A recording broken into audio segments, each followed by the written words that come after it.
10th chapter. A strange attack with the extracurricular lesson behind them, the season was already starting to change. That said, there wasn't much that changed in the Institute. There was nothing to compare to the heat waves of the inner world summers. Babel's interior, inside the barrier, was filled with human ingenuity, and weather manipulation and temperature adjustment were well within the realm of possibility. The temperatures only varied by 5 to 10 degrees during the year, allowing for comfortable living, and all the weather patterns in the fall skies were just artificial images. Even the clear skies were just vividly colored. Then again, it wasn't overly unnatural.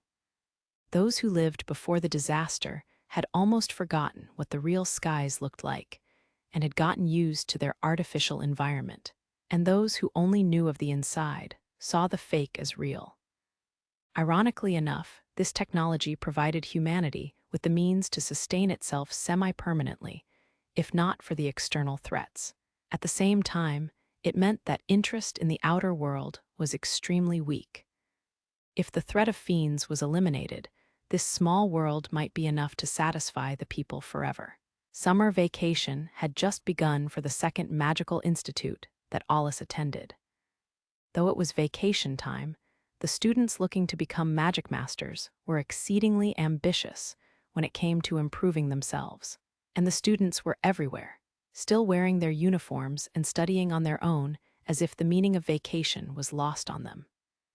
They were passionately asking teachers questions or taking part in mock battles at the training grounds, pretty much the same way they always did. Of course, there were also many students who visited home during this time. Speaking of passion, the noisy red-headed girl who was always dropping by Alus, laboratory, Tesfia Fable, was also visiting her parents at home. Perhaps that's why Alus felt a sense of freedom like he'd felt when he stepped down from the front lines, even if it would only last 1 week.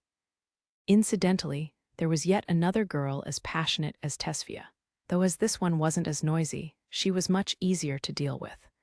But in the end, Alus was equally a handful. While Alus had found these two to be a pain, lately he'd started warming up to teaching them techniques and knowledge. Today the laboratory was filled with silence, perfect for training. It was a mixture of Tesfia's absence and consideration being shown for Alus, who was still in bed. He had come back from a preliminary look for an assigned mission and finally gotten some sound sleep. In the quiet laboratory, Alus's training began with the usual, pinning down her mana. The stick she used for training repelled mana, making it perfect for practicing mana control. By now, she'd gotten used to the weird-looking stick, and she poured her entire focus into improving her technique. Unfortunately, like Tesfia, Alus also struggled with this practice. It wasn't like she wasn't improving at all, but she couldn't feel herself getting better at the same pace as she had at first. So, she felt she was progressing slowly. Unable to watch any more, Loki curiously asked, "Miss Alus, can I borrow that for a moment?" To be honest, the military tends to not put much emphasis on mana control. And of course, they don't have anything like that stick for training. Alus was surprised. Really? I thought all Magicmasters in the military could do it easily. That's true. While there's a bit of difference in skill, it is something they are all capable of. If not, they wouldn't be able to survive in the outer world. That's why there are many Magicmasters practicing it on an individual basis. That's the level of skill the two of you are trying to achieve. It seemed even active Magicmasters couldn't do without mana control. Having reaffirmed that, Alus scratched her cheek and handed the training stick over to Loki. Apparently, this wasn't something one picked up in a day's work.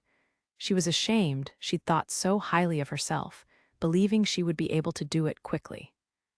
"I can indeed feel some repulsion just from holding it," Loki said. "Having something like this would help in becoming aware of mana and giving direction to it." The reason was because a minuscule amount of mana leaked from the hand. Moreover, once someone could give direction to mana, they could intentionally stop that mana from leaking out. Since merely holding the stick would exert a force, mana unconsciously converged. "Yes, I can kind of tell how my mana flows, but it's only a feeling. I don't think there's any problem with that." The two of you started your mana control practice by pinching each other. That's because, method aside, a sense of pain or an emotional condition plays a big part in mana control. Next, Loki focused her mind on the stick and released her mana. The mana slowly stretched from her hand to the tip of the stick, with a destination in mind. This certainly is, Loki furrowed her brow. Slowly but surely, Loki's mana made its way to the tip of the stick, unlike Alice's mana. At the same time, the mana undulated, going between being pinned down and repulsing, gradually covering the stick. That's Loki dear for you. Alice let out a small cheer of admiration. With a soft sigh, Loki quietly undid the mana. As her focus disappeared, the mana still on the stick's surface dispersed. I'm sure Sir Alus would be able to enchant it much more efficiently. Ah, yes. He showed us once before. Loki had boasted proudly about Alus as if she were talking about herself, while Alice nodded along. In Loki's mind, Alus was the best, and the target of her admiration and respect. Anyways, I get it now, Miss Alice. Yes, Loki proceeded to give Alice some instruction. This time, Alice didn't treat her as Loki dear, but instead listened to her advice in earnest as her teacher. Then again, she could feel a smile coming on as Loki was being so cordial. There's a proper balance to pinning down mana. Why not get a grasp for that first? But this is just my idea.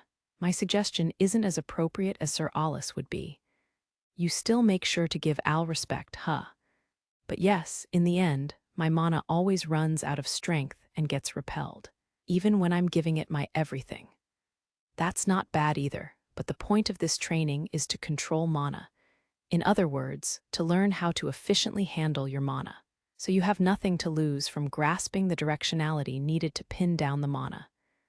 As Alice received the stick back from Loki with a smile, she immediately tried a different approach. You're right, but I have to use practically all of my strength to hold it down. That's because you're still inexperienced, Loki said, with a small smile. Alice happily responded with, that's true.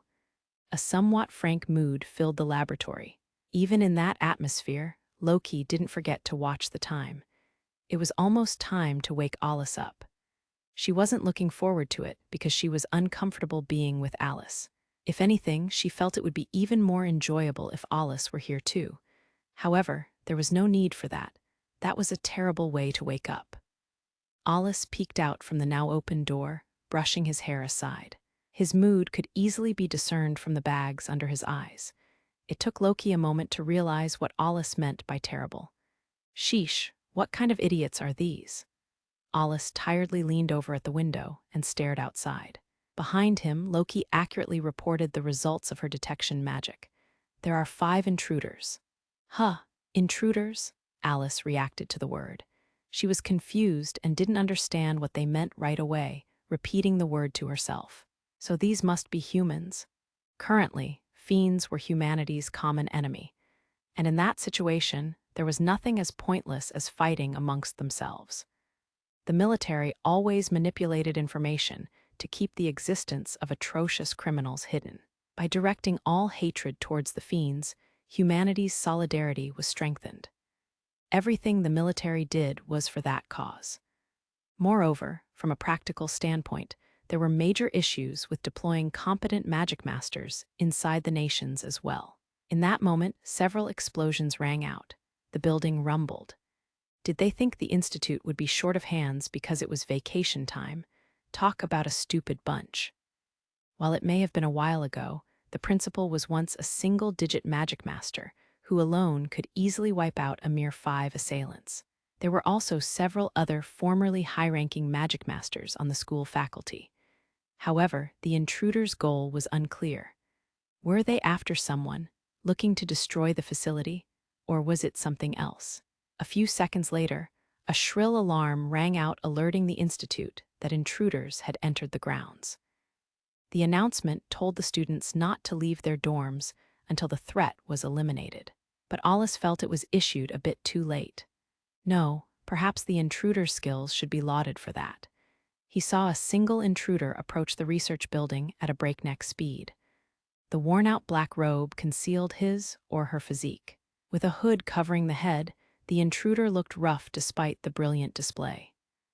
As the silhouette reached the building's entrance, a teacher blocked his path as if he'd been waiting for it. Alus raised his eyebrows as the teacher politely gave the intruder a verbal warning, holding onto his AWR. But the way he was trying to pacify the assailant was too lax. Idiot. You can talk after you've disabled him. He was disappointed by how poorly the teacher was handling the situation. The intruders are splitting up and heading to the boys' dorm, the girls' dorm, and the main building, Loki told him. Another is moving around the other side of that building. It may be a pincer attack. What do we do? Well, let's leave that to Sisti. The students have been told not to go outside anyways.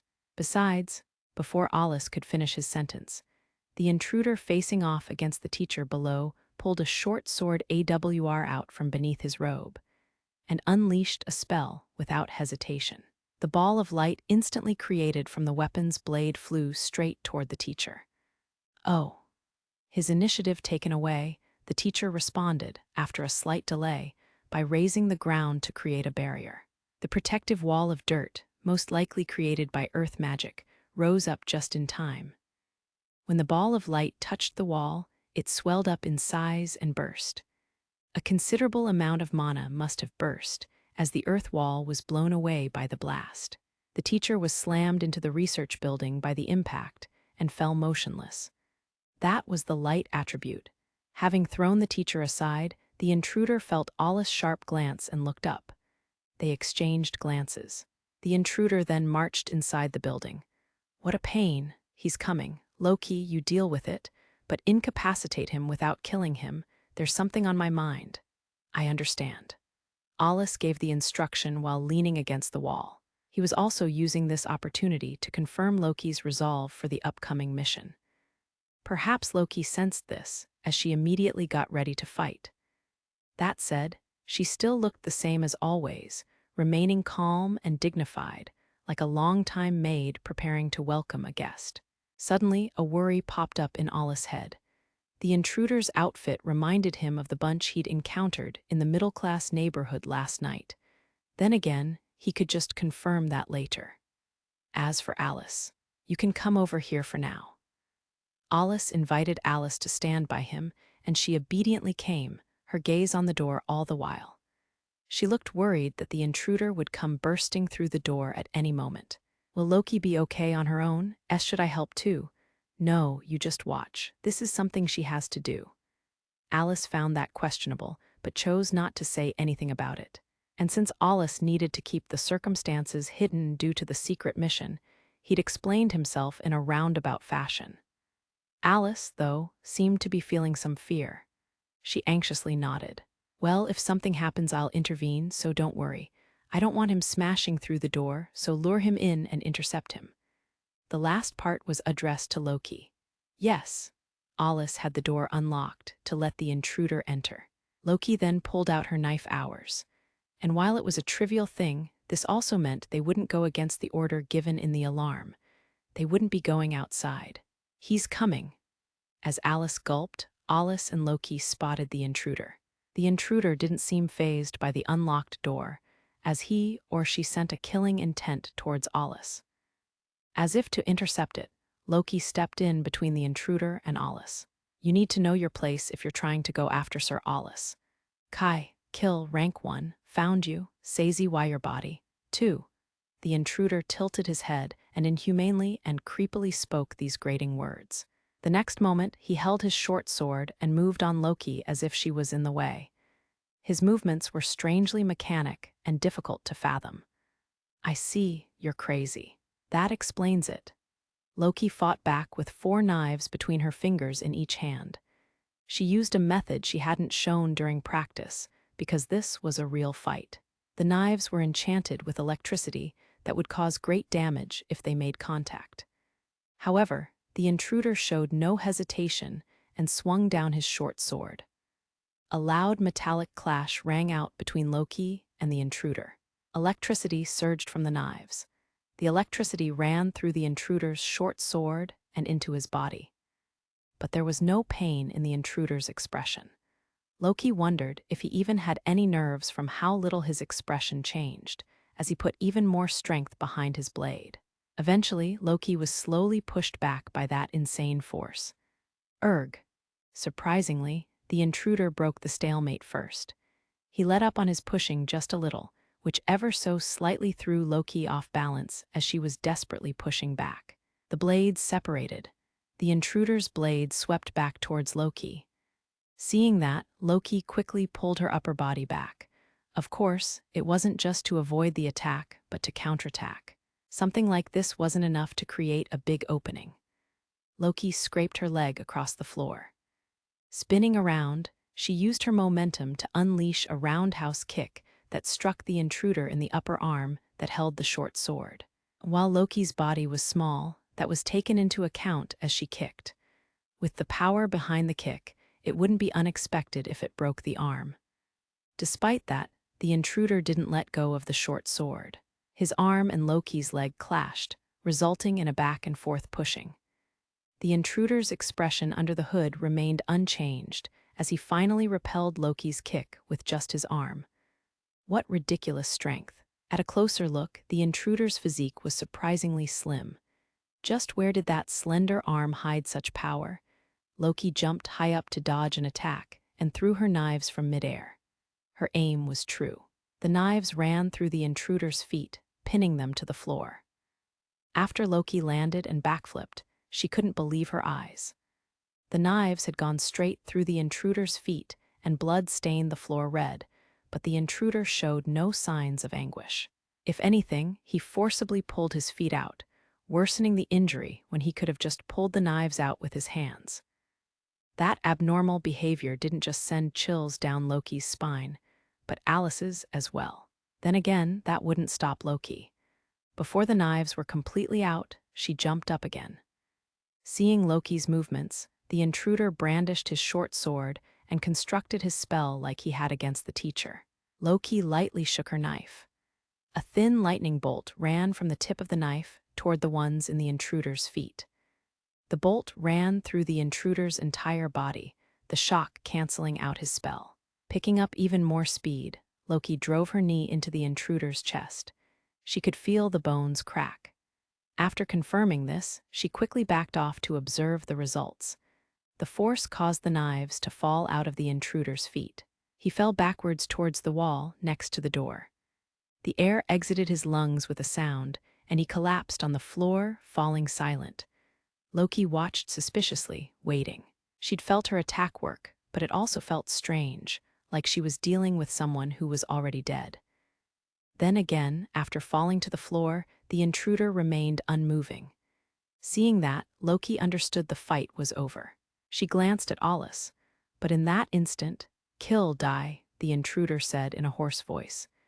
He pushed his hand against the floor and unleashed a killing intent once again. At the same time, the magic formula on his short sword that he'd held onto till the end activated instantly. Shocked, Loki turned around, but what she saw was the intruder's hand crushed and the short sword dropped to the floor. That wasn't because of something emotional like losing the will to fight, but a physical reason. His fingers were bent in unnatural directions, the bones broken. The hand couldn't hold anything anymore. Even the palm was disfigured. It looked like something bizarre was hanging off the intruder's wrist. Without even sparing a look at his ruined hand, the intruder tried to pick up the short sword with his other hand. But once his fingers moved, his body was pushed into the floor as if he was being crushed. The floor creaked, and an ominous sound came from his bones as well. Pressure was unnaturally being applied to select parts of his body. As the intruder reached his limits, he spat up blood. His eyes rolled back, and he lost consciousness. "Don't let your guard down," a cold voice said. Alus had manipulated space to literally apply pressure to the intruder. This was a power that even controlled gravity. It was an application of the gravity cliff spell, but as this was an inferior version, it didn't even have a name. That said, considering the complexity, it definitely belonged among the advanced spells. "Forgive me," Loki muttered, her eyes cast down. She reflected deeply on her blunder. "Well, I still give you a passing grade." As Alus made his way towards the intruder, he put his hand on Loki's head as he passed her by. Ultimately, he'd ended up finishing off the intruder. While he'd only applied pressure on parts of his body, it wouldn't be strange if he'd broken some important bones. He'd left the arms and legs alone, but the joints had certainly been affected by the pressure. Even if he was lucky enough to escape with his life, he'd likely never walk again. Either way, this was something Alus shouldn't see.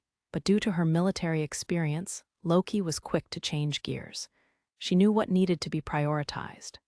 Sir Alus, this thing acted very strangely. Reaction to pain, and its reflexes seemed to be non-existent. Perhaps its nerves aren't functioning properly. Probably. Extreme excitement can let you ignore pain, but it wouldn't stop your reflexes. His sense of pain, or rather his reaction to external stimulus in general, seems to be mostly shut off. This is no normal human. Alus carelessly stepped next to the intruder and pulled off the robe. Hidden beneath, as he'd suspected, was your everyday slender woman in her early 20s. Her cheeks were scrawny and her hair was tangled up, making her look weary, but that was likely because she wasn't taking care of herself. She wore undergarments that clung tightly to her body. The robe she'd been wearing looked worn out, but it appeared to be made with magic-resistant materials. Alus looked over her body closely before deliberately pulling up her hair and staring at the back of her neck. There he saw what seemed to be stitches from an old wound. It was clearly the scar from a carelessly performed operation. "Al, is she dead?" Alus timidly asked from behind him. "No, I didn't kill her." "Well, she's in no position to move, though." I see." Alus had felt a strange displeasure at Alice's tone of voice and said he didn't kill her, but in reality she was on the ropes. It was possible she'd only last for a few minutes more. Alus knew she couldn't do anything either way, but managed to stop herself from asking if she could help, as she was unfamiliar with fighting people and seeing someone so critically injured. Crouching down next to the intruder, Alus peeked at her face. "Are you sure that she's not dead?" But carelessly getting close was a clear mistake.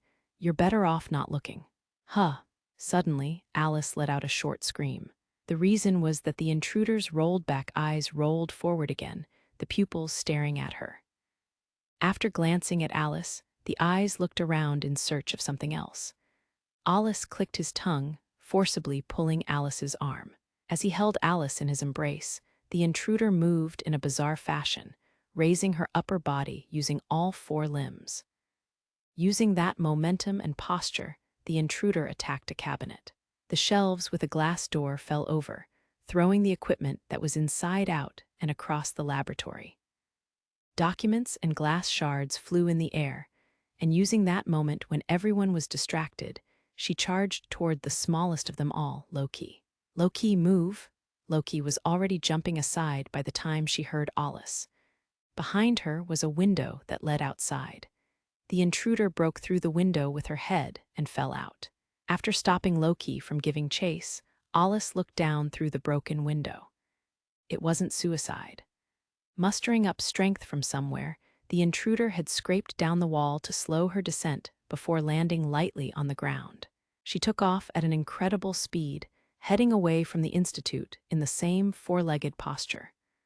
She was abnormally fast, making Alus wonder if she wasn't actually a quadruped instead. He sighed as he stared at her running away. "That sure wasn't normal," Alus said in an exasperated tone. Meanwhile, Alus, still in his embrace, looked more amazed than scared, holding on to him. "Sorry, Alus."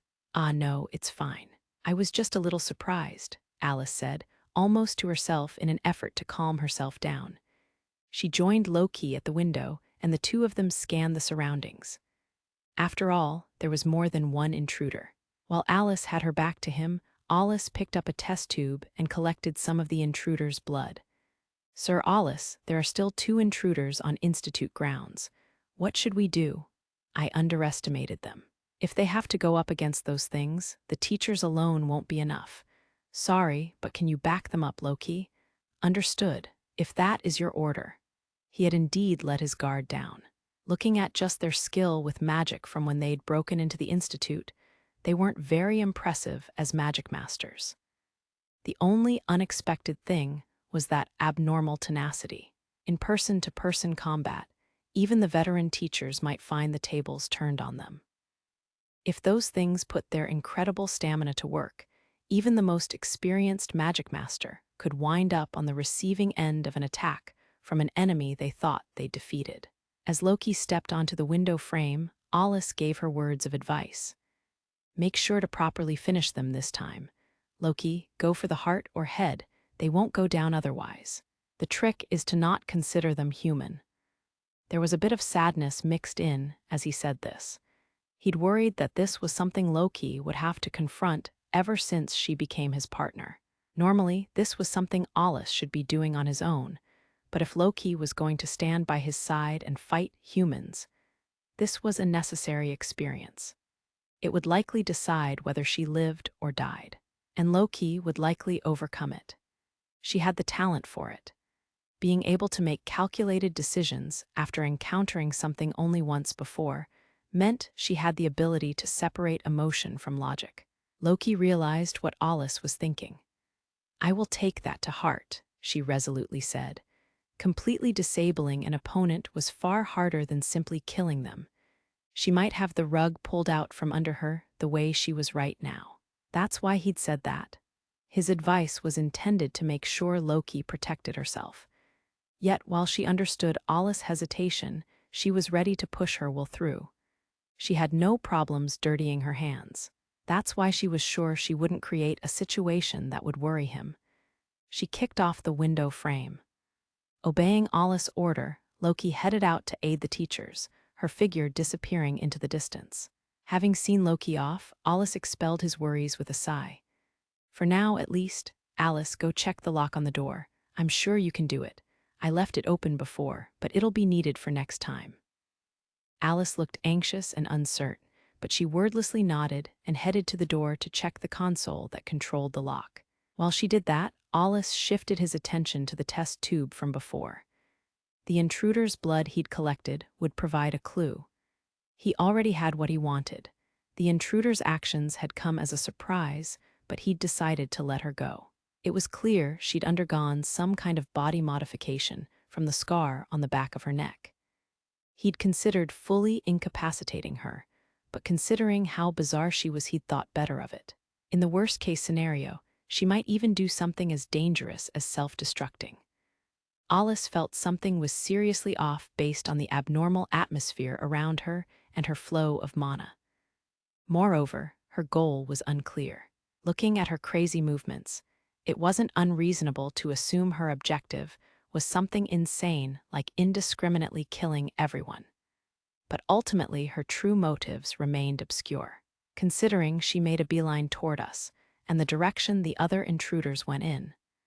They even approached Sisti, so it seems they're focusing on the main building.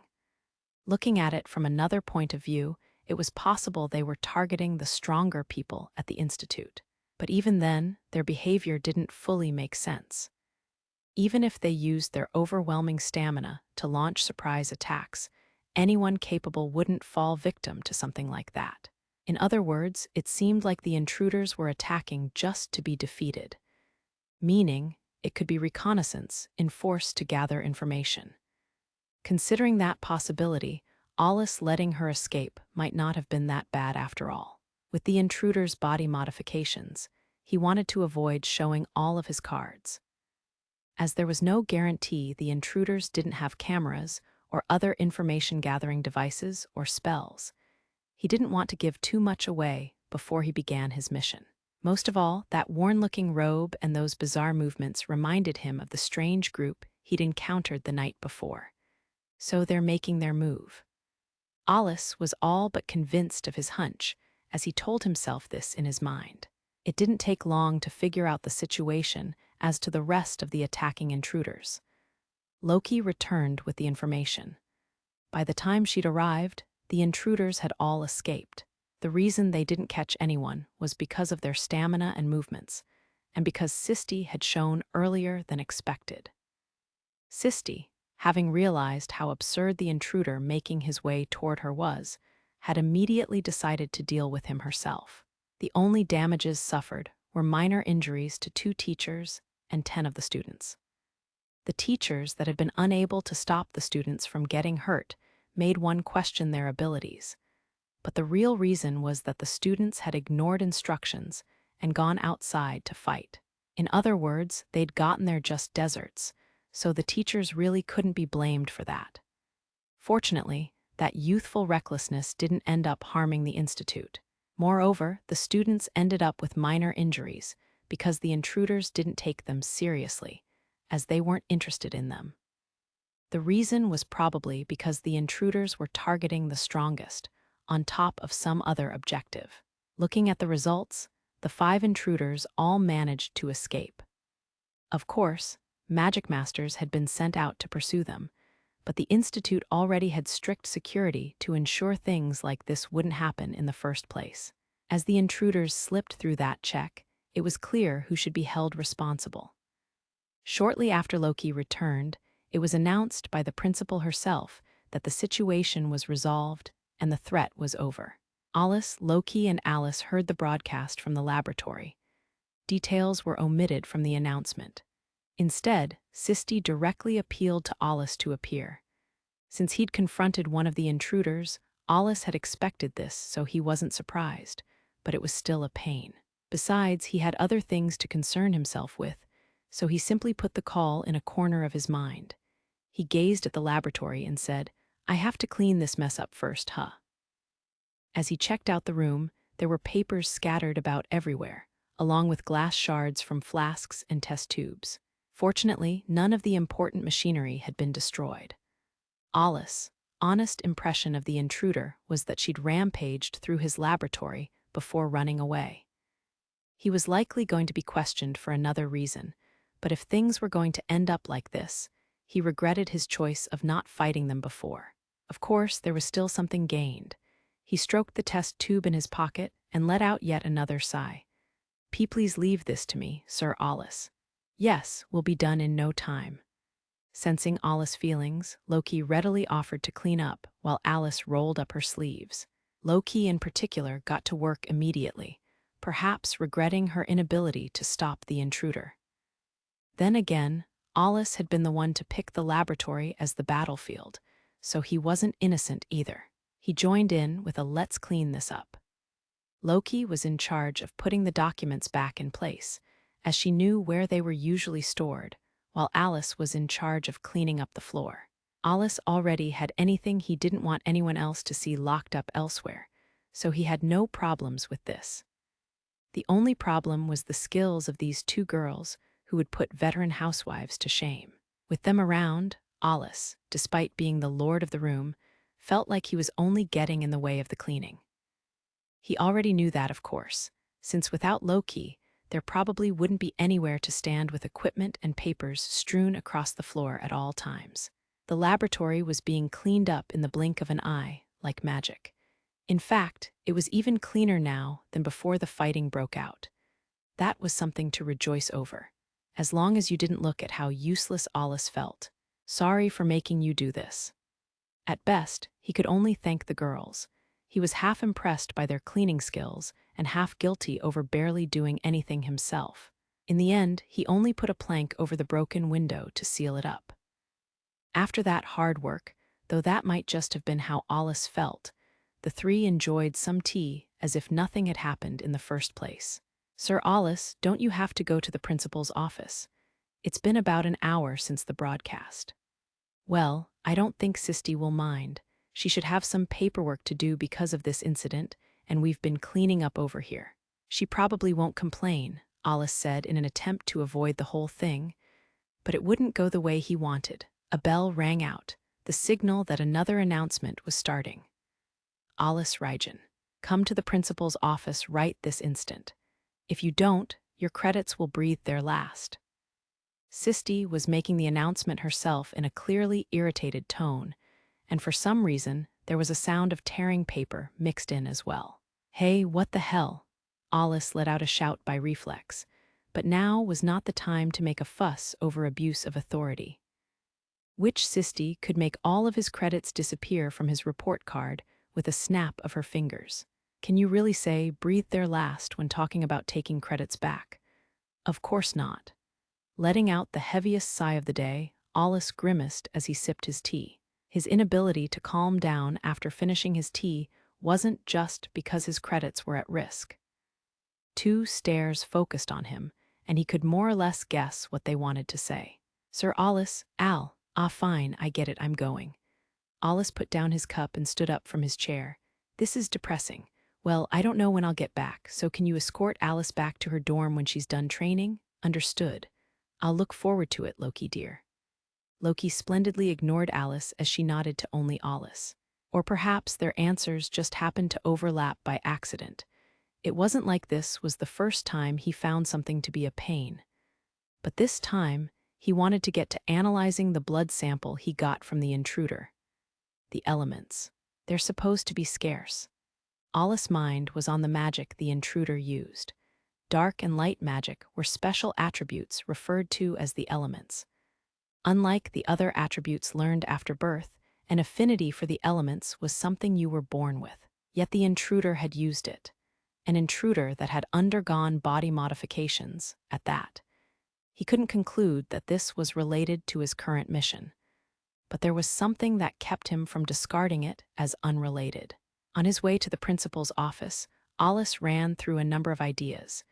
But in the end, the main building came into view before he could gather his thoughts.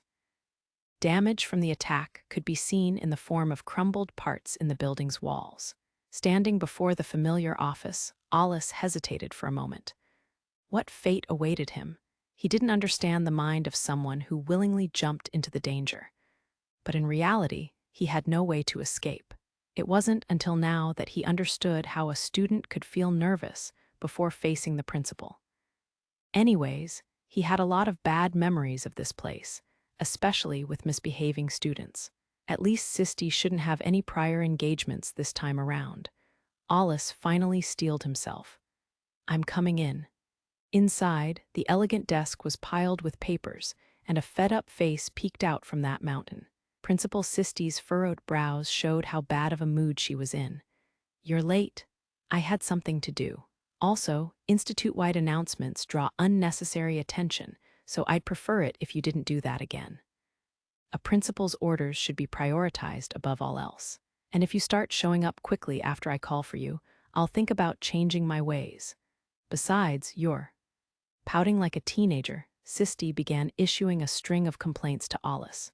Alus gave her an insincere, I'll do my best, but it fell on deaf ears. After enduring the barrage for a while, he moved to push the conversation toward the real issue at hand. What's that? Alus said, pointing at the mountain of documents on the desk. They were stacked really high, and if they got knocked over and scattered, Sisti would surely want to cry. They're reports on injuries and information on the intruders. It's all from the people who encountered them, so I still have to compile the information. Sisti poked at the pile in a show of discontent.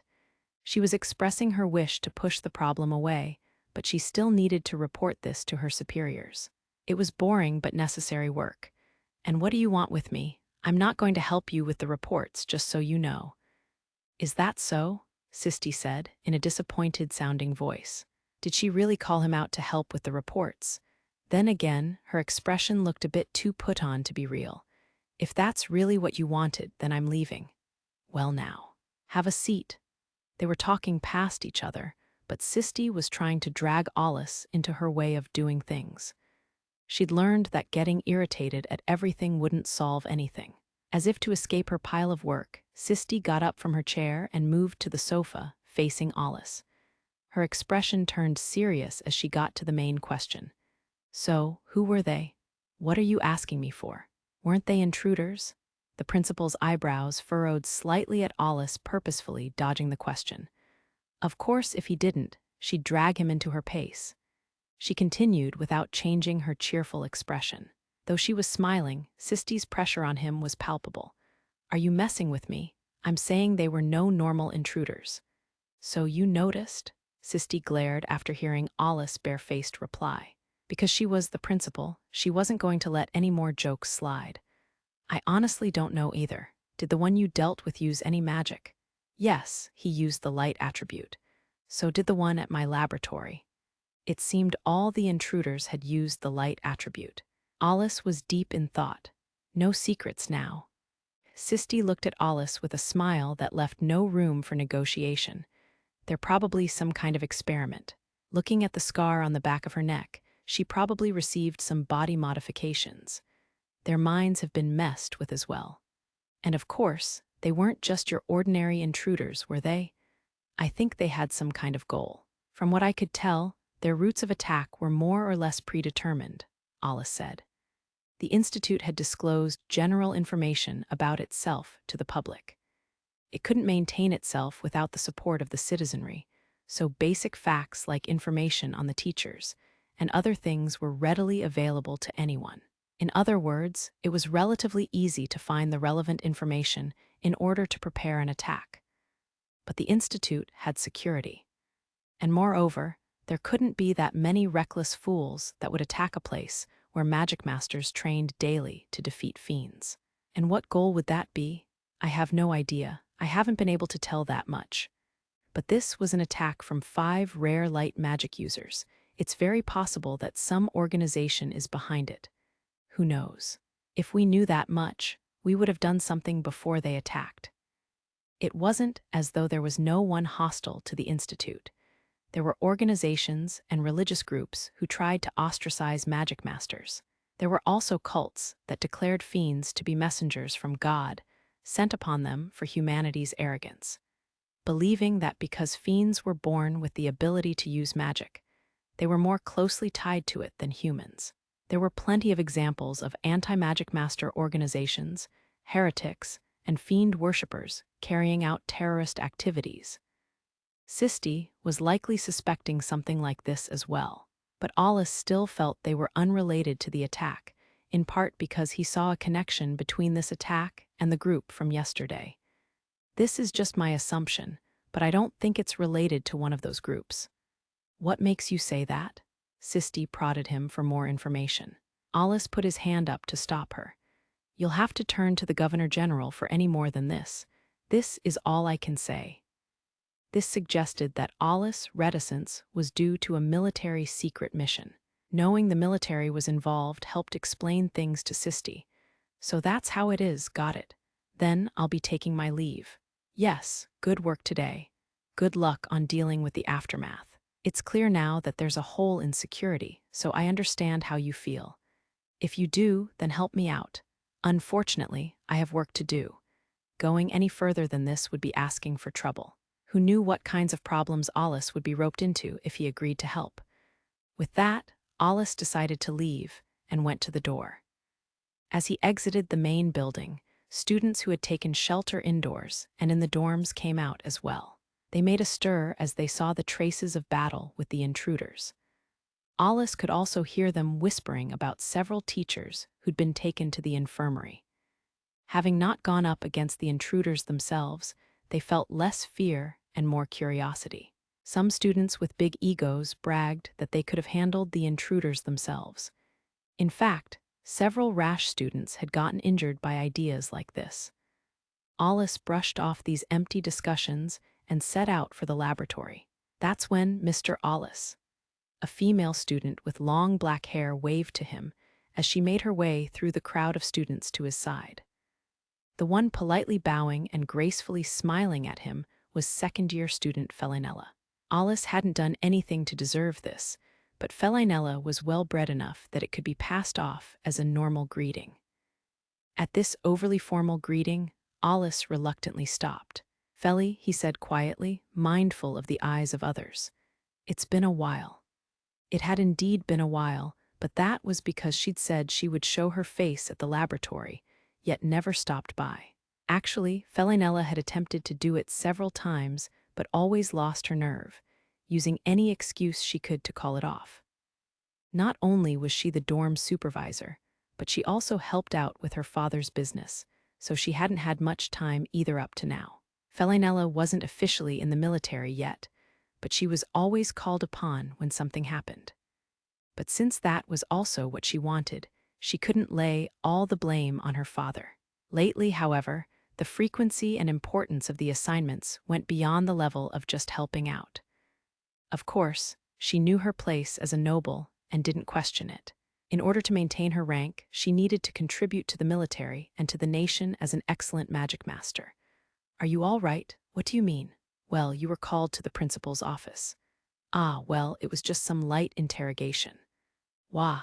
In that moment, Alice saw a hallucination of Felinella's hair rising up, ignoring gravity entirely.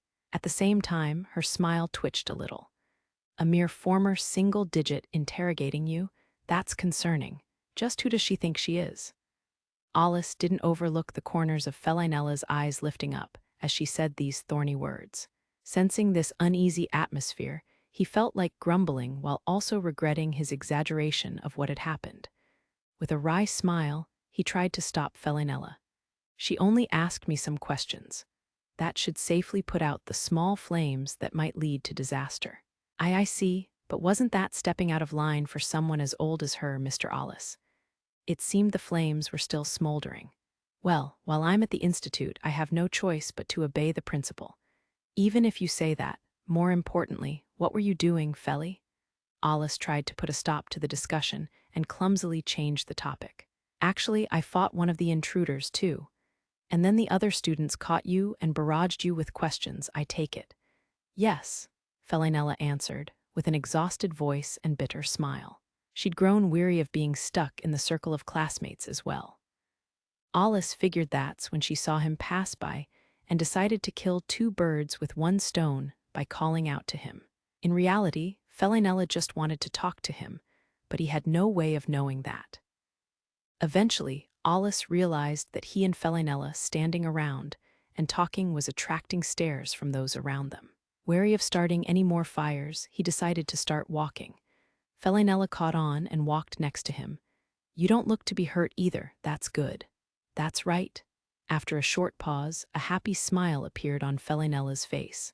Alice's words had simply been an acknowledgement of her abilities, not out of consideration for her, but that misinterpretation didn't bring sorrow to either of them.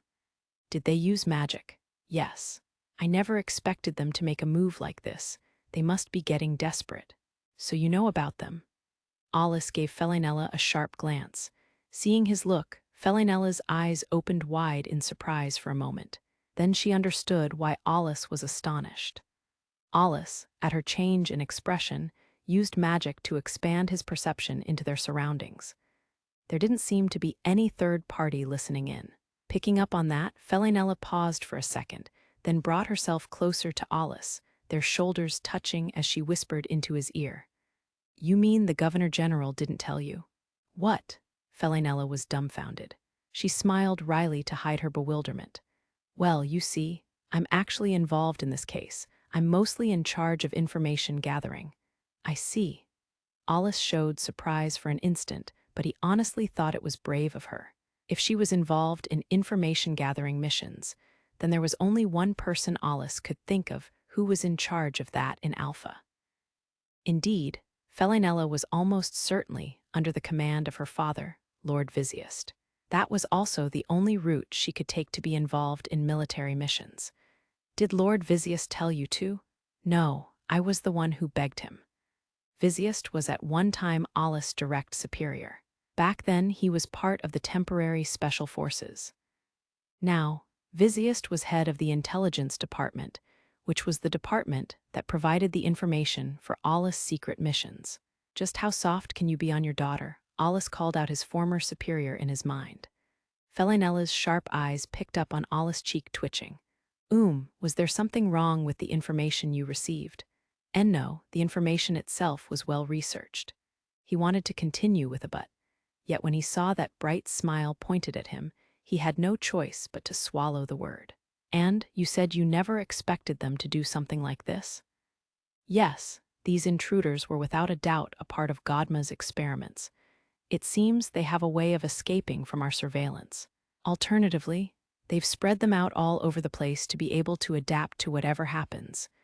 That's possible, but in that case, it would be difficult to find all of their bases. We wouldn't make it in time. I bet. In the worst case, we'd have to at the very least eliminate Godma, the primary offender. So what is he after? I'm sorry, Felinella said. I don't know that much. but I don't think there was much meaning in this attack on the Institute. Headquarters has concluded that he's already completed his research, and that this attack was a flashy way to show off his wares. Alus put his hand on his chin and thought for a bit. What do you think, Felly? I feel the same way. Godma has probably succeeded in allowing his test subjects to pick up the ability to use the elements after birth. I don't think there's any doubting that, after seeing the intruders. He's gathered orphans and turned them into element Magicmasters to sell off to nobles to raise funds. There were some nobles who secretly adopted children that had the makings of excellent Magicmasters. They had such talent that there was a good chance they'd become high-ranking Magicmasters, thus protecting the noble family's name. Like with the example of Cabsal Denville, there was no guarantee that children would inherit their parents' talents. He probably needs a collaborator, Felinella continued. So I imagine his and his collaborator's goal would be to secure funds to expand his research. He's probably looking to sell outside of the nation. So perhaps this was just a demonstration for the sake of stirring up interest. But something still didn't sit right with Alus. If Godma's sole intent was to get money through artificially creating element users to develop the idea further, there were several things that didn't add up. For starters, suddenly acting out in the open and making yourself a target for the military after safely operating in secret was just foolish. If he got wiped out before siding with any foreign collaborators, all would be for naught. That's why Alus wanted to look at it from another perspective. You can't say that for certain. Who knows what goes on in the heads of researchers? You can safely assume they have a few screws loose. Since he was one such researcher, he felt a sense of self-mockery at his words. One could say that the fate of a researcher was to spend their lives perfecting their research and go even further beyond. There was a possibility that Godma was possessed by some kind of conviction. It's possible that his research isn't perfected yet. That's a common thing among researchers. Either way, this all ends in 3 days. Next to him, Felinella nodded. Her expression was filled with determination not to slack on information gathering until then for Alus' sake. Would you mind telling me if they make any moves before then? If that's what you desire, then I'll speak with my father. No, well, I'll leave it to you. Alus had been about to say that it didn't matter, but changed his mind. He felt like saying that he'd leave it to her sounded self-indulgent. When he thought about why, he saw a smile like Sisti's flash before him. But surely that was just him thinking too much. It was the seductive smile of a bewitching type of woman. With the principal as a precedent, he'd thought he'd have a hard time dealing with Felinella. But she was clearly a different type of woman from Sisti, with only their atmospheres being similar. That said, while he did indulge himself with Felinella's offer, the report that was supposedly created through her efforts was well researched. Her investigative abilities were clearly quite high, so nobody should end up losing out with this. The research building wasn't far away to begin with, but before they knew it, it was right in front of them. What do you want to do? Are you going to come up for a while? That's a very welcome invitation, but, well, my father is calling for me. Felinella hung her head, seemingly disappointed. Is it about the incident? Yes, I think so. Then Lord Vizziest will probably scold me if you're late. Surely not. If that happened, I would be the one scolding my father. Felinella elegantly played off the rare joke from Alus, but she suddenly looked off to the side and softly whispered, "Why now of all times?" with a frown on her face. What was that? Ah, you unfortunately I have to take my leave now. Yeah, give Lord Vizziest my regards. As Felinella said goodbye to Alus in front of the research building, the sun was already starting to set, with the moon peeking out from the other side of the fake sky. Loki had probably taken Alus back to the dorm when they finished training. She might have gone out shopping too, while she was at it. A strange silence hovered in the background of the empty room. The times when day turned to night and back again were when Alus' heart was the most discomposed. It was partly exacerbated by him being alone. But his life in the outer world was deeply ingrained in him. These times of day, when fiends began exerting their power, was when he felt the most uncomfortable. Trying to calm his heart, Alus brought the blood sample he got from the intruder over to the analyzer. While waiting for the results to come in, he moved to the kitchen to spend the time he had on his hands. But he soon realized that he didn't know where anything was, as he rarely made tea himself. This area was already turning into Loki's territory. He knew the tea tasted better with Loki making it. So when he thought about asking her to make some when she came back, he noticed steam rising from a pot placed on the corner of the table. Alus lifted the lid, though he did it timidly for some reason. The inside was filled with a liquid carrying the scent of tea. It was translucent to the point of being able to see the bottom, and it had a lustrous amber color to it. As he removed the lid, the rich fragrance filled the laboratory in an instant. He still hadn't taken a sip, but the aroma entering his nose perfectly replicated the taste, and it spread through his body. This is practically in the realm of premonitions, Alus quipped to himself. It was as if Loki had full knowledge of his life's daily pace, including his stomach. Just how far could her consideration of him go? For the time being, he let himself experience the fragrant tea, gratefully pouring the liquid into a cup. Thanking his overly thoughtful partner in the depths of his mind, he took a sip. That alone was enough to calm his feelings down quite a bit. He seriously thought about having Loki teach him how to make it sometime, but he felt like he couldn't make it any better than this. After taking a break, the blood analysis results were transferred to the terminal at his desk. Alus brought the cup and saucer over and took a look at the screen. Getting a general grasp of it, he shrugged as he realized his prediction was on point. I figured it was something like that. He put down his cup and scrolled through the vast amount of mana information. Similar information was streaming over to another virtual screen. He then compared the two screens.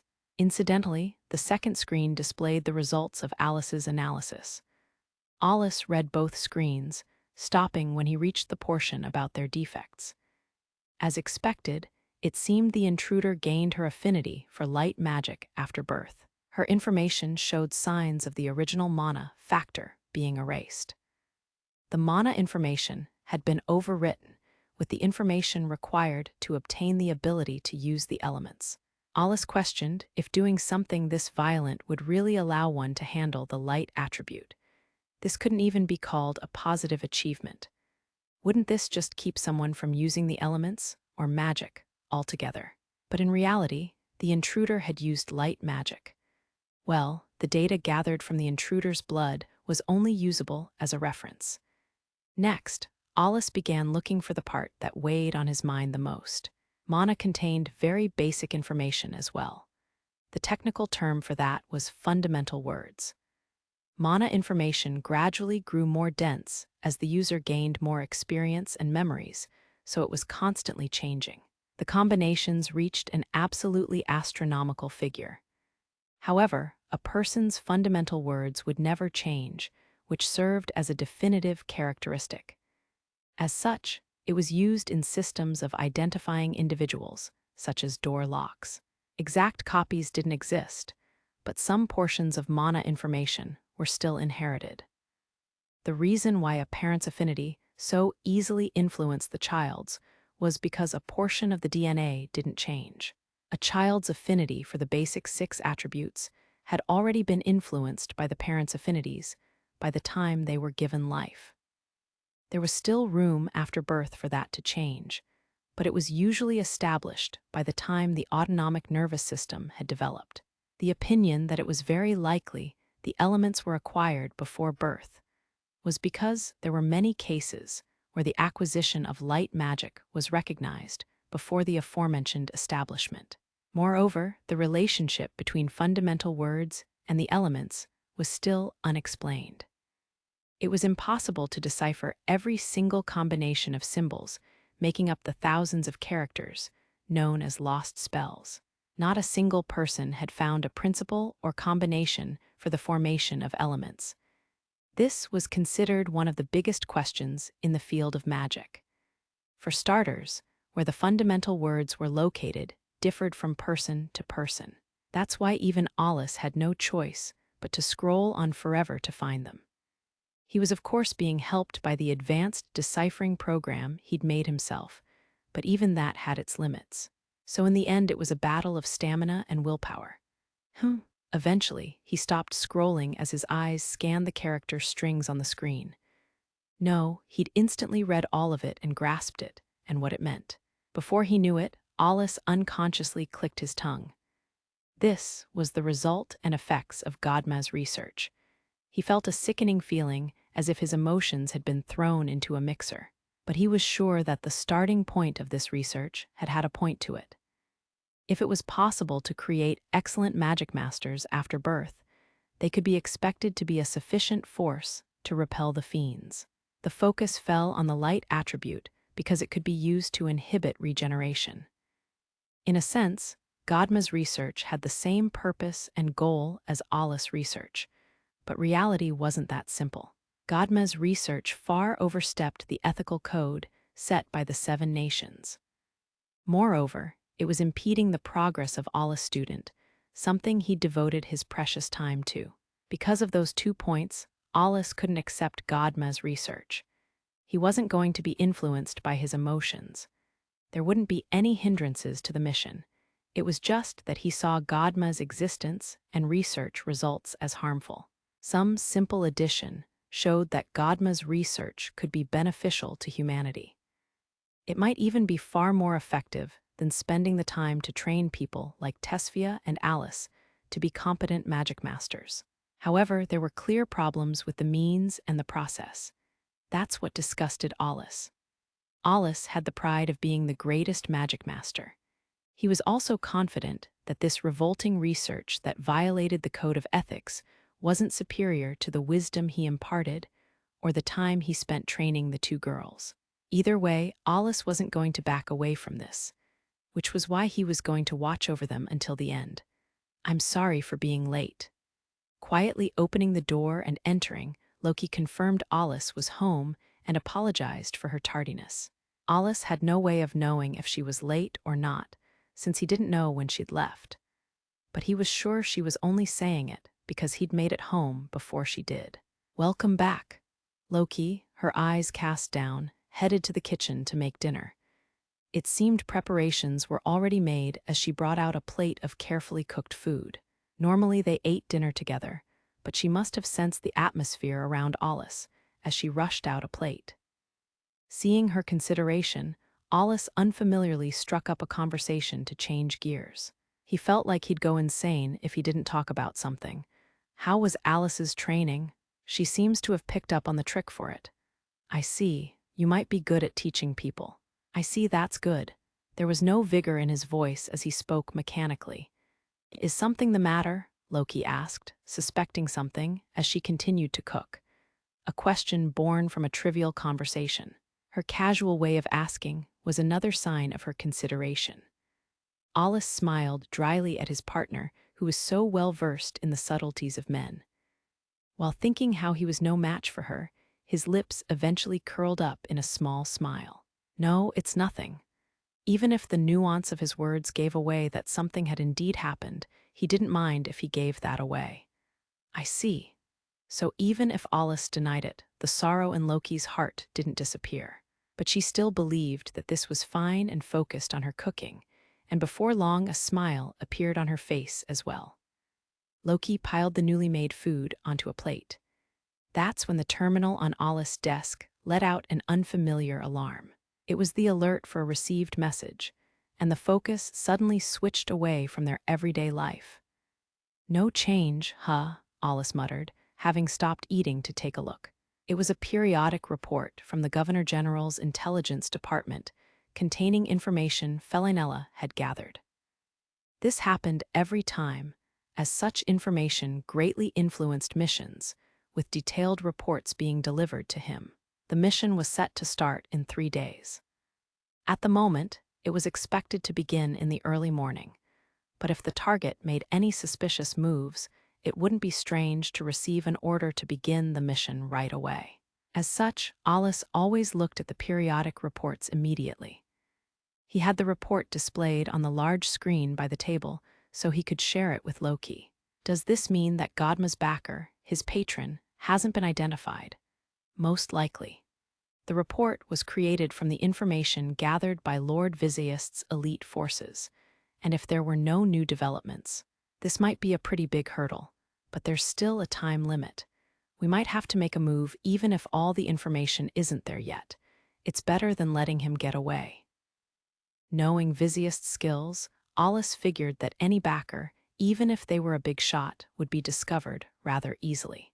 But it seems they might have let the bait go. If that was the case, then it might be difficult to seize the mastermind. Even if humanity's living area was restricted, the information on the nations outside of Alpha wasn't perfect. If the mastermind disappeared into a shady territory, even the army would have a hard time finding him. Will it be okay? Who knows? While it's pointless if the route gets away, our mission doesn't go that far. We'll just have to leave it to them. However, with the attack on the Institute, there was a chance that the nature and scale of their mission might expand. Since the intruders, who Felinella referred to as experiments, had reached a viable state, they needed to plan for a way to keep them from escaping. The mission objective was the elimination of Godma and the erasure of all research data. Moreover, based on the blood tests, the intruders or experiments had been determined to be equivalent to Godma's research results, and as such had the same value as the other data. From what they knew, there were at least 5 or more. And while unconfirmed, if the group of 3 that Alus met in the city the other night were experiments, that meant the total was a minimum of 8. Few, if there's going to be any changes, I'd prefer it if they made them quick. That's true. As Loki nodded in response, she covered the table with plates of food. Isn't this a little too much? It does appear to be too much, doesn't it? Perhaps because Alus had been staying with them for the past few days, there was food for one too many. I'm sorry, I'll clean it up right away. The next moment, Loki seemed to realize her error and tried to take the food back with an embarrassed expression. No, you went out of your way to make it. It's not like it's too much to eat, so I'll gladly have it. As Alus glanced over at Loki, he could see her softly bite her lip and return the plates to their original positions. Maybe we should have had Alus around a little longer, he thought to himself. If Miss Alus hadn't stayed over to begin with, this never would have happened, Loki said strongly, as if to deny everything Alus was thinking. Once she said this, she calmed down and sat in her chair, quietly eating her food. Seeing her blush, Alus felt like she'd had fun, regardless of what she was saying. In the end, the extra food was put away in their stomachs without difficulty. Alus relished the thought of eating Loki's cooking since it was so delicious that he began worrying he might end up eating too much. Thank you for the meal. It was nothing. After giving him an adorable smile, Loki quickly started on after-dinner beverages. I can't afford to stop exercising, Alus told himself, as this long day came to an end. The next day, Alus and Loki took Alus with them to the training grounds. Alus had made reservations a few days ago, but feeling that he'd been missing out on exercise recently, he felt that it was the perfect time. It was still morning, and if not for the vacation period, it would have been time to head to class. In fact, it would have been first period right now.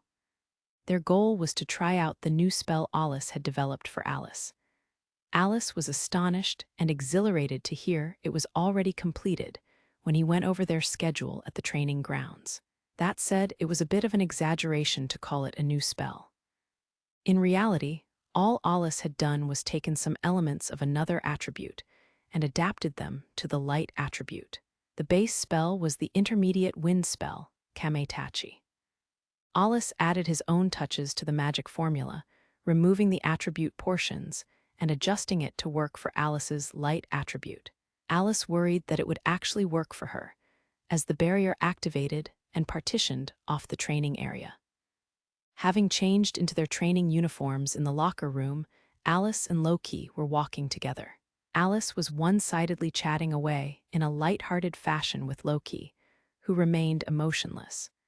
But Alus figured they were getting along from the subtle changes in Loki's expression. Normally, it'd be better to directly engrave the magic formula to get you better accustomed to it, but I didn't have any material to make an AWR. That's why this time We'll slowly go through the steps in the process to beat it into your head. So here we go. The method itself was truly simple. With a wicked smile, Alice handed 2 pieces of paper to Alice. One was full of the characters that made up the magic formula, while the other contained a translation to supplement her understanding. As Alice surveyed the papers, she had a clearly nervous smile on her face. But as she read the translation, she realized it was something she'd be able to do right now. Her cheeks flushed in surprise. "Thank you, Al. You don't need to thank me. Let's just get to work. Just so you know, we don't have the time for you to spend several days learning that spell." "Yes," Alice responded without hesitation. She moved to a corner of the training area and sat down, focusing on the magic formula. "As for Loki, you can't do your usual detection training here, so let's try a different approach." "Yes, please." The training Alice thought up was to have Loki close her eyes and block his one-sided attacks. He got the idea from their mock battle in the past. Back then, she'd instantly sensed Alice attack from behind.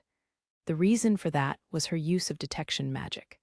By sending her mana out like sonar and searching her surroundings, she could see a person's general location and posture based on their flow of mana. The idea was to make Loki able to use that repeatedly so she wouldn't need to rely on her sight in combat. "If you can accurately detect my location, you won't have any blind spots." First, Alice threw an enchanted rubber sports ball.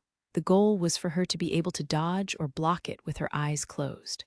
However, Loki tried to catch the ball thrown in an arc, but it slipped past her hand and landed on her head.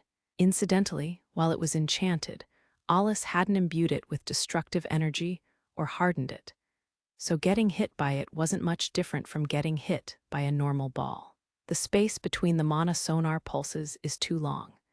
You're not using it enough times. Don't try to perceive a vast range like normal. Instead, limit yourself to maybe 10 meters around you and try using it 50 times a second. That way you shouldn't have any problems with the sonar's strength or accuracy. "All right, I'll try it out." After rubbing her forehead a couple times, Loki picked up the ball at her feet and threw it to Alice. She then closed her eyes and calmed her breathing as if meditating, focusing on her sonar. "Oh, I can clearly tell when you repeatedly use it like that." Alice could feel faint waves of mana crashing against his skin. That was only possible thanks to his sharp senses. Aside from affinity, how much you focused on your mana also greatly affected it. As proof of that, Alice showed no signs of noticing as she focused on her new spell, despite being within Loki's range. Alice felt some interest as he closed in on Loki and threw a ball straight at her with more force behind it. And of course, it moved faster than before. With a dry sound, the ball landed firmly in Loki's hand. She immediately opened her eyes and smiled when she looked at her hand. "Sir Alice, I did it. It's looking good. How's the mana consumption?" "It's not that much, but I think 3 minutes of continuous use is my limit." Aside from adjusting the range of the mana sonar, Loki was also using it numerous times a second. A trick not just any detector could pull off. And being able to do it right away spoke volumes for Loki's talents. That's still a pretty poor mileage. For now, try to get the hang of the minimum number of sonar pulses necessary for detection. We'll need to start off with creating a standard you can reference.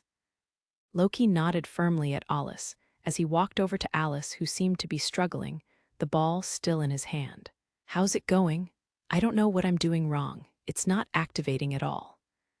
Alice looked at Alice with tears starting to form in her eyes, her AWR in hand. "Fine, I'll watch over you, so try it again." "Okay." Sensing that Loki was ready, Alice threw the ball backwards at her, without looking, watching over Alice while continuing Loki's training. That said, Loki would need to find the optimal number of pulses for her mana sonar on her own, so he only had to throw the ball at her. Though he wasn't looking her way, so he didn't know if she caught it properly or not. For the time being, Alice began pouring mana into her AWR, going through the process of constructing a spell. The magic formula engraved on the blade began glowing, and she swung her naginata. However, no spell was constructed using the mana focused on its blade, and with the misfire, the mana dispersed every which way. The result was a pointless waste of mana. See, I can't do it. At seeing Alice's blank expression, Alus felt his temple twitching, thinking, why are you like this? He could tell at first glance why the spell hadn't activated. It was a learning problem. Like he'd explained before when they were studying for the exam, Alus and Tesfia only had a faint understanding of the magic formula itself. At times like these, simply memorizing the magic formula and strongly visualizing the phenomenon they wanted to create would only give them grief. While it was possible to activate the spell by memorizing the formula and accurately imagining the phenomenon, that prevented any fine adjustments from being made. That was because a vague image alone would make up a big part of the spell. In a sense, it would be a husk of a spell, with no traces of subtleties, depth, or content. Not only were important topics such as the spell's power, form, and other factors ignored, but the bad habit of glossing over the staged process for creating spells could be seen even in the lectures. The reason for that was because there were no lectures on magic formulas, such as interpreting ancient language. In short, the spell wasn't activating because Alice hadn't trained in perceiving the process of constructing spells. It was an easy oversight to make, but difficult to notice. Fortunately, Alus remembered teaching Alice and Tesfia about magic formulas during their exam studying, though in reality he'd only given them advice. Whether they understood it or not was a different matter. Look at the formula properly. Why are you omitting details clearly written on it? Alus pointed at a sentence on one of the pieces of paper on the ground by Alice's feet. You're not specifying the shape at all. Well, perhaps that's because you've just used spells that only functioned when cast on your AWR, like reflection.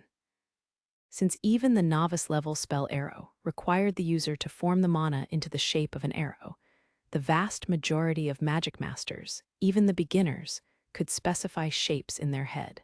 However, images like that could make it difficult to acquire new spells, especially when it came to spells they'd never seen or experienced. As such, they needed to accurately define the spell by going through the process as specified. Oh, now I get it.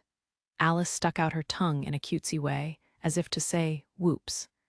At least it was suitable for her age, and there wasn't the kind of horrible incongruity like when Sisti did it, which was why Alus pretended not to see it, even if it did piss him off a little. Then again, with Alice's personality, these gestures and mannerisms just came out on their own, which was a problem in and of itself. I bet you don't have an accurate grasp of the magic you're trying to use. Think about it the other way. Normally you don't need an image to cast, don't omit anything from the formula, and supply the necessary amount of mana for it to activate. Yes, now that you know this, you won't get away with another, I can't do it. Just then Loki threw the ball at Alus, who caught it without even glancing its way before snapping with his wrist and sending it back to Loki. Meanwhile, Alice got started on her own training. She was going through the steps of her process in her mind by now. Mana gradually transferred to her AWR, and the magic formula reacted to it. Phew, here I go, Al. Spinning her naginata around, Alice built up momentum that she then unleashed in an upward slash. Shale rays, the blade compressed the light to its utmost limit before a sharp slash was emitted. The crescent-shaped light ran above the ground, crashing into the wall. After a heavy impact sounded on the wall, the attack's mana was absorbed, leaving only a small ripple behind. I did it. I did it, Al. Alice stared as the mana dispersed with a blank look of surprise. After a short moment, her expression turned to exhilaration. Her face melted into a smile, and she couldn't hold her feelings back anymore. Rejoicing, she felt she could break out in a small dance at any moment. Considering Alice's usual atmosphere, Alus felt that suited her perfectly fine. I know, I was watching. Having finally seen the fruits of his research pay off, he nodded as if he'd expected this. The light attribute had a different quality to it compared to the others, for example, with the expended mana. The combustion phenomenon of the fire attribute required mana to make up for many of the missing components, but the light attribute could use the light that existed in the world as a catalyst, meaning its mana consumption was lessened. It was said that the sun's energy was the source of that power. The sun in the outer world should provide an even bigger boon, but wherever there was light, the spells would require less mana even if it was just by a little. Congratulations on the successful creation of a new spell, Sir Alus, Miss Alice. Thank you, Loki dear. With the activation of Shale Rays, Loki stopped her training and offered her compliments with a refreshing smile.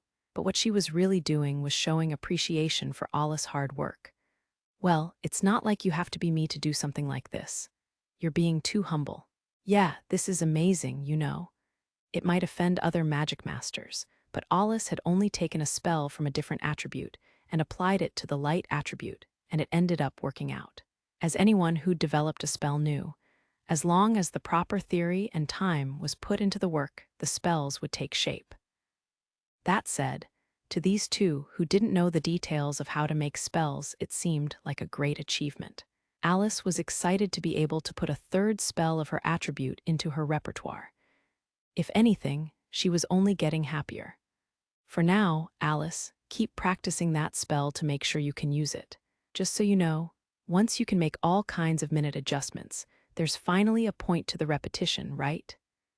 Alice finished Alice's sentence for him with a smile as she firmly held her AWR.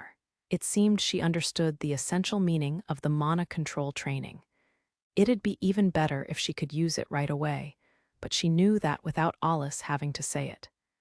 Yeah, it should be pretty usable for an offensive spell. At the very least, it should work against fiends. Understood, teacher? That's right, it only makes sense to be able to use Sir Alus' work at the highest level, Loki proudly said in an arrogant tone for some reason. Her forehead was still a little red from the ball crashing into it. Alus lightly poked her forehead. More importantly, have you gotten a feel for the number of pulses you need? He retorted, as if to say she didn't have the time to lord it over Alice. Of course, I've gotten a grasp of it. Around 20 times per second is enough. Oh, is that so? Then let's move on to a practical exam. Yes, I look forward to it. Eventually, they took a break for lunch, then continued training until it started getting dark out. In the end, Alice picking up Shell Rays was a great thing. Normally, spells weren't something you learned in a day.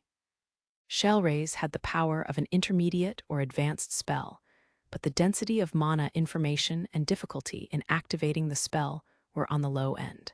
For Alice, who'd already acquired reflection, she only needed to get used to the spell and practice through repetition to fully master it. Being able to cast spells that used motion of the AWR was something she excelled at, compared to the other students. Meanwhile, Loki's training was showing some results too. While there was some lag, she should be able to use it in live combat soon after training some more. Incidentally, the training ended when it did in part because it was a good time to stop, but also because Alice License received a private message from Felinella. She made desperate excuses, saying she'd gotten his number from her father Visiest and wasn't getting to the point at all, so they decided to meet at Alice Laboratory. While messaging through licenses was common, it was also susceptible to being intercepted. Alice License had measures in place to prevent such interceptions, but it was pointless if the other party hadn't done the same, so it wasn't all that effective.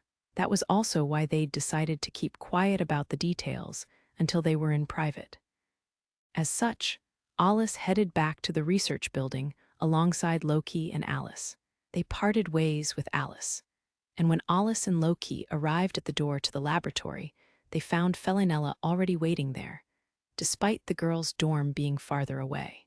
Felinella, having arrived strangely quickly, looked a little nervous, standing like a statue in front of the door. Sorry for keeping you waiting. Seeing Alice after he called out to her, Felinella replied with, I only just arrived too. Please don't worry about it. She waved her hand as if brushing off his concern. In her other hand was a small paper bag, a present perhaps. Alice turned to the task of unlocking the door, which opened with sluggish movements. Excuse me, Felinella said, as she entered the room last. Once inside, she gazed around the room. She didn't appear to be looking for something specific, as based on how her eyes were sparkling, She was observing the room as if it were something sacred. She seemed to be immersed in ecstasy. "What are you looking at? There's nothing that interesting here." "And no, that's not true. What can I say? I'm just really happy. You're a strange girl." Felinella flashed an embarrassed smile, and after a polite bow, she stepped deeper inside the room. "All right, this isn't anything much, but please accept it."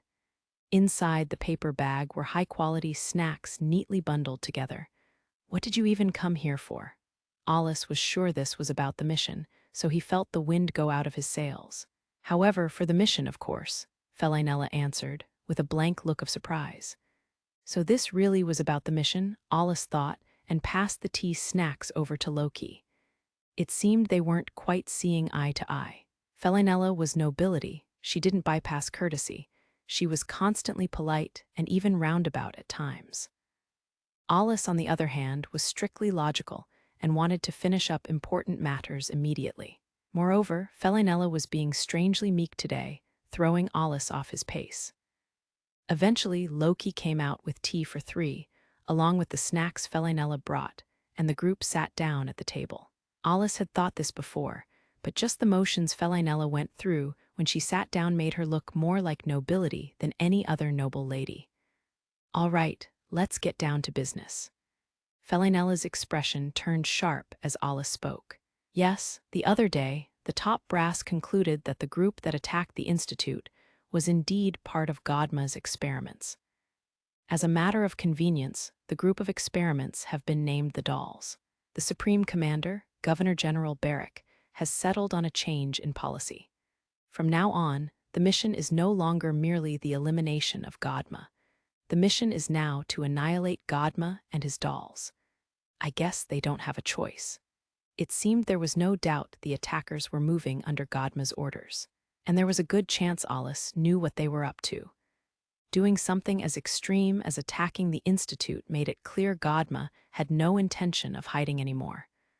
"What about the goals of the dolls' attack?" Loki interjected. This also happened to be on Alus' mind. The General Staff Headquarters has reached a conclusion about that. They believe it very likely that it was some kind of demonstration, maybe a performance test of the dolls. Taking into consideration the existence of supporters, their success can only be confirmed through a demonstration. Taking on the army itself might have been too risky, but the Institute has future military Magicmasters as well as those retired from duty, making it an optimal location to test their strength. That does make sense. Sir Alus, is there something on your mind? If you have any suggestions, I'm sure the top brass would take it into consideration. Yeah, I know, the deadline's approaching after all. No, forget I said anything. Alus had a feeling something was off, but didn't have anything conclusive to point to. Besides, even if he made a proposal based on his worries and the top brass said yes, there wasn't enough time to get it ready. Something just didn't feel right, like they were overlooking something. In reality, the attack hasn't changed the mission at hand that much. At best, Godma's sensed that something's up and made the first move. In fact, in that attack the enemy revealed their hand, giving us a lot of information. However, the pursuers the principal sent out lost sight of them. Considering how fast they ran off, I don't blame them. Pushing his sense of discomfort aside, Alus urged Felinella on. What about the plan? On that day, the security forces and the military's Magicmasters will encircle the area. Your objective remains the same, but now it's a group annihilation instead of a single assassination. In other words, we're not letting any one of them get away. I'm sure it will be a lot of work, but scraping together some triple-digit Magicmasters is the best the military can do. Felinella, serving as the messenger, cast her eyes down apologetically. There's no reason for you to apologize, Feli. This is how it always is. This is what the Governor General has decided on. I would have made the same decision. And with Lord Visius taking charge, I won't have to worry about an unexpected defeat if something happens. I will let my father know. You don't have to go that far. It'll only confuse him. Felinella held her hand over her mouth and giggled. Alus continued with, "It was only a joke," as his lips curled up into a smile while he took another sip of tea. "Will Miss Loki take part in the mission too?" "Of course I will. I'm Sir Alus' partner." Seeing Loki's resolute attitude, Felinella directed a pleasant expression her way. "Let's do our best," she said, gently smiling at her. While she said that, on the day of the mission, Alus would be the one doing most of the work, so the others might actually wind up with spare time on their hands.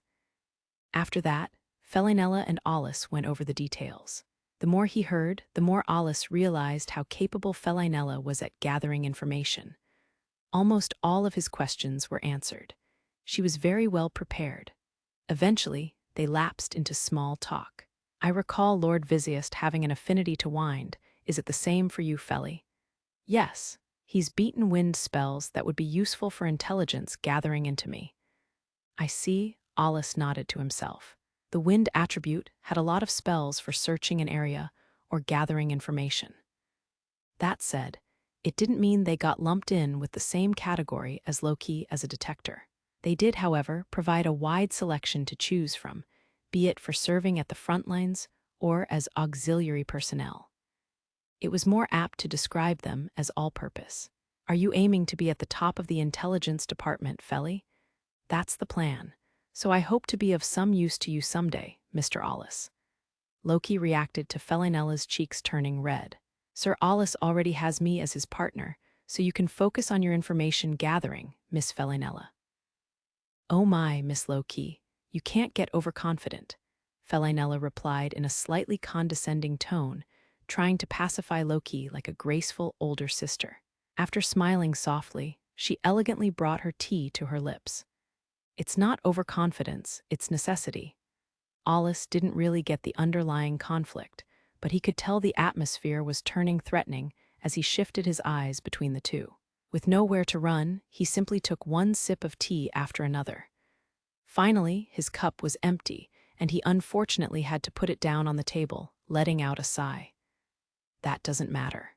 It only means Feli is suited for information gathering, while Loki is suited for dealing with fiends. I don't know what's going on between you two, but if this is going to affect the mission, I'm leaving you behind." Alus had stepped in to mediate, but his tone was cold. But it seemed to work, as the two of them realized they were getting their priorities backwards. Each brought her cup to her mouth at the same time as if to signal a ceasefire. "Look at the time, Feli. Don't you have to return to the dorm? We can't have the dorm supervisor breaking curfew." "Oh, you're right. Time sure does fly." Felinella seemed to have enjoyed the time they spent together, as she had a joyful look on her face. They'd only been idly chatting in the end, but she had still enjoyed it. That was fine. Spending time like this wasn't all that bad. After all, Alus didn't feel like much time had passed during their get-together. Felinella, somewhat reluctantly, stood and gave Loki thanks for the tea. "Thank you, Miss Loki. The tea was truly delicious.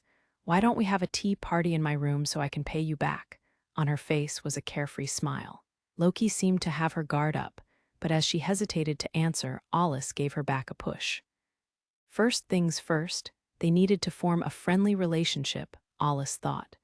Loki had a tendency to keep everything bottled up inside her. That was probably something only Alus could resolve.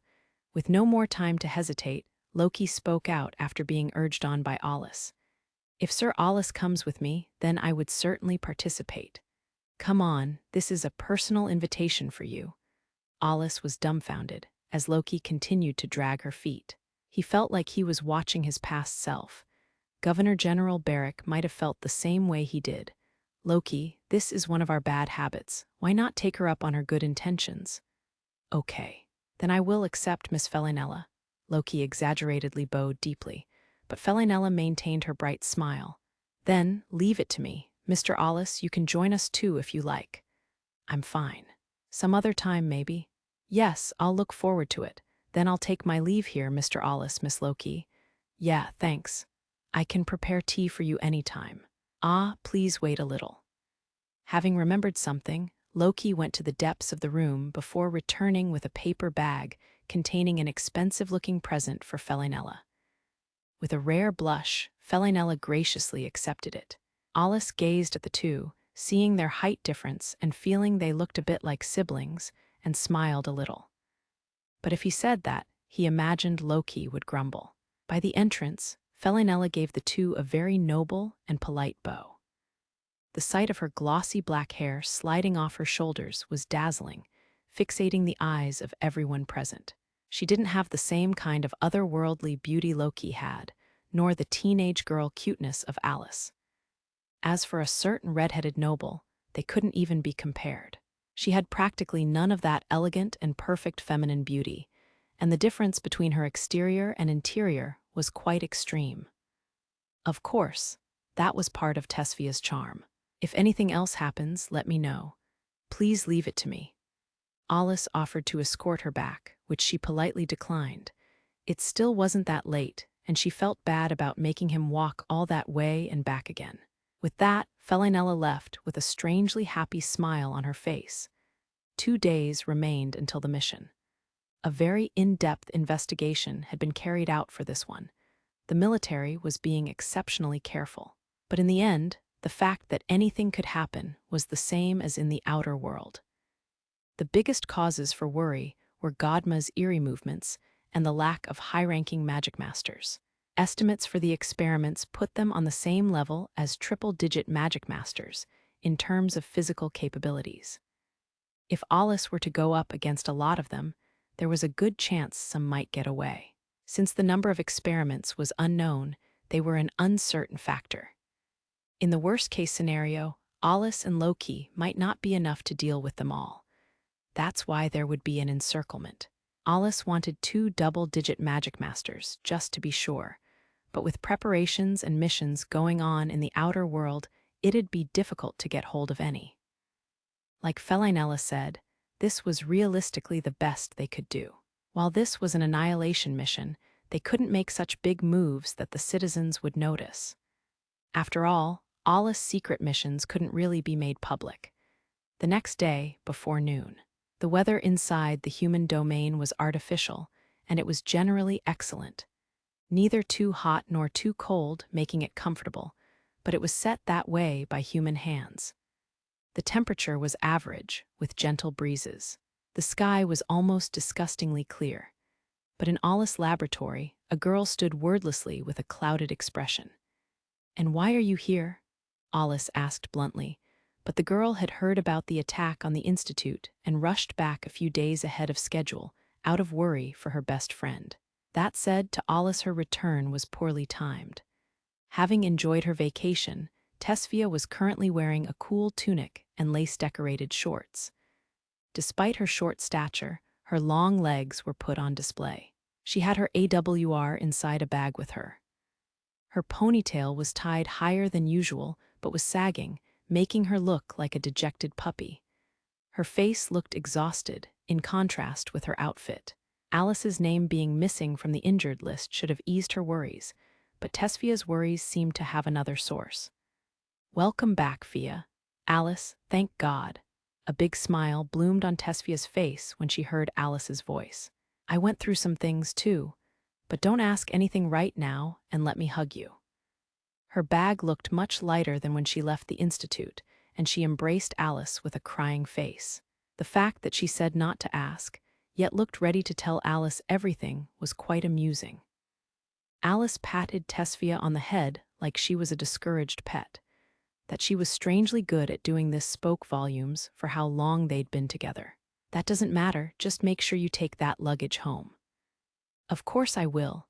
I have underwear and other embarrassing things I wouldn't want you rummaging through," Tesfia said to Alus, her red face peeking out from Alus's chest. "Why the hell would I do that?"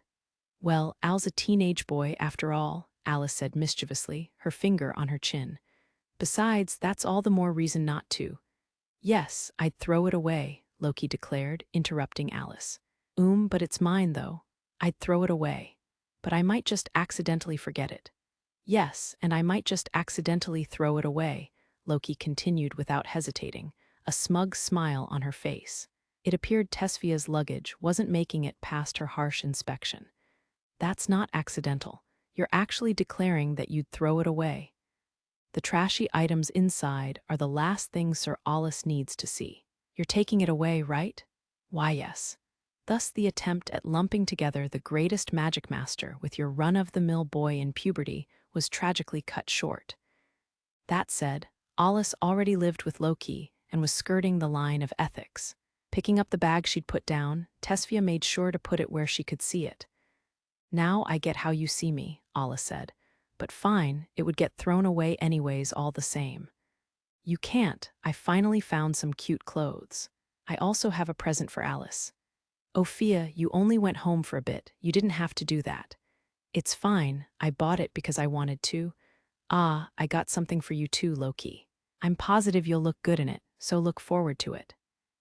Loki had called it trash before, but Tesfia's unexpected consideration left her speechless and puzzled. It was a complete surprise to her, and she didn't know how to react. "I'll reconsider throwing it away." All she could do was rush those words out. "Yeah, thanks," Tesfia replied lightheartedly, and the atmosphere in the room softened up. Loki felt a little awkward, and Alus, a few steps away, had a gentle glint in his eyes. He thought to himself that things like this were important, too. He wasn't able to put it in words, but that only made it seem all the more precious. If he were to try to explain it, a portion would surely be lost in translation anyway. It might make it stale, or even dull the recognition of its value. And most of all, just speaking of it was uncouth. "You better not have spent all your time at home playing around," Alus said jokingly, the edges of his mouth bending upwards. "Of course not," Tesfia responded immediately. Alus and even Loki smiled a little. This exchange seemed nostalgic to them. Before she knew it, Tesfia's clouded expression was starting to break up in the soft atmosphere. "I didn't go home to horse around. And of course, I didn't skip out on practicing my mana control." Pulling out the training stick, which had been slightly sticking out of the bag, she got in position. Before long, she began coating it in mana. While slow, Tesfia's technique was stable, and it covered the surface without breaks. It seemed she had indeed kept up with her training. However, she really is easy to read. Her flow of mana still remained a little unsteady.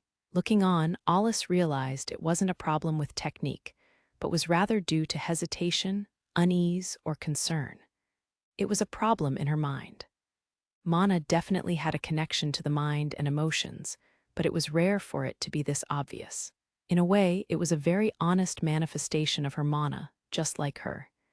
Even if she could temporarily distract herself from it, there was probably some kind of concern in Tesfia's mind. And it was Alus who brought it up. "Fia, did something happen? There shouldn't have been any problem about your grades, so was it your magic?" "That was okay, too. In fact, Mother even praised me." Tesfia gave an awkward and embarrassed smile, but her eyes looked down at the training stick in her hands, then she looked at Alus. "So, Al, my mother found me when I was training at home." She flashed a wry, uncomfortable smile. Seeing that, Alus saw she probably had an even deeper worry, one that Tesfia herself would prefer not to touch on. But she pretended not to notice, saying instead, "And you wouldn't be able to make any excuses to her."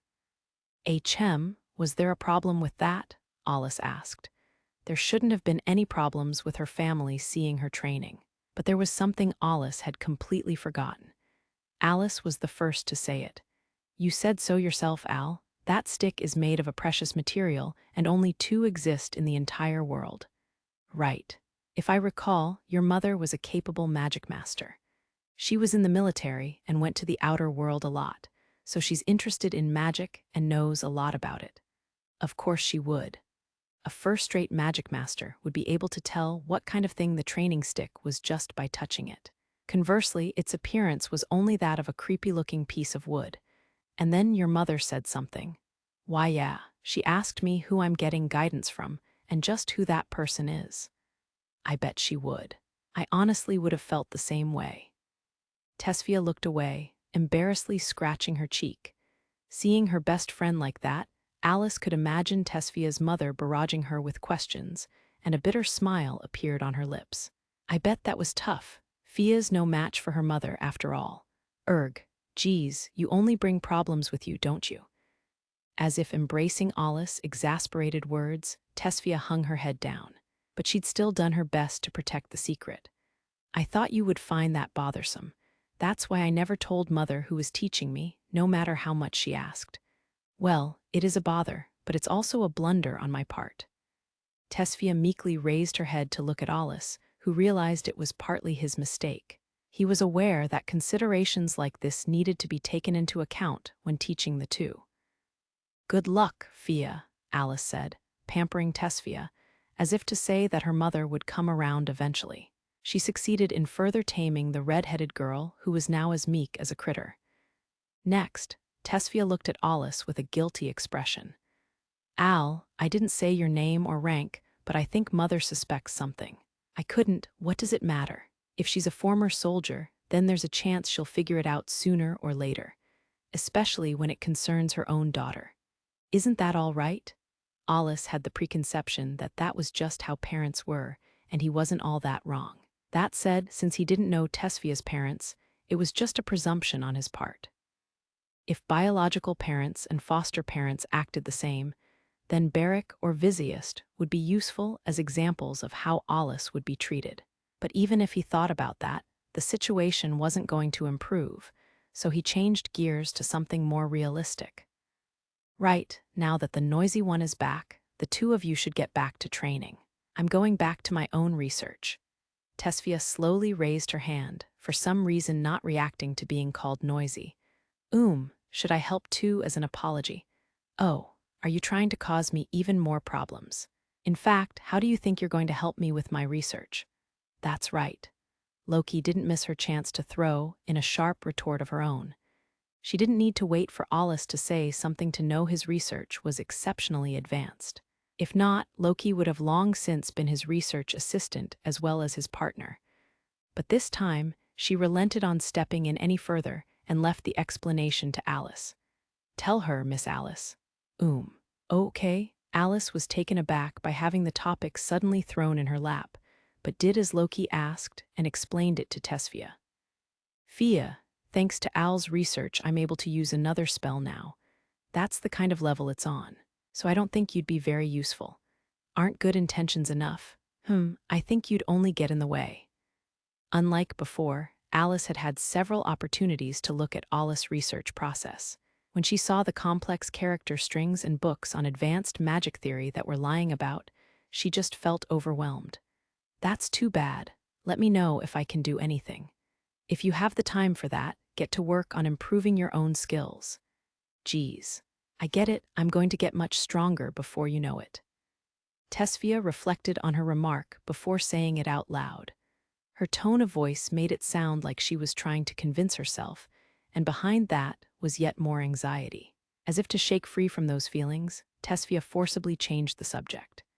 "Anyways, isn't that great, Alus? Congratulations on acquiring a new spell. That's always been on your mind, after all." A joyful look appeared on Tesfia's face as though she was happy for herself, and she took hold of Alice's hands so quickly that she threw her balance off a little. "Why yeah, thank you, Fia. Thank you again, Al." "Don't worry about it." Alus simply accepted her thanks. Since he didn't feel like he'd done anything special, he actually felt a little abashed. "Anyway, you get it now, don't you? I'm not doing the kind of research you'd be useful for. What's going on in your head anyway? Being a Magicmaster and a researcher at the same time is a little extreme." Tesfia's way of thinking was common among Magicmasters.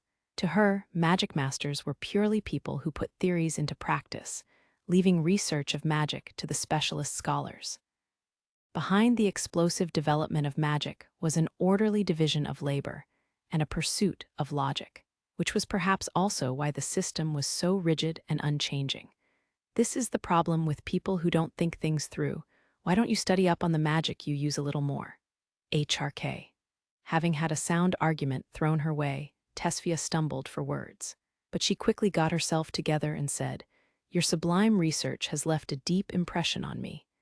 If possible, I would ask you to impart your teachings on the depths of magic to this unworthy mind of mine." Tesfia held the hems of her tunic, putting a leg back and bowing, a considerable contrast to her ironic smile.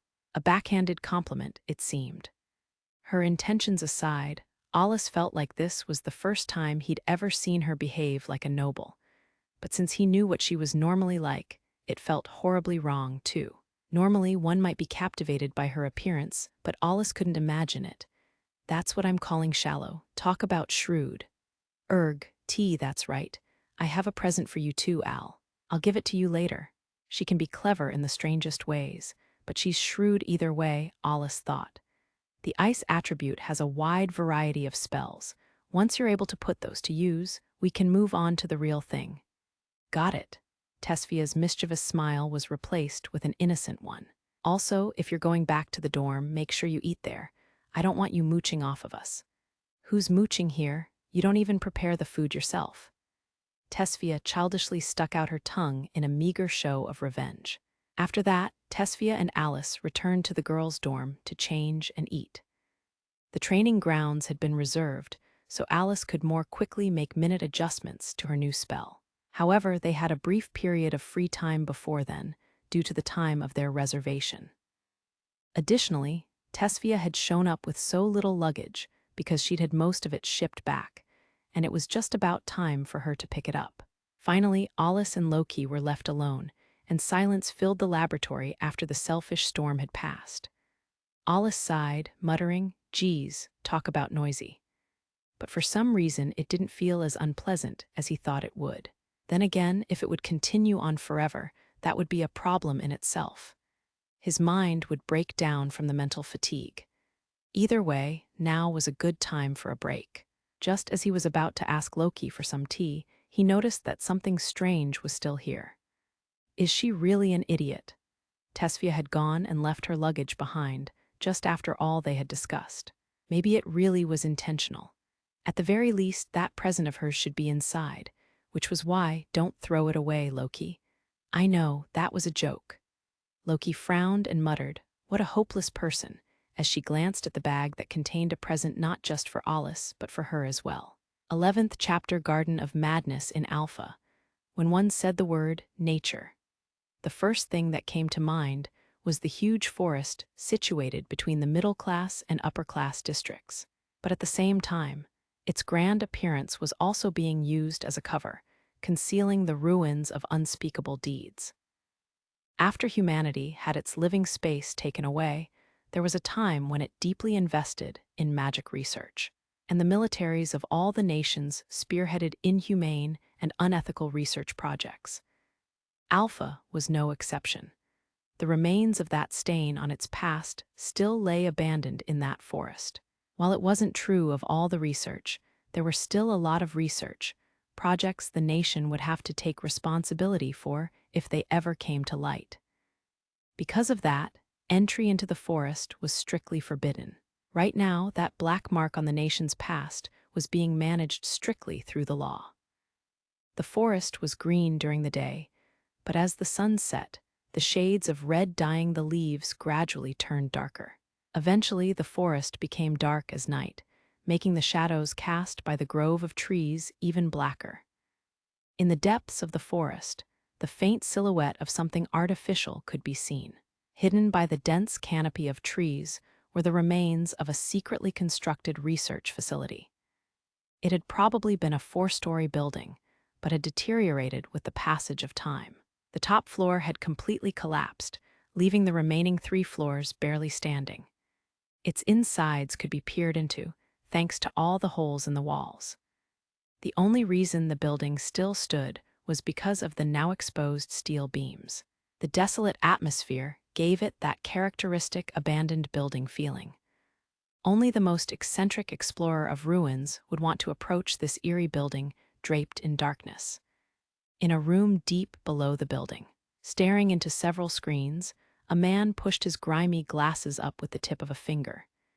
His gray hair was crudely tied up, and he wore a dirty lab coat. He had his hands in his pockets as he stared fixedly at one of the screens flickering with lights. Godma Barhong. His many cruel human experiments had been exposed, and living life on the run, he'd been offered this place as a hideout. Noise filled the screen he was staring at, and in the next moment a video call appeared. As one-sided as it was, there was only one person who would contact him like this in the past few years. "What is it, Inuv?" Godma asked the person on the other side of the screen, in a low voice that was hoarse and grating to the ears. "The military is putting their plan into action tomorrow. You better not screw up." But on the screen wasn't this Inuv person. Instead, lines of text appeared as if to add subtitles to their voice. The voice was garbled, but Godma could just barely make out enough to presume it belonged to a man. In fact, Inuv might be a fake name that was being used for convenience's sake. In short, Godma had no clue as to Inuv's identity. "You've received this much support. You better show some results." Oh, I know. Not only had Godma, on the run from the military, received a hideout and funds for his research, but even the early stages of a full set of equipment. That alone was enough, and he had no reason to pry further. Besides, Godma only expected backup from Inuv. Having abandoned the world, and having the world abandon him back, Godma's sole desire was to fulfill his research. Understood. Then let us meet at the foot of Andal as planned. Along the border of a nation, 2 nations north of Alpha, was the Andal mountain range. Once the dust settled, Inuv and Godma were to meet there. That said, Inuv was being cautious, and seemed to have arranged for a representative.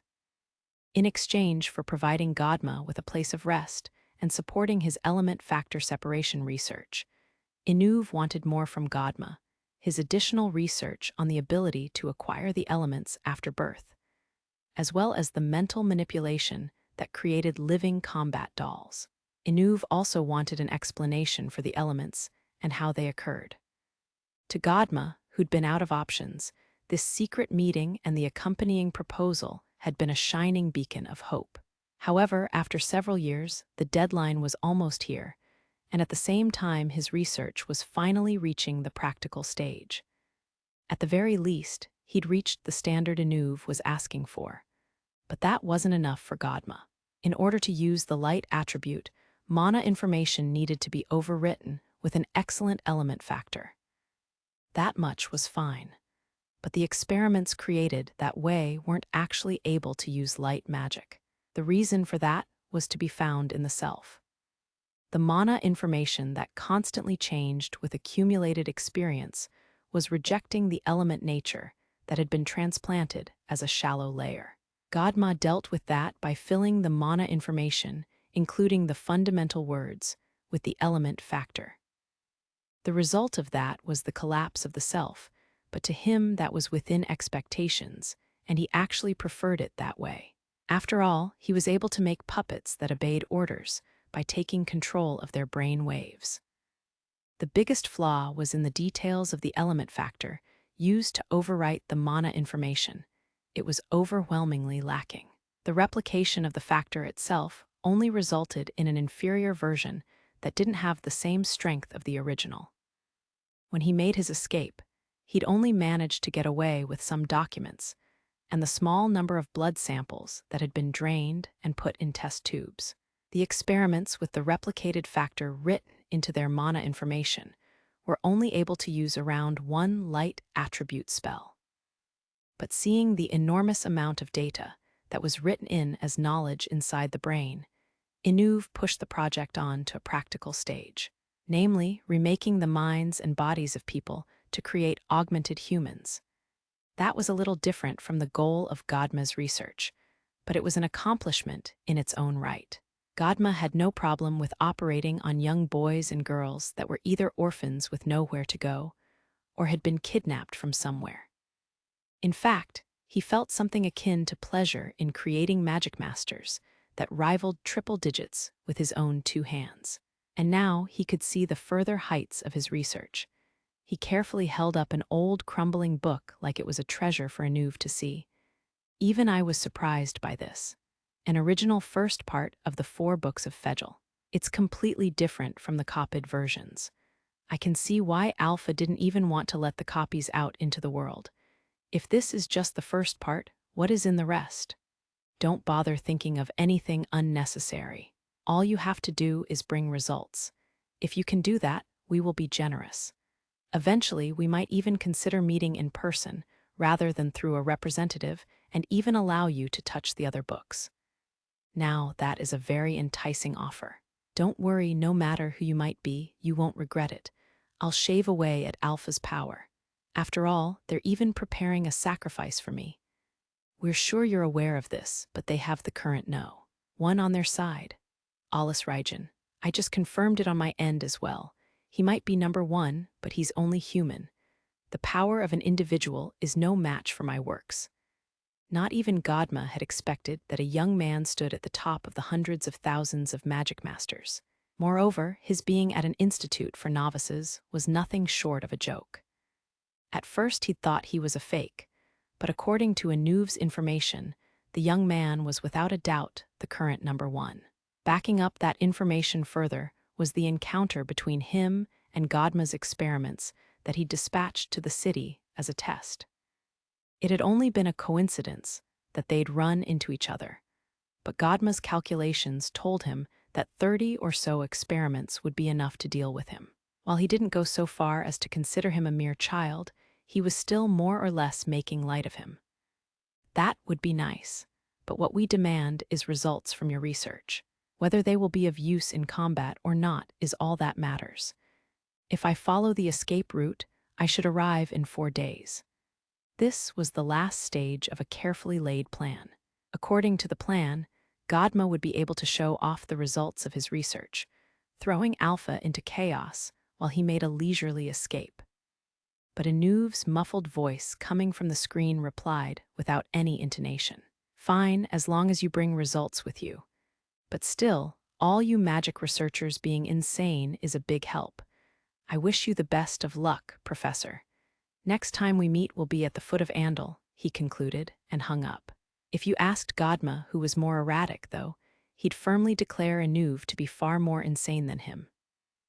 Not only had he brought with him the 4 books of Fegel, whose very existence was questionable, he also supplied Godma with raw materials for the creation of augmented humans, and sometimes a guinea pig or two.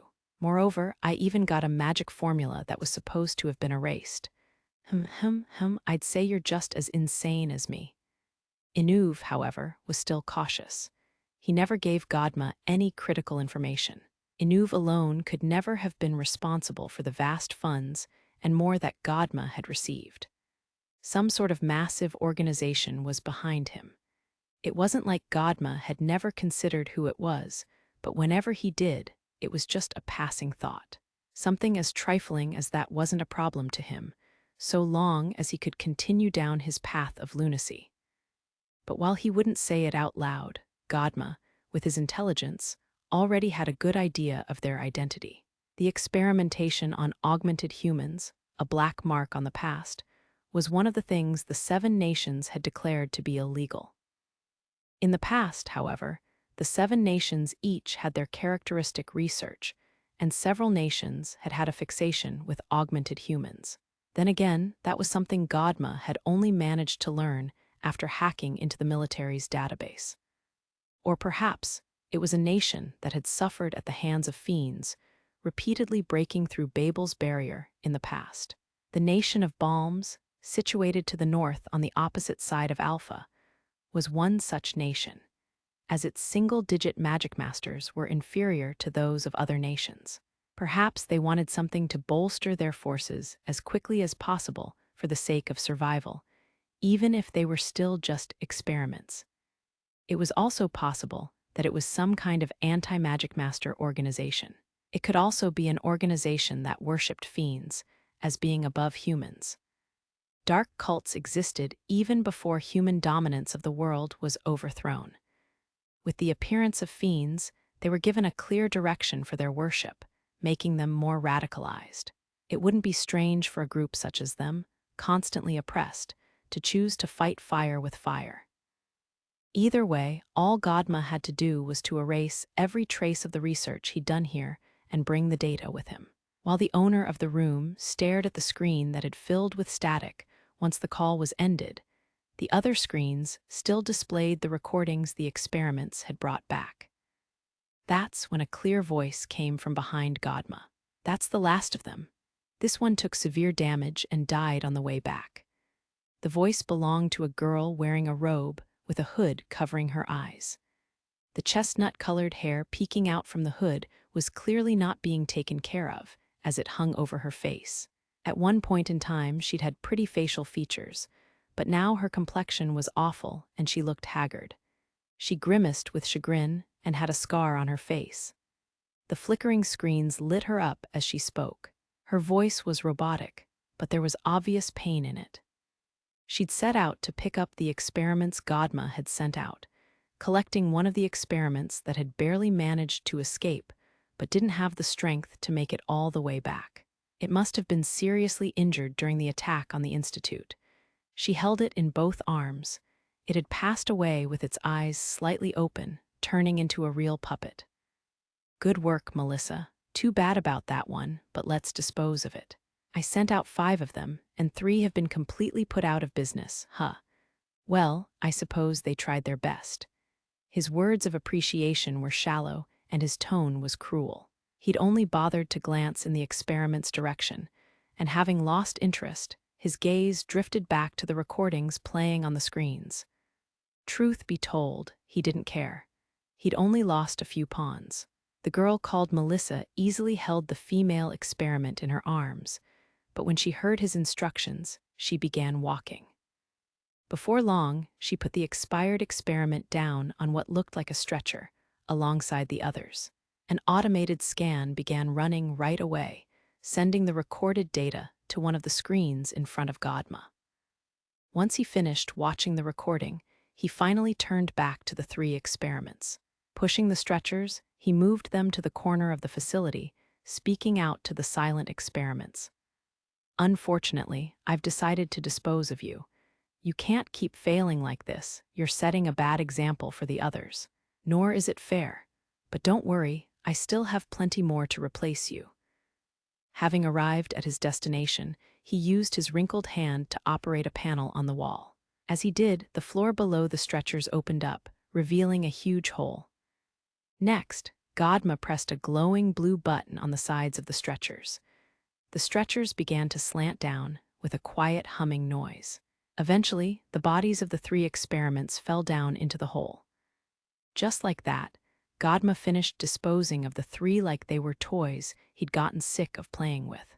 The remaining 2 that had returned from the attack didn't seem the least bit concerned with the treatment of the other 3, as they simply directed their cold stares at the ceiling. Even when they blinked, their movements were mechanical and without vigor.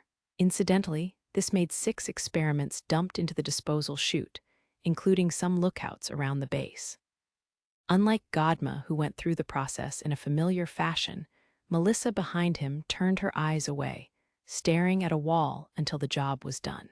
When he was finished, Godma turned his eyes to a different experiment cowering in the corner of the room. This was one of the experiments that had returned from the town the other day. A dirty hood covered the woman's face as she tremblingly bit on her nails, despite her thin fingers no longer having any nails left to bite on. As he coldly observed her, Godma thought to himself, I suppose now's a good time. After shaking his head, he softly spoke to the experiment. If I recall, you were one of the firstborn ones. This crude experiment's emotions had all been stolen, and she wouldn't move without Godma's orders. As time passed, her body began to quiver and withdrawal symptoms started to appear. Eventually, she'd become unable to even remain still. I've gotten more than enough samples, and it's been about 3 years. Before long, Godma stopped walking and sat down in front of the shaking experiment. You've done well to last this long, but a failure is a failure. It wouldn't be fair to the others if I gave you special treatment. You understand that, right? As expected, there was no answer. Not even his orders could reach her. The experiment couldn't stay quiet as she let out a groan. Godma lifted the thin girl's body in his arms and slowly headed for the disposal chute. A sound reached his ears. It was a scream from Melissa, who was watching him. What are you doing? Stop, she's still alive. No, she's done more than enough. We should let her rest now. Wait, Melissa raised her voice in desperation. But by the time she weakly grasped at Godma's lab coat, it was already too late. No. Godma dusted off his hands over the hole like he'd finished a job. When he turned around, he noticed Melissa's hand on his coat and raised his eyebrow questioningly. What are you doing, Melissa? They're not family anymore. As the eldest, how do you not know that? Now, how long are you going to be going on like this, even though there's so much of what you wanted here? He scolded Melissa with anger in his voice. He mercilessly swung his hand and gave Melissa a slap. She closed her eyes and accepted the blow, her body trembling. Godma's angry slap had a surprising amount of force behind it for his thin body, but the pain dealt was emotional rather than physical. Don't make me regret leaving your emotions intact. You're the oldest sister of this family. Don't make me deem you a failure. He pulled out a small device from his lab coat's pocket. And when she saw that, Melissa forgot about the pain in her reddened cheek as she clung on to Godma. Her eyes glistened with fear like a young girl. No, please. Anything but that. I'll do anything, but that scares me. I can't take not being myself anymore. She desperately squeezed out the words from her quivering throat, pleading with Godma. Crying, clinging onto Godma's lab coat, she sought for a means to escape her fears, begging him for mercy. Because of the light above, the shadows cast on Godma's face as he looked down on her made it impossible to make out his expression. Perhaps taking pity on her, he bent over. He then smiled gently at her before grabbing hold of her hair and pulling her head up. Ah, you had the ability to use the light attribute, but were crushingly lacking in talent for a Magicmaster. I'm the one who made you usable. Melissa was one of the test subjects Godma gathered from the element factor separation project. But she didn't have the qualities to make full use of the elements. Not everyone could become a Magicmaster by earnestly studying and trying. A construct domain in the mind was something used to cast spells, and was one of the fundamentals of a Magicmaster's power. However, a portion of the population wasn't born with the ability to put this domain to proper use. That only closed their path to becoming a Magicmaster. It wouldn't impact their ability to lead a normal life. They could still have a family and be surrounded by happiness, plain as it might be. But as an orphan, Melissa had no relatives. She had nobody she could call family, unable to find tranquility in that. Oh, poor Melissa. That Alice you met at the facility was quite attached to you, but you still parted ways with her. Even after losing her parents, she still had her talents to fall back on. Do you understand what I mean? Melissa, you have nothing. That's why this is the only place where you'll ever belong. In exchange, I'll prepare people for you to love. Giving her a smile like a loving father, Godma let go of Melissa's hair. He then pulled a comb out of his pocket and began carelessly fixing up her messy hair. He slid the comb through her hair, ignoring any strands getting caught and torn off. Melissa bit down on her lip to keep her groans of pain from leaking out. Once Godma saw a bunch of hair unable to withstand his forcible approach lying on the floor, he took a break. There, now you look beautiful. With a satisfied look, he shoved the comb, still covered in hair, back in his pocket.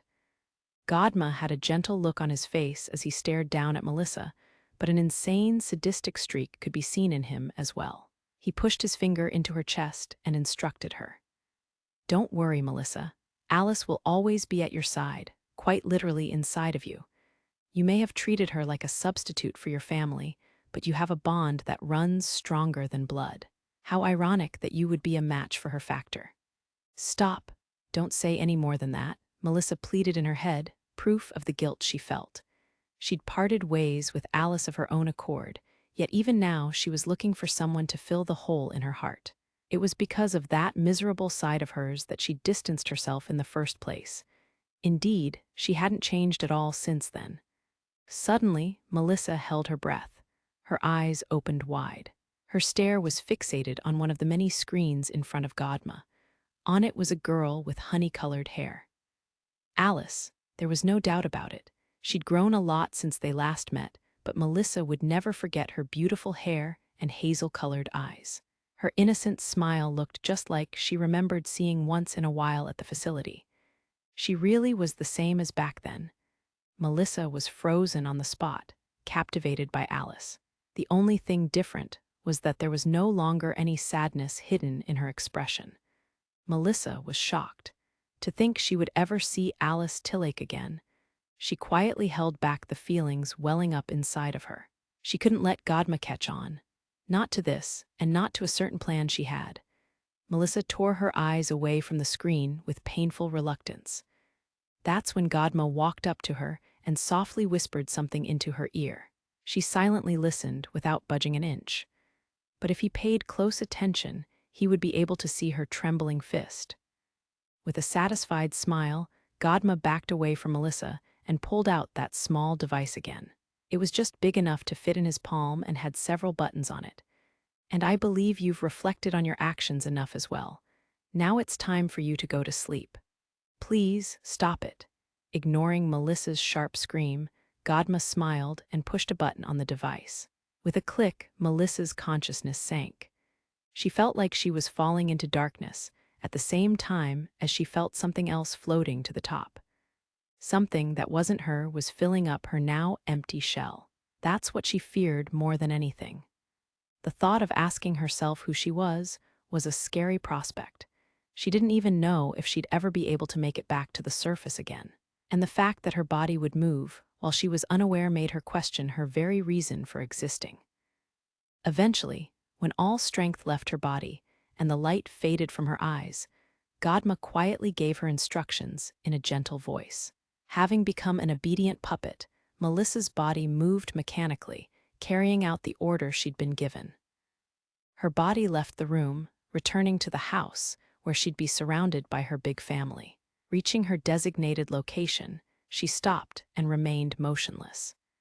Indeed, she was standing in one of the lines of experiments filling a vast room. The way they were lined up, in such an orderly fashion, made them look like weapons of war before an attack. There was one more experiment standing at the front with Melissa, guarding the silence. This one had a peculiar feature in that its eyes were different colors. One appeared to be an artificial eye with a transparency that made it look like glass. Despite the short hair, its slender jawline made it apparent that it was a woman, as did the bulges under the robe. Godma slowly followed after Melissa, walking up to the other experiment. He lightly tapped her shoulder, as if to show his deep affection. As he did, the experiment with the rare odd-eyed affliction slowly blinked her eyes.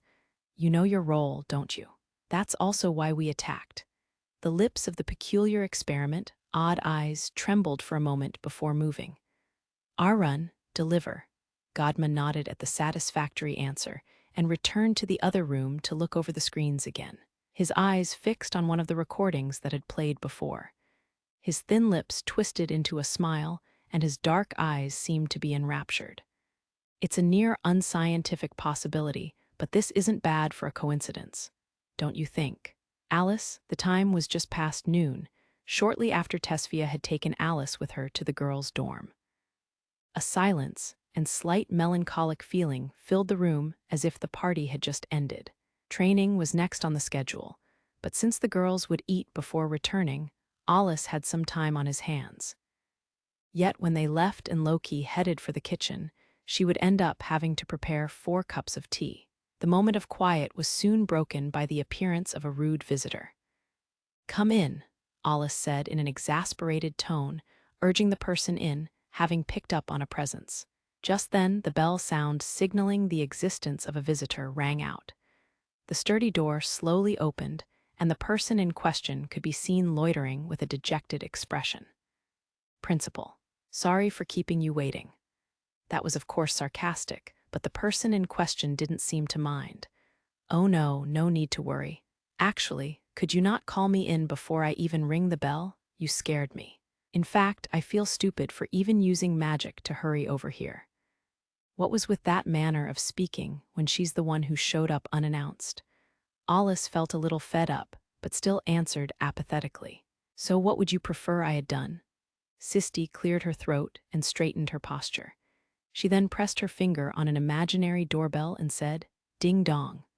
The thought of having to participate in this farce bothered Alus, so he decided to get out of this in the fastest way possible. As a result, "Come in. Thank you for having me." In the end, he'd followed Sisti's lead, which seemed to alleviate her snit a little. After nodding in satisfaction, she suddenly realized something. This is less of a place to live and more like a laboratory. Do you even need such a thick door? That's something the Governor General did on his own. The equipment here is pretty expensive, and the materials are even more precious. It's only natural that it'd be strictly secured. Sisti had a look on her face that said nothing here seemed that expensive. Or rather, she didn't have a grasp on it. She'd read everything related to the textbooks they used for studying, but she had no interest in boring research material that wasn't directly related to magic. However, all the materials here were valued pretty highly. No matter how much Sisti looked around, this certainly didn't look like a Magicmaster's room. It was much more like a researcher's room. Even the equipment was on a par with military equipment. But after gazing around the room once, she lost interest in it. Don't you have anything else to do?" Alus had no idea why she'd even shown up, and seriously wondered if she was just here because she had a bunch of time on her hands. How rude. There's nothing strange about the principal inspecting a student's room, is there? No, that's definitely strange. His chin in hand, Alus was already finding it troublesome to deal with Sisti's behavior. This was without a doubt his home ground, yet he felt like Sisti was seizing the initiative. Eventually, Loki spotted an opening and brought out 2 cups of tea. "Thank you, Miss Loki. It's like there's nothing more I can ask for." Taking her cup, Sisti headed not for the table, but towards Alus' desk. "I'd prefer it if you didn't hang around here too long, just so you know. I have to watch over that sloppy pair after this," Alus said, referring to Tesfia's and Alice's training. "I'm not free enough to hang around. After all, it seems my students are hard workers that are energetically taking part in activities even outside of school. Wouldn't the principal be proud to have a group of hard workers? And as students like those gather at the Institute and grow, you'll be able to take it even easier. I feel envious just imagining it." Having had her sarcasm met with sarcasm, Sisti flashed a brief smile before deliberately sighing. Taking a sip of tea, she sat down at the corner of Alus' desk and looked down at the documents on it. Despite being raised in the military, Alus wasn't boorish enough to bring up manners over Sisti's behavior, but he was still worried that she might knock over his mountain of papers. "So you really do remember," Sisti sighed. "You should have complained to me back then." Of course, Alus and Loki remembered the large fiend invasion that happened several years ago. After all, they were at the front lines of what could be considered one of the 3 greatest threats in history to the nation of Alpha. "You haven't changed. Anyway, once you reach a certain status, it's hard to take it easy," Sisti said. "Yes, you're right about that. But you still haven't given up challenging the impossible. You've already realized it, haven't you? The fundamental problem, that it's impossible because we're only human." Alus' excuse for wanting to take it easy was that he could then focus on his research.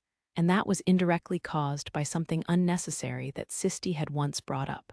"Of course, 5 years have passed since I began my research, but I realized that in my first year. But you're still continuing. As a researcher, you realize that there's value in something precisely because it's impossible. I seem to be possessed by the impossibility of that notion I heard from you. I have no qualms about making it one of my research themes." "You really are strange," Sisti said in a dumbfounded tone, and looked at Alus like he was some kind of eccentric. She quickly covered her lips with her cup, but she probably had a calm smile underneath. That's when the bell to the laboratory rang out again. Another visitor was waiting for permission to come inside by the open door. The reason it was open was due to Sisti's consideration. "Principal, you're here." "Yes, I was waiting for you, Miss Fellinella."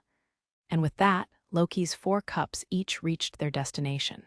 She had probably scanned her surroundings once the principal arrived, and noticed another would likely show up soon. Apparently, Sisti had chosen this time to appear so that she could listen in on Fellinella's report. Bothered by Sisti's problematic statement, Fellinella gave Alus a questioning look. The reason, of course, was because Alus' mission was classified, and not even the principal was privy to the details. Fellinella received her cup from Loki and waited for Alus' decision. Alus spoke to Sisti, convinced of something. "I see, so you went ahead and talked things over with the Governor General." "Of course. It would be negligent for the principal to not be aware of the whole story when my students are involved." "And will you be taking part in the mission?" "Unfortunately, I still have a ton of work to do. But since the Institute was attacked, I wanted to at least hear what you had to say." Nobody has a clearer picture of the incident than the people concerned, right? Alus had expected that she wouldn't take part in the plan, but he objectively decided to agree to have Sisti hear Felinella's report, especially so if she had the Governor General's permission. He urged Felinella on, but she still looked a little hesitant. She excused herself to Sisti and slowly stood up. The cup was still in her hand, but the surface of the tea didn't move in the slightest as she elegantly made her way to Alus' side. After putting her cup and saucer down on Alus' desk, she leaned over to whisper in his ear, "Are you sure this is all right? The principal might have deep connections with the military, but she's no longer a soldier. She has no need to fall under their command. In fact, if she moves on her own, she might risk the entire mission." Huh? Felinella's surprised intake of breath reached Alus' ear. As her hair fluttered, an elegant fragrance different from tea reached his nose. She was surprised by his actions. He had put his finger against her lips to silence her. "Say no more. There's no problem, I guarantee it." The reason being the circumstances for her standing down from her seat as a single digit. "That's right. The witch only ever moves for alpha," Alus said, referring to Sisti's past. But Felinella was even more surprised by how he'd silenced her, and she was taken aback with her eyes wide open. After a few seconds, she managed to calm down.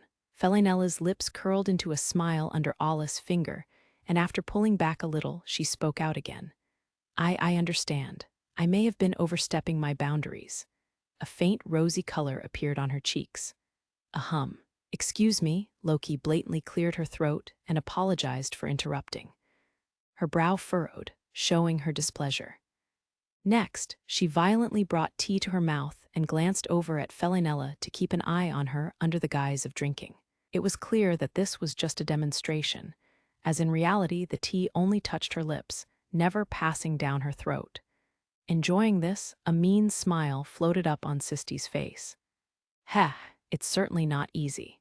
In fact, it's a handful, but what you just said was problematic. I appreciate the consideration. I'm not sure where you heard about it, but I ask you not to say a word to anyone about it." "Understood. So Feli, with the Governor General's permission, this isn't something I can interfere with." Of course, the Governor General might just have been cajoled as well. Alus wasn't sure if that was the truth behind Sisti's moniker of witch, but she wasn't the principal of the Institute for nothing.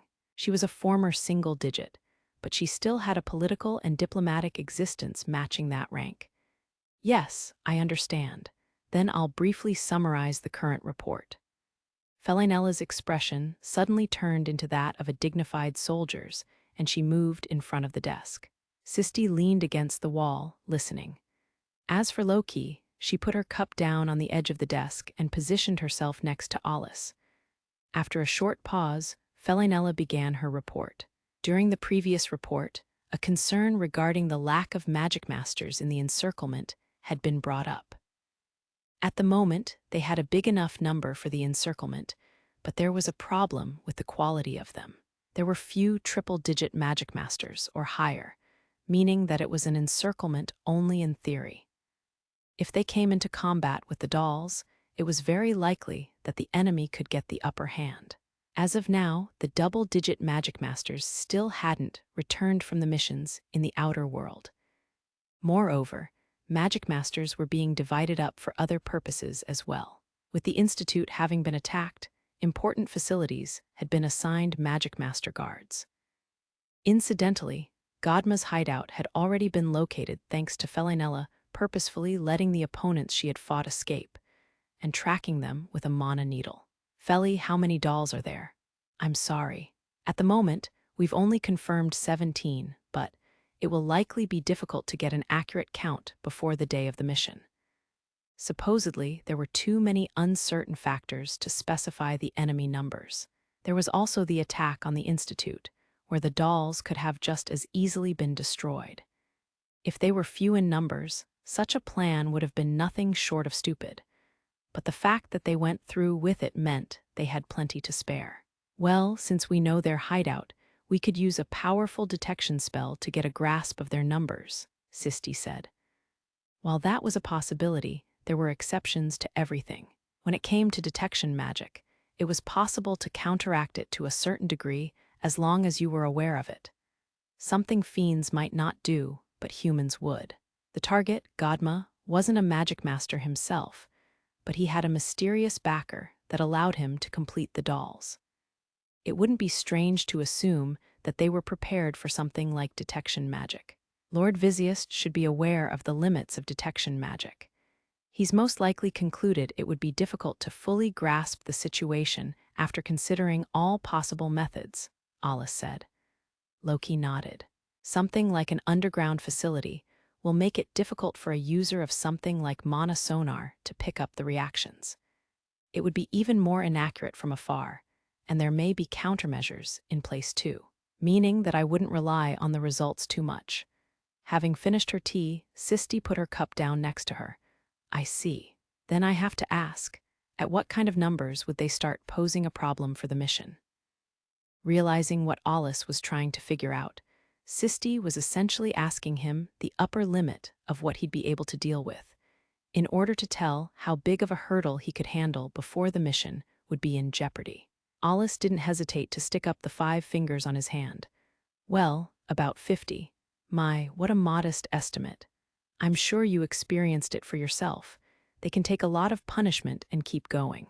You can't assume they're normal. And since I don't know what's going on inside their hideout, I can't just blow it up with magic. There's no guarantee there aren't any innocent civilians there, after all.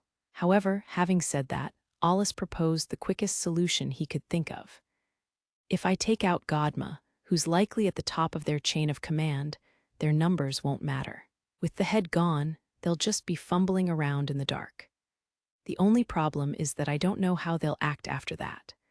I don't even want to imagine it if they all followed their master and self-destructed, and if they scatter and escape, Loki and I won't be enough to stop everyone, meaning that would be left up to the Magicmasters encircling the area, but it would probably be too much for them. Felinella added on to Alus' suspicions. At the moment, we've gathered around 500, but the majority are 4 digits or lower. The security forces have also sent some squadrons in, so there's some non-magic masters involved too. If there are more than 50 of them, that could be a problem. Alus estimated the doll's combat capabilities to be around the same as a triple-digit magic master, meaning they could very well break through the encirclement. He racked his brain. In order to make an informed decision, he needed to know the force's chain of command. And who's in charge? With over 500 taking part and plenty of enemies, unless an experienced commander stood at the head of their forces, the encirclement would quickly be broken through. There was even the chance that the encirclement would have a lot of holes. Just keeping them reined in would be difficult. It had already been decided, but Felinella was slow to explain. That would be, my father, Lord Vizziest, is it? It's rare to see him take command of a larger force, but if it's him then, I have nothing to worry about. Alus trusted Vizziest so much because of his personality and because he recognized his capabilities.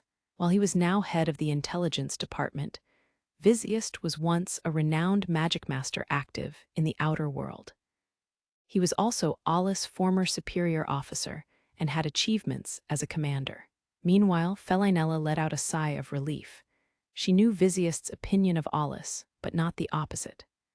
As his daughter, she felt she had a good grasp of his abilities, but she couldn't help but worry how the current one would see him. She'd had her concerns as family, but hearing Alus praise, her opinion of her father rose. However, there was one person present who didn't know much about this mission's commander. Sir Alus, I only met Lord Vizziest once, but from my impression, he's not as much a commander as a... Well, that's probably what it would look like to you, Loki. Which Sisti, one of the 3 leaders that built up Alpha's splendor, is more knowledgeable about this than I am. Sisti glared at Alus, sick of hearing him use her witch moniker over and over again. It wasn't an alias she was fond of, but there wasn't a more fitting second name that described her better. Among the wind attribute users, Lord Vizziest is very well suited for information gathering, Alus continued. He can get a grasp of the entire battle situation with detection magic. In other words, He was able to do what Loki did during the extracurricular lesson all on his own. Just that alone would have been enough to surprise her. I've learned a lot from him, too. Even you have, Sir Alus. It's not like I could do everything from the start. Visiest himself might never have considered himself as teaching Alus anything. Meanwhile, Felinella knew about it. Her father had brought it up a few times. To her, Visiest was her father, but also her master, which was why her opinion of him again went way up. No matter how competent Visiest was, the security forces joining in made the situation more complicated. Out of the 500-member force, fewer than 40 were triple digits. When dealing with an opponent that was underground, the standard was to have a tight, thick encirclement.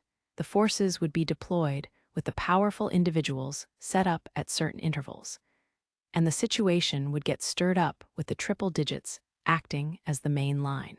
Will you be taking part in this too, Feli? Strictly speaking, she wasn't a soldier, but a student at the Institute. If she became even more invested in this mission, she'd be far exceeding her role as auxiliary personnel. Lord Visiest likely wouldn't agree to put his daughter in a dangerous position so easily either. I offered to, but I was harshly scolded, being told that it was a job for soldiers. Felinella shrugged with a wry smile, suggesting that she knew what would happen when she asked. That would indeed have been overstepping her boundaries. No parent would send their beloved daughter into a life or death situation while she was still just a student. Involving a student could even put the principal of the institute under fire. Even if she was a noble that had a duty to uphold and would eventually join the military, she was still a student at the moment. Visiest's decision was objectively correct, but I was allowed to join on one condition. Huh, Alus exclaimed in a rare surprised tone.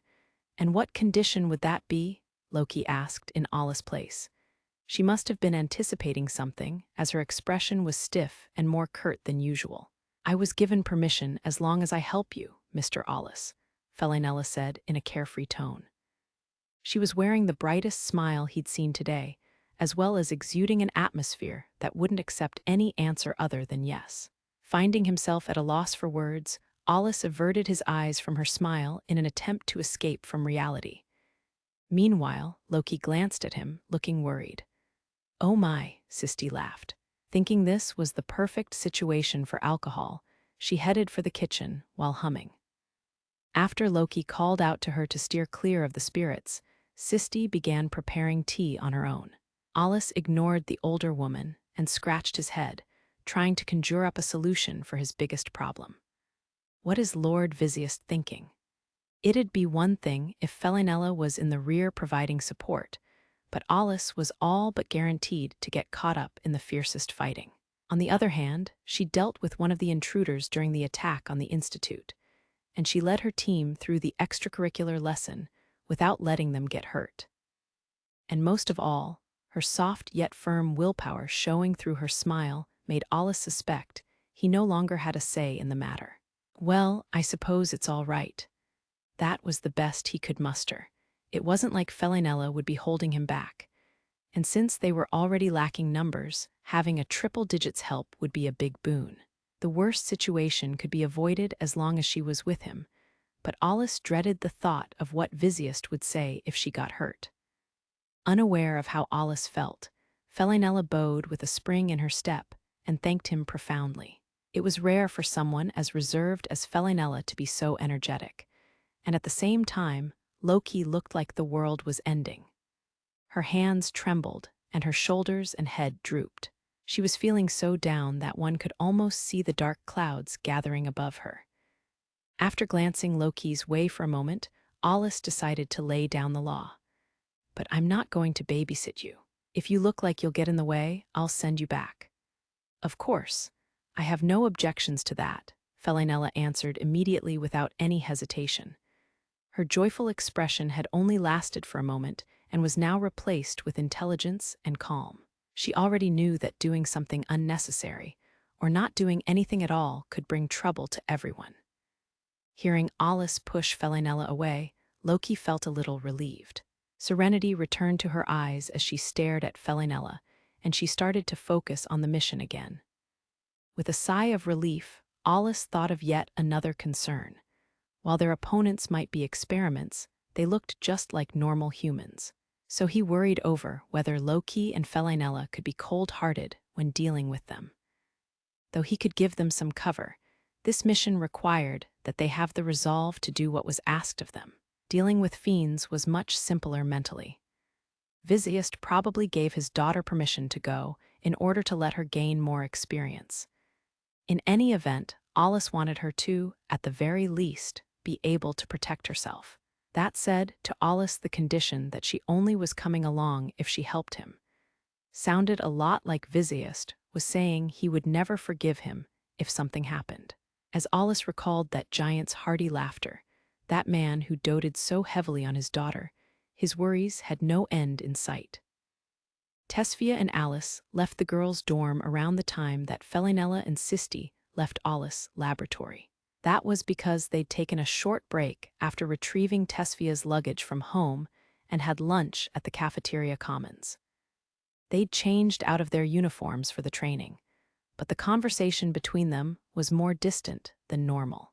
From an onlooker's perspective, they still looked like good friends, and there hadn't been any awkward silences during lunch either.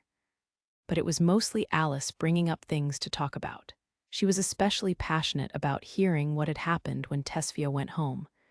When she asked about it, it was as if she was trying to get away from something. In fact, there was something she would rather not think about.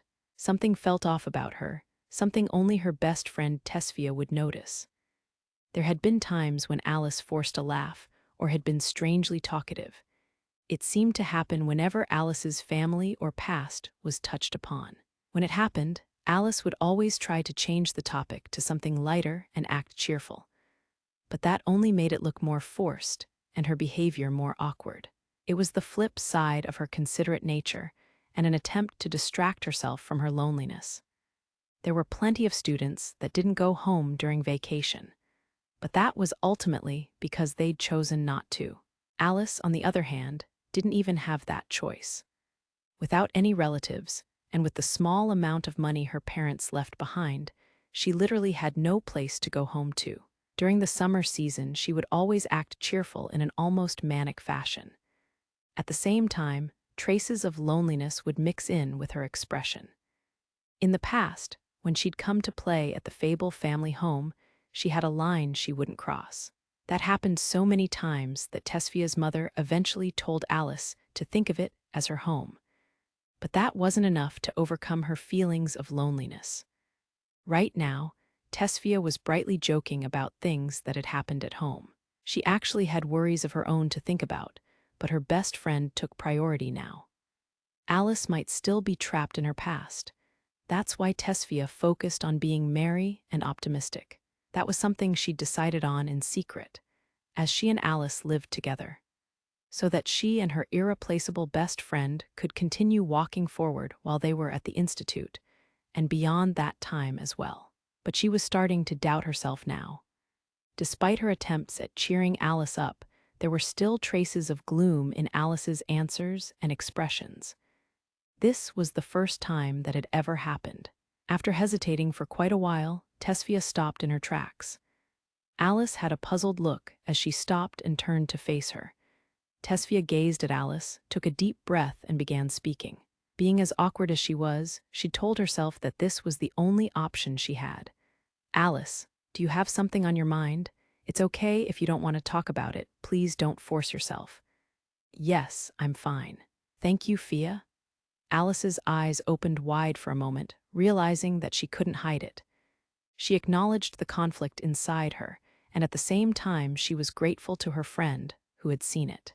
She felt a slight weight drop off her shoulders, but she was still undecided on whether or not to tell Tesfia everything. It wasn't like her anguish would disappear if she talked about it. Thus the two girls ended up quietly walking along the wide path. Alus's feeling that things couldn't go on like this had only gotten bigger, but she couldn't undo what had already happened or take back what had already been lost. And she was made to realize that she was still looking for a means to that end. Or perhaps she'd already realized that deep down, long ago. That contradiction sparked a fierce conflict inside of her, like blood still poured out of an unhealed wound in her heart. Another contradiction was that Godma Barhong, the man responsible for Alice's dark past, was still alive. That was something she'd heard from that soldier that saved her from the facility. He'd looked and sounded frustrated when he told Alice that the mastermind had gotten away. Her dark feelings for Godma had almost faded away into the depths of her memories, but they now were screaming over how unfair it was. That project had led to the untimely deaths of her parents and ruined her life. Yet Godma was still walking the world unpunished. Was that something she could ever forgive? However, yet another person appeared from her memories. Perhaps she would know the right answer. That idea was always in Alice's mind. Alice was thinking of the girl who had gently smiled at her and given her a warm embrace when she was hurt and lonely. That girl was like a sister to her, but she had left Alice. Maybe that somewhat dark expression she'd had when they met for the last time meant she was trying to tell Alice something. Alice silently continued mulling that thought over. Tesfia had started walking closer to Alice, silently waiting for her to speak again. As the strong sunlight of the early afternoon shone down on them, they slowly made their way toward the laboratory. That's when Alice suddenly stopped. They were almost at the laboratory, and when Tesfia looked at Alice questioningly, she saw that her hazel eyes were wide open. Following the astonished Alice's stare, Tesfia saw a lone woman with chestnut-colored hair making her way towards them with a smile. Because of the sunlight, she couldn't get a good look at her, but she seemed to have a similar atmosphere to Alice. Melissa, the name leaked out from Alice's lips, her eyes tearing up as her memories reawakened. It was as if her mouth had moved on its own. The woman answered back, Alice. Her voice sounded like it was gently caressing Alice's ears. That nostalgic voice soothed her tense nerves. Tesfia was a little surprised as she looked at Alice's change in expression. When she glanced over at the person responsible, she figured it must have been an old friend or the like. So even Alice had someone like that. Tesfia's surprise eventually turned to relief. Though it was a shame that she wasn't the only one special to Alice, Tesfia knew that wasn't going to be a problem. Which was why she smiled as she saw Alice wipe away her tears. She wasn't alone. She had someone precious to her. Before long, the redhead was gradually filled with happiness, and her chest felt full of it. That didn't feel bad. It was like she was being wrapped up in a golden light. It felt like her best friend was finally being rewarded. As such, what Tesfia should be doing wasn't crying alongside Alice. Instead, she softly pushed her back, in the direction of the young woman. I don't really get what's going on, but I'm happy for you, Alice. Go to her. Why, yeah. Thanks, Fia. She's my old friend, so I'm going to say hello. Alice wiped away what remained of her tears and flashed a dazzling smile. I'll tell Al, so take all the time you want to talk. And if you want, could you introduce us later? Why, yes. There was a slight hesitation in Alice's answer, but that was just due to her wondering what to say to Melissa. A trifling problem compared to the happiness she felt from this unexpected reunion.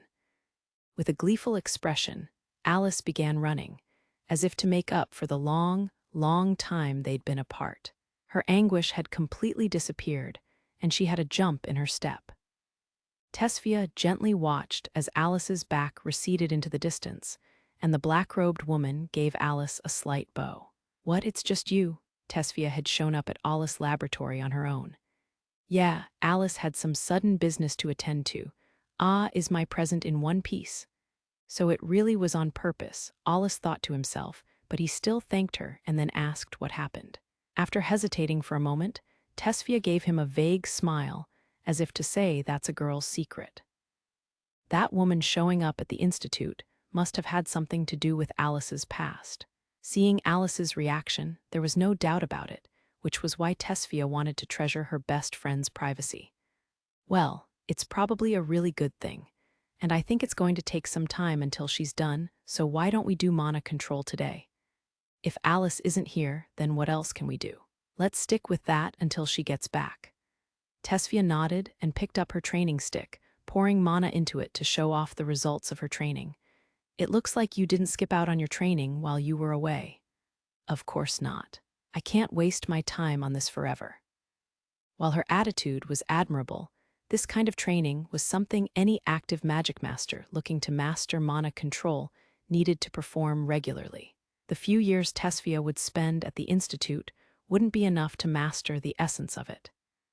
But telling her that would only negatively affect her willpower, so Alus decided to keep quiet instead. The mission was set to start tomorrow, but Alus acted the same as he always did. Tesfia catching on was highly unlikely, but there was no harm in being careful. And if he were to let something slip to her, it wouldn't be long before he got the retirement he wanted. In a way he didn't want. Loki, why not look over her training a bit? Alus said to Loki, who was hard at work on her detection training. It would make for a good break. Hearing his voice, Loki softly exhaled and opened her eyes. It looked like you were able to give Alus some good advice the other day, so don't you think it would be unfair to leave Tesfia out of it? Though it sounded cynical, Alus had said it out of consideration for Loki. If she got too much into her detection training, she might end up too tired for tomorrow's mission and maybe even risk its outcome. Loki, of course, picked up on his intention. I understand. You're going to watch over me. Loki seems to have found an unexpected talent, you see. Please don't tease me, Loki said with a frown, trying to hide her embarrassment. That said, she didn't look all that unhappy as she walked over to Tesfia. Well, Miss Alus seemed to pick up the trick for something. Really, when I was gone. Hurry up and teach me, Loki. Feeling like she was being left behind by her best friend, impatience filled Tesfia's expression. A few minutes later, Alus was watching Loki teach Tesfia. There was a lot for him to learn as well, including thoroughly going through parts that he'd personally never had trouble with. He'd overlooked that. Finding an equilibrium for your mana while you're controlling it is definitely more efficient. Either way, the goal was to do away with waste and adapt to the situation by using the bare minimum amount of mana. That's why it was logical to learn how to adjust the amount of mana being expelled. The point of the training stick was ultimately to focus mana.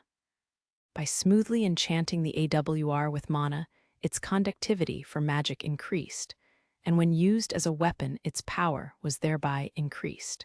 Eventually, Alus began to feel that he wasn't suited for teaching people. When he thought about it, the training he'd been assigned deviated from what magic masters normally went through, which was why he couldn't really understand how to overcome the common walls magic masters came up against. By the time he was aware of his surroundings, he was at the front lines, and having grown up in a place where he'd die if he couldn't do something, he'd interpreted training differently to begin with. But he never had any intention of training all kinds of magic masters, so Tesfia and Alus would just have to try their best to keep up. It appeared that more difficulties than Alus had imagined stood in the way before the girls would be usable. Ah, this is so irritating. Tesfia's sudden shout broke the silence. Her focus from before was all gone. She raised her voice and seemed to be throwing a tantrum as she began expelling mana. As expected, she wasn't suited for minute control. Simply put, she was very clumsy at mana control. She was short-tempered and wasn't the kind of person who was good at work that required patience, such as threading a needle. Alus wanted her to at least be able to do the basics, but now might be a good time for a break. She was desperately trying to catch up, but it was clear that she wasn't going to achieve anything if she didn't take breaks every now and again. The moment Alus told her to take a break, Tesfia unbuttoned the top button of her blouse to let off steam. He didn't particularly care, but it definitely wasn't the kind of thing a well-bred young lady should be doing. Miss Alus sure is late. Is she not coming today? Loki asked, as she handed a glass of iced tea to Tesfia. Tesfia received it with thanks and thought for a few moments before answering, I'm not sure. The truth is that an old friend came to visit her. Is that so? Loki was a little surprised, and Alus was somewhat disgruntled. Sorry, Al. It looked like special circumstances, so I thought to keep quiet about it. But they looked like old friends, so I wanted them to spend some time together. Besides, Alus seems to have been worrying about something lately. I see, Loki replied. Tesfia was honest. Another way to describe her was simplistic, and keeping quiet about this was apparently a burden for her. A cold drop of water slid down her glass, as if symbolizing the weight dropping off her shoulders. "Ah, this feels good," Tesfia said with a slack look as she pushed the cool glass against her cheek. "But who would visit Alice at a time like this?" Alice asked Tesfia. She looked very kind and beautiful. "Ah, just because she's a beauty doesn't mean you can go interrupt them out of curiosity, okay?" "Who'd do that? There was an attack here just the other day. I don't care if she's a beauty or what, but the security here sure is lax. But anyways, I guess I can overlook her skipping today." As he said that, Alice recalled something. "Oh yeah, I guess we didn't tell you. While I was researching Alice's constitution and light attribute, she talked about her past. Loki was there too. So she told you. Then I guess it's okay. It was rough, but she's done her best up until now. If she trusted you enough to tell you, then you have to live up to her expectations, okay? What are you on about? You're the ones who are supposed to live up to my expectations. But don't worry, because they're not that high." "HMPH, speak for yourself." Tesfia cheekily flashed her white teeth, but in contrast to her behavior, she seemed to be in high spirits. With the break over, Alice decided to put the free time he got from having Loki teach Tesfia to use by returning to his research. His goal was to develop another spell for Alice. There were several methods for creating spells, and the most common one was done through combining lost spells to create a magic formula. However, in order to find an effective and working combination out of the countless possible combinations for formulas, one had to have the deep knowledge necessary to accurately understand the hundreds to thousands of characters. A magic formula that created a single phenomenon was a combination of basic formulas. Moreover, the origin of spells came from the detailed deciphering of the structure of common spells used in daily life. The combination of the magic that branched out from that was what led to the modern magic structure. However, Alice was looking to create a completely original spell. That would be of help to Alice, as well as being research worth doing. For that sake, the first thing he needed to do was understand it. The more one experienced and understood the reason for a phenomenon and its results, in other words, the closer one got to the essence of a spell, the easier it was to activate and the more subtly it could be changed. Other things to consider included what kind of spell was important to reach a goal, and whether or not the mana used was worth the effects of the spell. In this regard, a Magicmaster's experience, practical intuition, and creativity came into play. He'd have to imagine, to determine and choose well over 200 topics. Just the designation of coordinates alone had a vast number of combinations of methods and elements. If one were to compare it to a jigsaw puzzle, he would first have to decide on the picture, the entity that would become the spell. Next, he'd need to accurately design the hundreds or thousands of pieces that would make it up, gather the materials needed, and then build them. With that, the framework for the spell would finally be complete. The next part was even more difficult. Even if all of the pieces were determined, there were hundreds of variations of materials. If he didn't make it capable of adapting to any situation and take the caster's mental state into account, it wouldn't work as a spell. A single flaw would spread through the circuitry, affecting the entire spell. The construction of advanced and expert, which stood above advanced, spells in particular, was extremely delicate, with only one possible answer out of billions of permutations. Putting something like that together from scratch was frankly the work of gods. As such, creating an original spell around the fundamental lost spells was the kind of work that would drive one insane. That's why creating a completely original spell of intermediate level, or above, was a massive project that took a full team of researchers several years to create.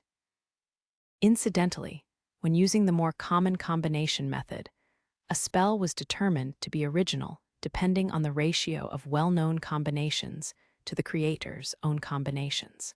If the existing combinations were less than 30% of the total, the spell was considered original. And because there were so few light attribute spells, almost any spells made would be considered original. Alus felt that Alice was lacking in offensive spells. Right now, he was in the process of picking out the topics necessary for that. The old books in his lab were very useful for determining the spell's phenomenon. Their ancestors' research may have been absurd and reckless, and their ideas and concepts unpolished, but there was much valuable knowledge to be had from it. Whether other researchers noticed it or not, Alus, with his vast knowledge, was able to find great value in the old research by looking at it from a different perspective. And the spells they'd created were all worthy of being called original. Alus was extremely focused, as if in a space where only he existed. However, as he was putting together this new spell, that focus was suddenly interrupted.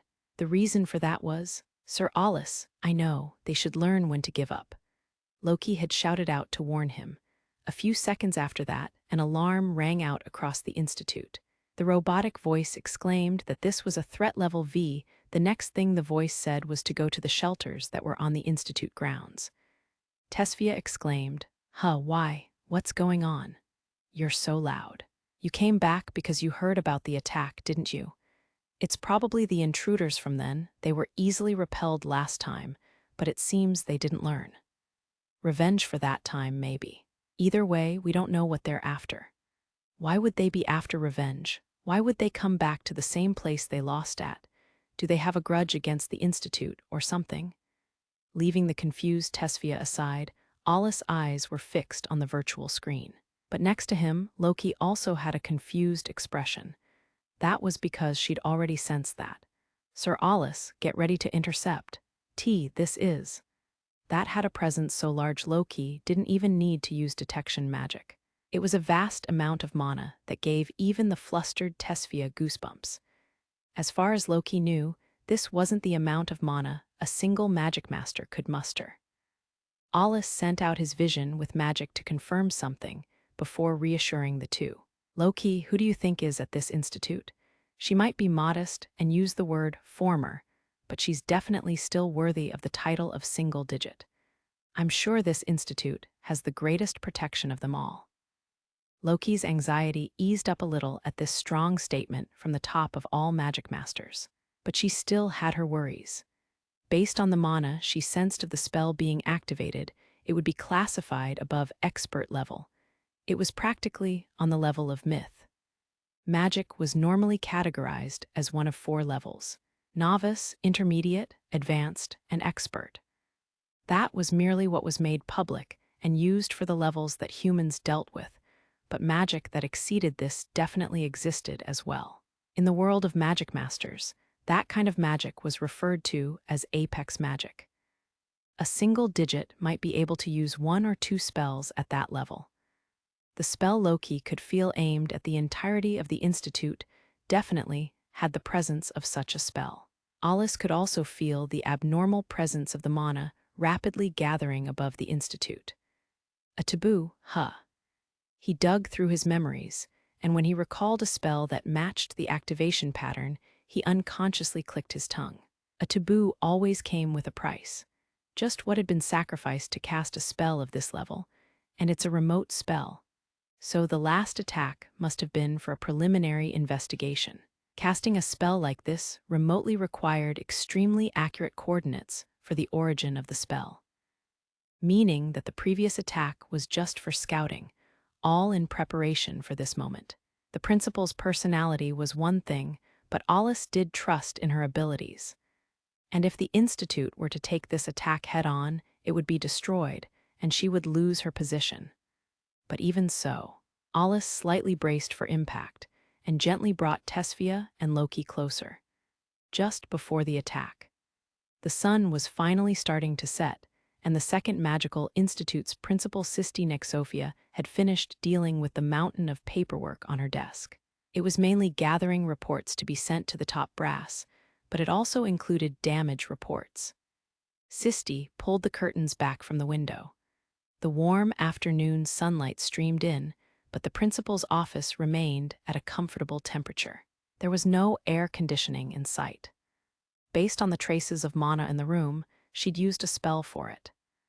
The intruders from the other day managed to infiltrate the Institute, engage in combat, and retreat in less than 10 minutes. Sisti had to expend well over 10 times the amount of labor just to clean up from that, and she frankly felt it wasn't worth it. "Can you spare me from having to do any more work, please?" she said to no one, sighing. As should be expected, Sisti immediately noticed the sudden, unusual event. She furrowed her brows and swiftly stood up, throwing open the double doors leading out to the veranda. A gust of wind blew in, sending the papers flying. Sisti didn't give them a glance, as she stepped out on the veranda and looked up in the air as the alarm rang out. The sky was filled with a vast amount of red light from Mana. A massive magic circle was being constructed in the air. Unlike Loki, who'd also sensed that amount of mana, Sisti had a fearless smile on her face. HMPH, they're looking down on me. The last time, they'd needed to take down the intruders that had split up one at a time, but things were different if the assailant used a spell against the entire Institute. There were still guards around due to the attack the other day, as well as defensive equipment, but it was actually Sisti who was the crux of their defense. She quietly thrust out an open hand. As she did, her staff hanging on the wall floated up on its own and slid across the air into her hand. It was a staff-type AWR made of a mysterious white material. It had a metallic feel, but with a peculiar luster to it. Grain-like ripples faintly covered its surface that was filled to the brim with magic formulas. The top of the staff was shaped like a quadrangular pyramid, its tip sharp, with a mystical jade-green stone slotted in at the top. Sisti tapped the staff against the floor. A bell-like sound rang out. The next moment, she rose up into the air and landed on the roof of the building. Well, holding onto my ace forever would be a waste. She'd gone up to the roof to confirm the details of the spell's construction and scale. The school's grounds were vast, but she could just barely survey it all from the roof. And right now, a massive magic circle big enough to cover the Institute was floating in the air. Sisti narrowed her eyes as she identified what kind of spell she was facing. It had an ominous presence that was very similar to several spells she'd witnessed during her days in the military. To think I'd come across an abominable spell like this again, this must be fate. Oh well, that just means I don't have to hold back. Next, she let go of her staff. It floated and stopped in midair. As Sisti poured mana into the AWR, the magic formulas on it began to glow.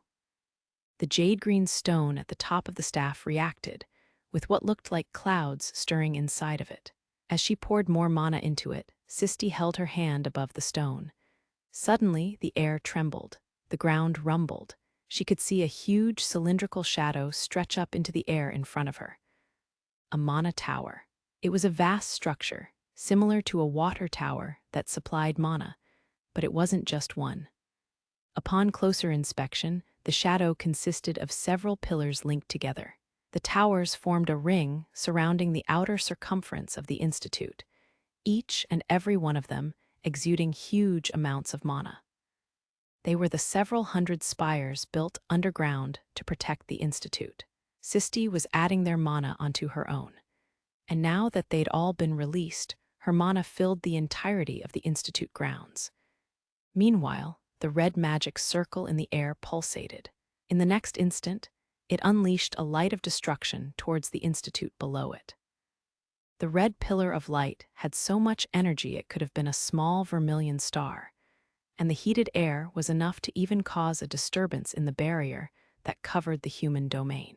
It rained down like the hammer of God, bringing overwhelming destruction with it.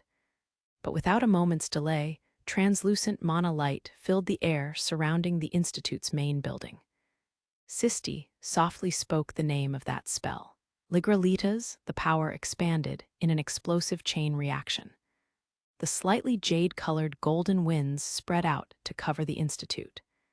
The winds overlapped in several layers, turning into a defensive barrier against the red light of destruction. The whirl of fantastical winds spread out again and again, layer after layer, becoming new barriers.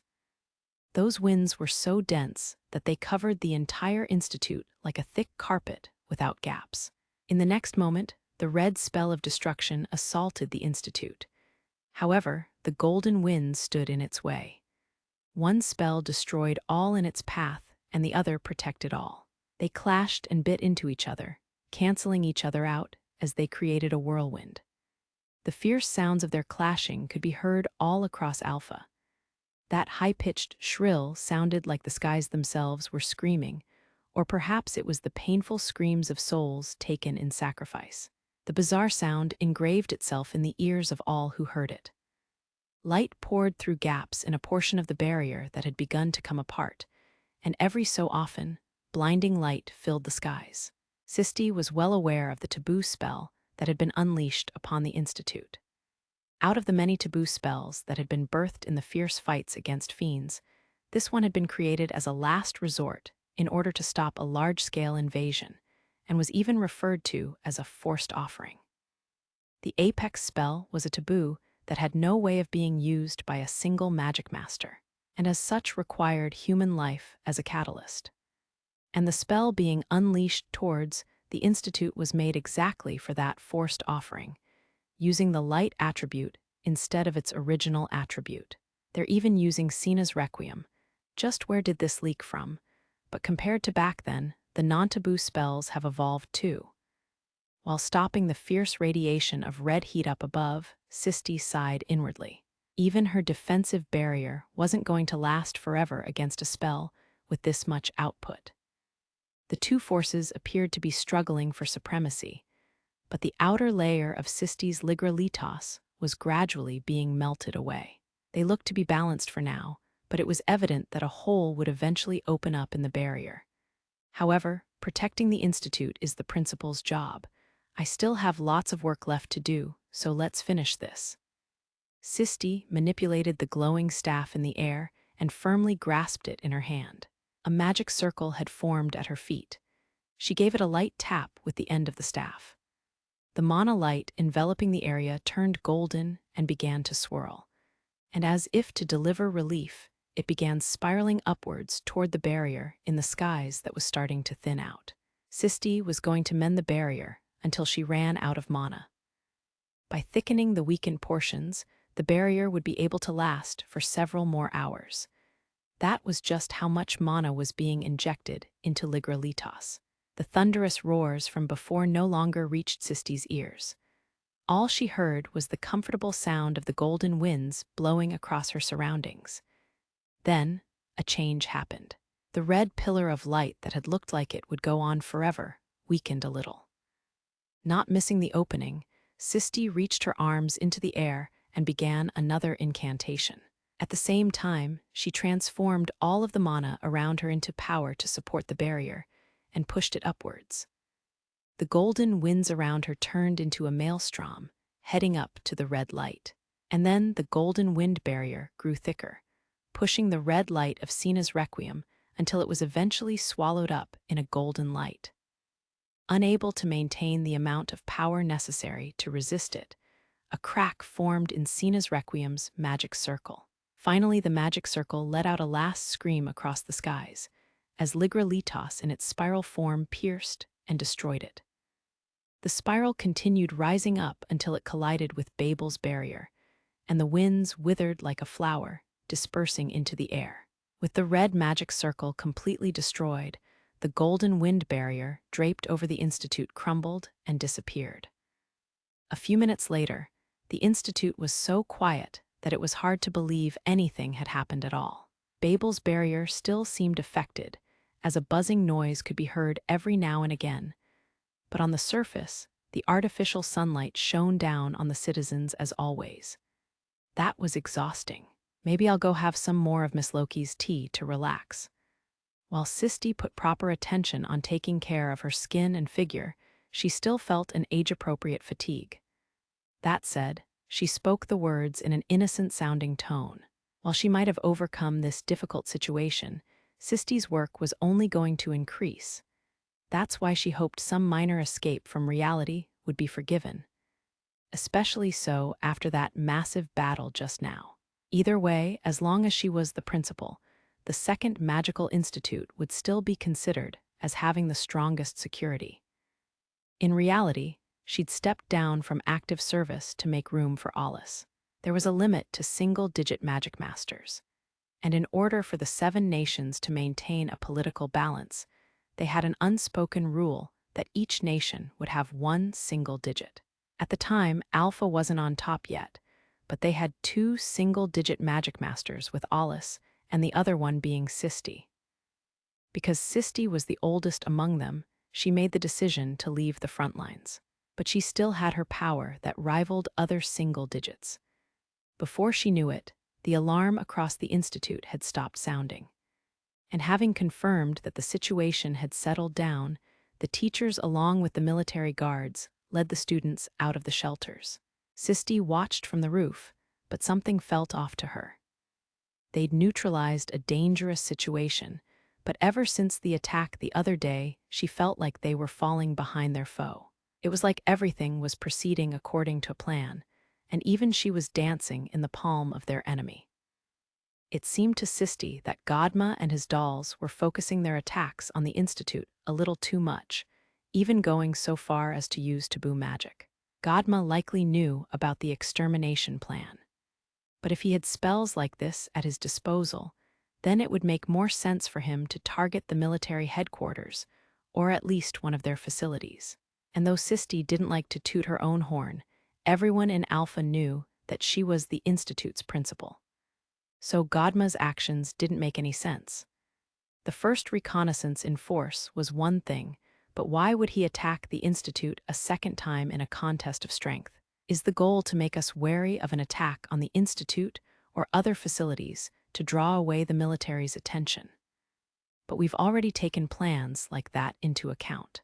In fact, the military had sent out some personnel in response to the first attack.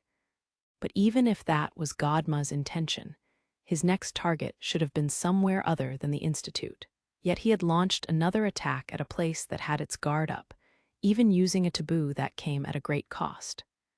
The feeling that something was wrong stressed Sisti out, and she bit her nails. I don't like where this is headed. Unable to let go of that feeling, Sisti slowly descended from the roof and landed on the railing of her veranda. There was one thing for certain, and that was how a remote spell like Sina's Requiem had been aimed so accurately.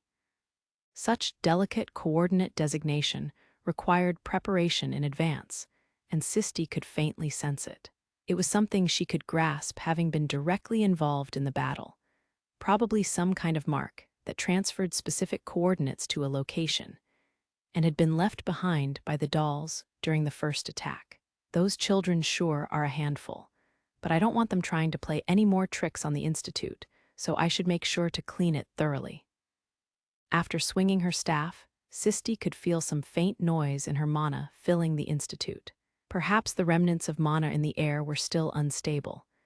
No, this was the sensation of a foreign object. The next moment, she picked up on the precise location of the cause of that sensation. With a slight smile forming in her fearless expression, Sisti narrowed her eyes as she looked in that direction. I see. Sisti's skill when she repelled the attack was more than enough to shut Loki up, who had harbored suspicions about the principal.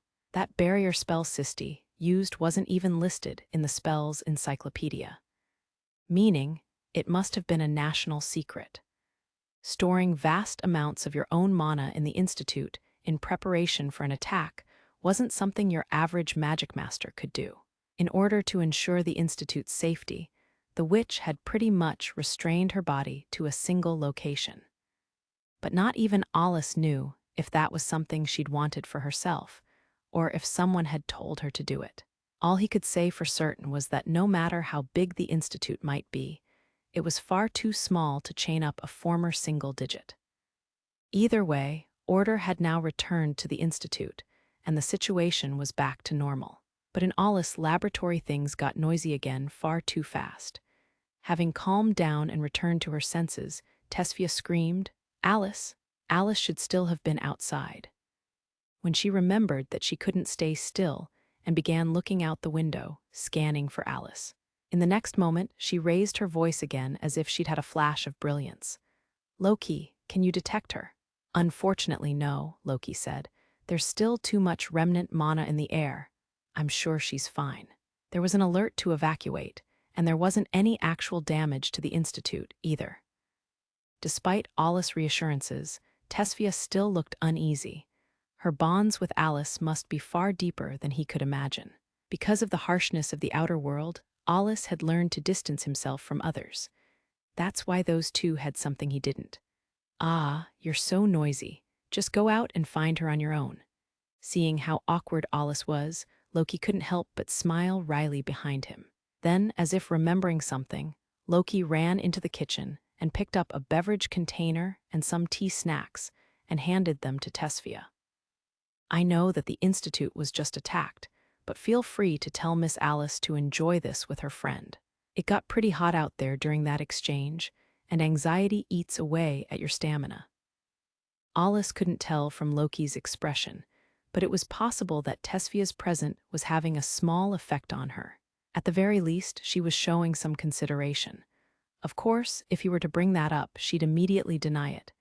Yeah, I'll let her know. Thank you, Loki. Despite her flustered state, Tesfia accepted the gift with a bright smile and thanks. The beverage container rattled, but that must have been because of the ice inside. Even fully opening, the door must have seemed to Tesfia to take too long, as she squeezed herself through the opening and dashed out of the laboratory. Still, it's pretty ballsy of them to attack during the day. Now let's see how the military moves after losing face. It's been a while since I last saw the Governor General's face red with anger. Sir Alus, the mission is tomorrow. Won't we just have the burden pushed onto us? I'd rather they didn't, Alus said, furrowing his brows. Either way, the time limit was closing in by the hour. Yeah, having necessary military personnel taken away from the mission is a problem for me. I guess his goal was to divert some forces away by pretending to attack these novice Magicmasters. No matter what his goal, there was no way that Godma had used that taboo spell on his own. He was making a show of force, having gotten his hands on a great power. In other words, he and the organization behind him were openly putting their hostility on display. They were even making an enemy out of the nation of Alpha. After thinking that far, Alus came upon the same question that Sisti had. But why is he so fixated on the Institute? It was Sisti that blocked that taboo spell. Moreover, Feli and I fought against those dolls in the last attack, so he should have the impression that the students are pretty tough, too. So wouldn't an attack on another military facility be more logical? It just didn't make sense, Alus thought. A little worried at his behavior, Loki called out to him, but he was too focused for her voice to reach. Sensing that, she simply watched over him. The next moment, Alus returned to reality, having seemingly realized the truth. His expression was exceedingly bitter. We've been played. Our premise was wrong. Godma's research isn't complete yet. What do you mean? At this point, Loki didn't think it mattered if Godma's research was finished or not. The plan would be executed tomorrow either way. But her doubts were interrupted by Alus' voice. Loki, use your detection right now. Find Alice, force yourself if you have to. Why, yes. However, the result was obvious. I can't. The mana is too dense, it's disrupting my mana sonar. Same here. The influence from the mana remnants is preventing me from getting any information around here. We just walked right into it. Alus clicked his tongue in frustration. Tesfia's likely wasting her time, too. That friend that came to visit Alice is suspicious. I'll ask around about it, but, Sir Alus, do you mean that Alice was Godma's target this time? I heard a little about her past, but why would he do something now? She was at the facility, so he should already have enough data from her. At the very least, Godma's experiments are able to use the light attribute already. No, that's not correct. The act of extracting the light attribute factor itself is difficult. Godma, who was one of the researchers back then, must have noticed that Alice's mana information is defective. The damaged parts included the core of the element factor, the fundamental words. Alus manipulated the virtual screen with a serious expression as Loki listened to him. The reason for her defect was the extraction of her factor. It might have been an accident, but as a result, Godma succeeded with his experiment, and at the same time, Alice's mana information was damaged. Or more accurately, the information was stripped away. But because it was an accident, he couldn't repeat the results with another test subject, which was why Godma had no choice but to retrieve his only successful example. A notice popped up on the screen. Alus immediately ran his eyes across it. It's security. As expected, they never let anyone that matched Tesfia's description of the woman in. Then, Miss Alice has already been. Yeah, there's no doubt about it. Those 2 attacks were all for this. Talk about a flashy diversion. Alus felt he'd been played for a fool. He quickly gave Loki an order to get in touch with Felinella. Loki, we're moving the mission forward. Tell Feli that we don't have time to wait around till tomorrow, and keep the information sharing short. Loki nodded and easily caught the license he threw to her. Alus spent that time getting ready, but it didn't even take a minute. When he came back out after changing, however, he clicked his tongue in his mind. He should have just jumped out the window. With the worst possible timing, Tesfia returned to the laboratory. Her breathing was ragged, her trademark red hair a mess, and she looked like she might start crying at any moment. What do we do? I can't find Alice anywhere. The next moment, she saw Alus' outfit and realized something must have happened while she was gone. He wasn't wearing his student uniform, nor was he wearing casual clothes.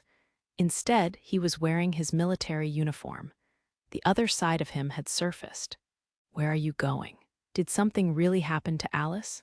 Tesfia wasn't normally this dim, especially not when her best friend was involved, but she quickly grasped the situation. Alus hesitated for an instant. He didn't have the time to explain, and the mission was top secret. Time was of the essence. Alice was probably taken away just before the taboo spell was unleashed.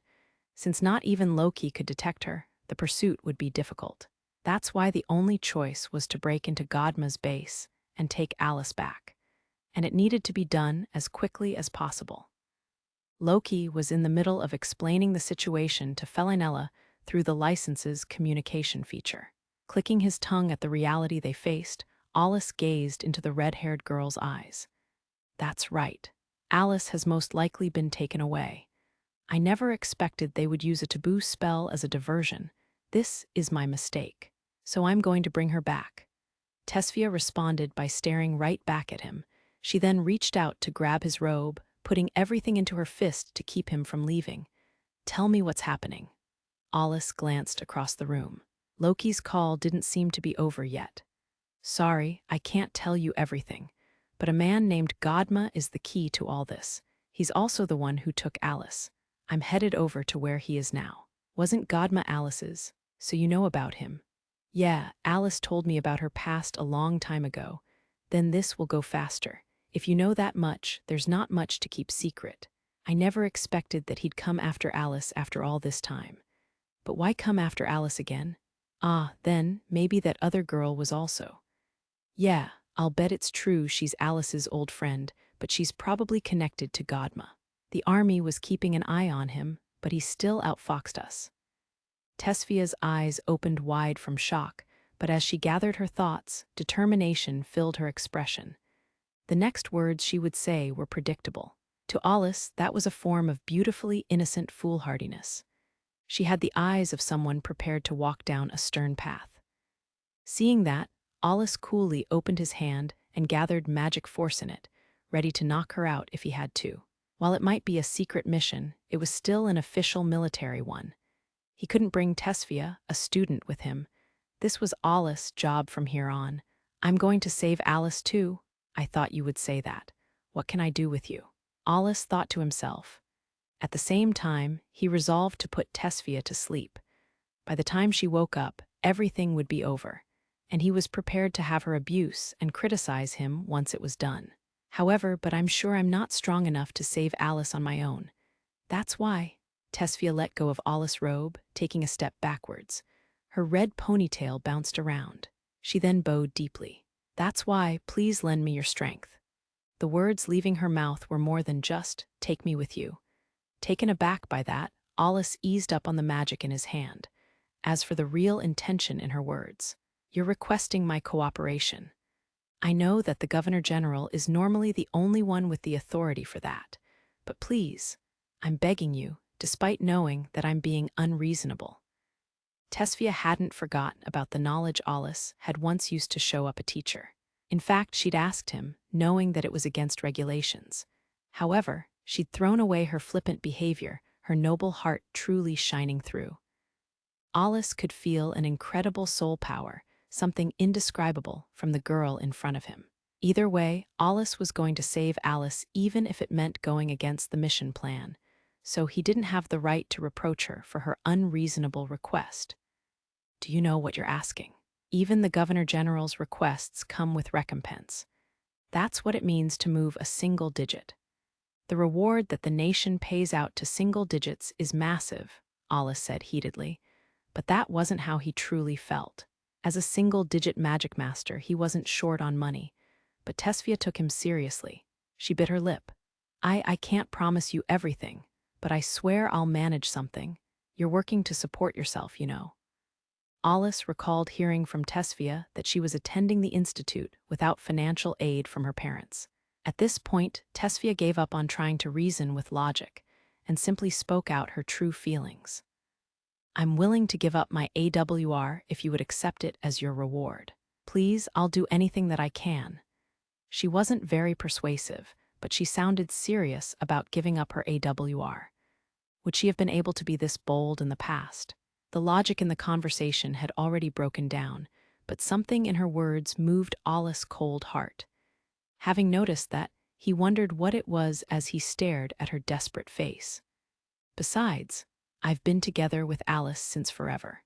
Ever since and ever after, we decided to walk down the path of Magicmasters together. That's why I want to save Alice. If she's hurting over her past, then I want to help her overcome it. If her past is still binding her, I want to be the sword that cuts those bonds. Alice will forevermore be my only best friend. While Tesfia may have been illogical, there was no hesitation in her eyes. Is that so? The future. That was probably something that had just appeared in Tesfia's mind, something she hadn't really put much thought into. But after hearing it, Alus sighed, exhausted. Tesfia's straightforwardness far exceeded Alus' imagination. It was a simple honesty that Alice lacked, and at the same time, it was still one possible future. Right now, Alus found himself on the fence. The hand he'd opened to charge up so he could knock her unconscious still didn't close. He was still hesitant.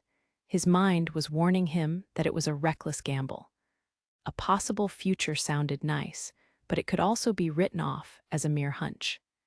His mental break was too strong for him to rely on something that vague as the basis for his actions. Alus had a hunch that his decision would definitely have an impact later, be it as a huge boon or a massive liability. He didn't know which. At the same time, he realized that his past self never would have hesitated like this.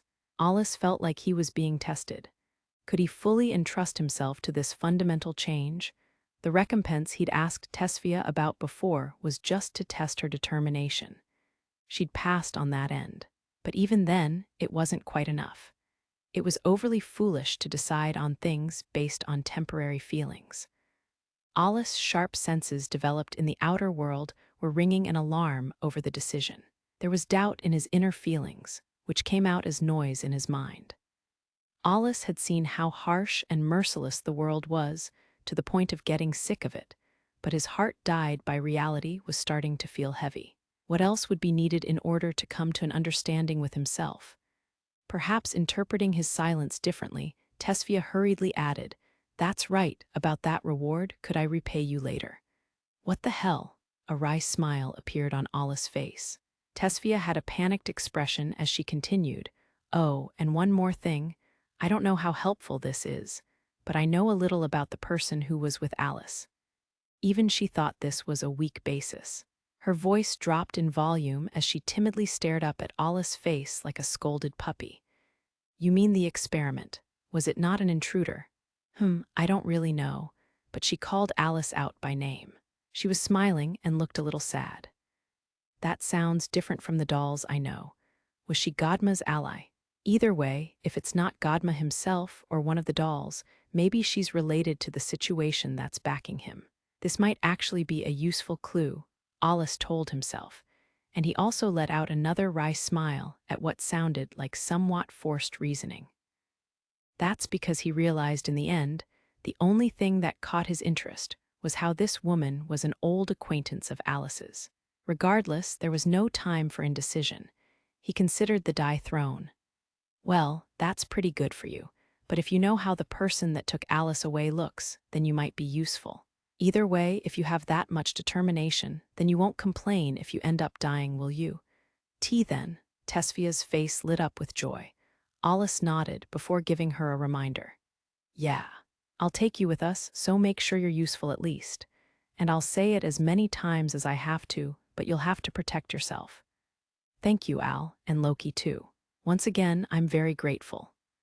Tesfia gave the two a deep bow and thanked them again. As the atmosphere was starting to go soft, Alus brought the discussion back on topic with a warning. He had something he had to say. After all, they were about to thrust themselves into a fight that was fundamentally different from fighting fiends. This was a fight between humans, a fight to the death. If they jumped into something like that, they would inevitably have callousness imposed on them.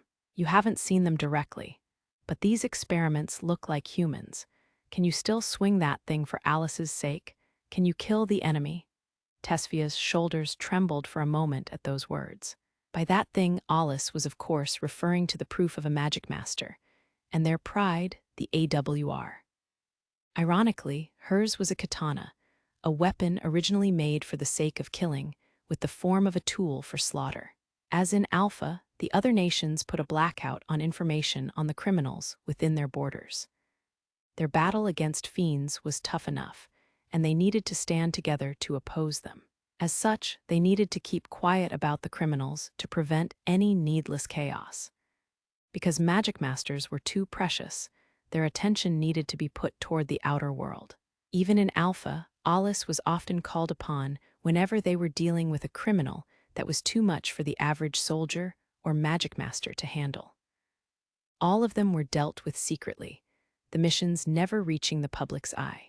That's why Tesfia must have discarded the idea of having to fight against other people, somewhere deep inside her.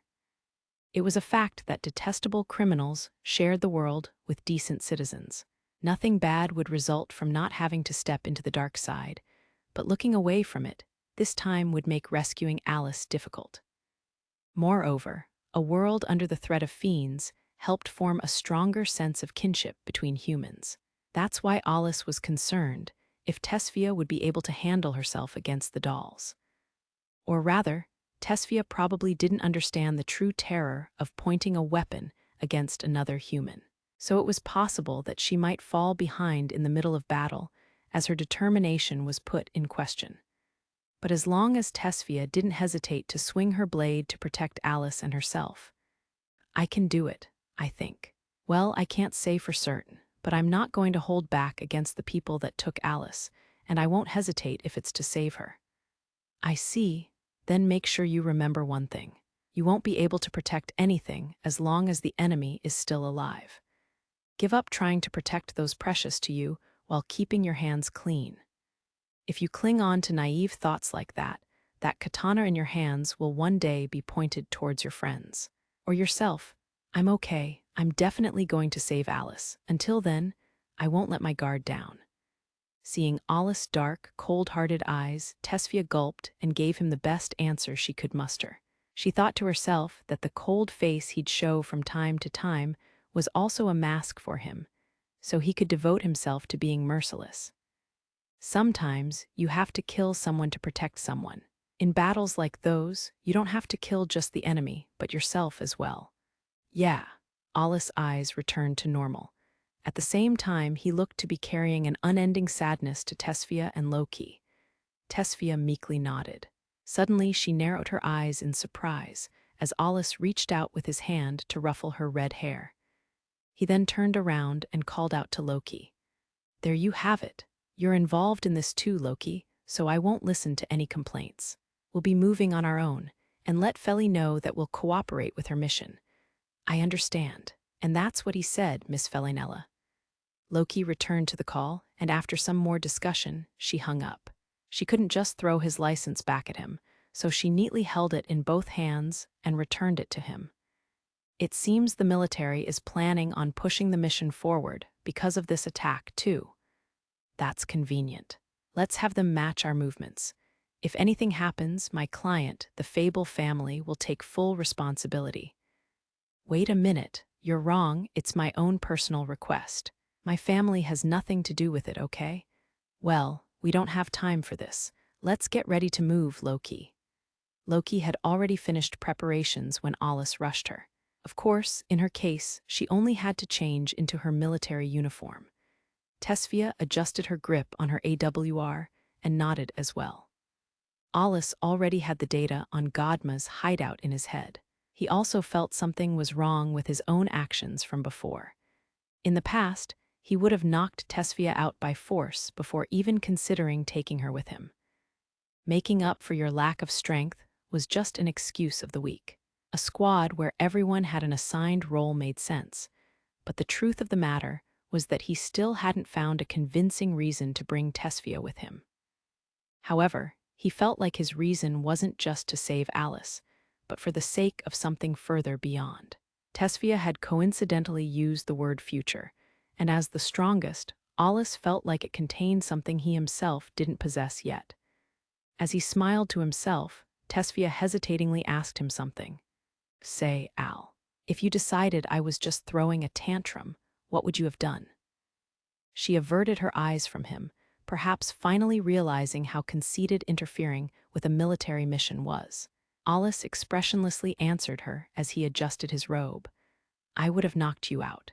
Bringing a brat that's only a hindrance on the battlefield is what idiots do, so if someone dies, it's my responsibility.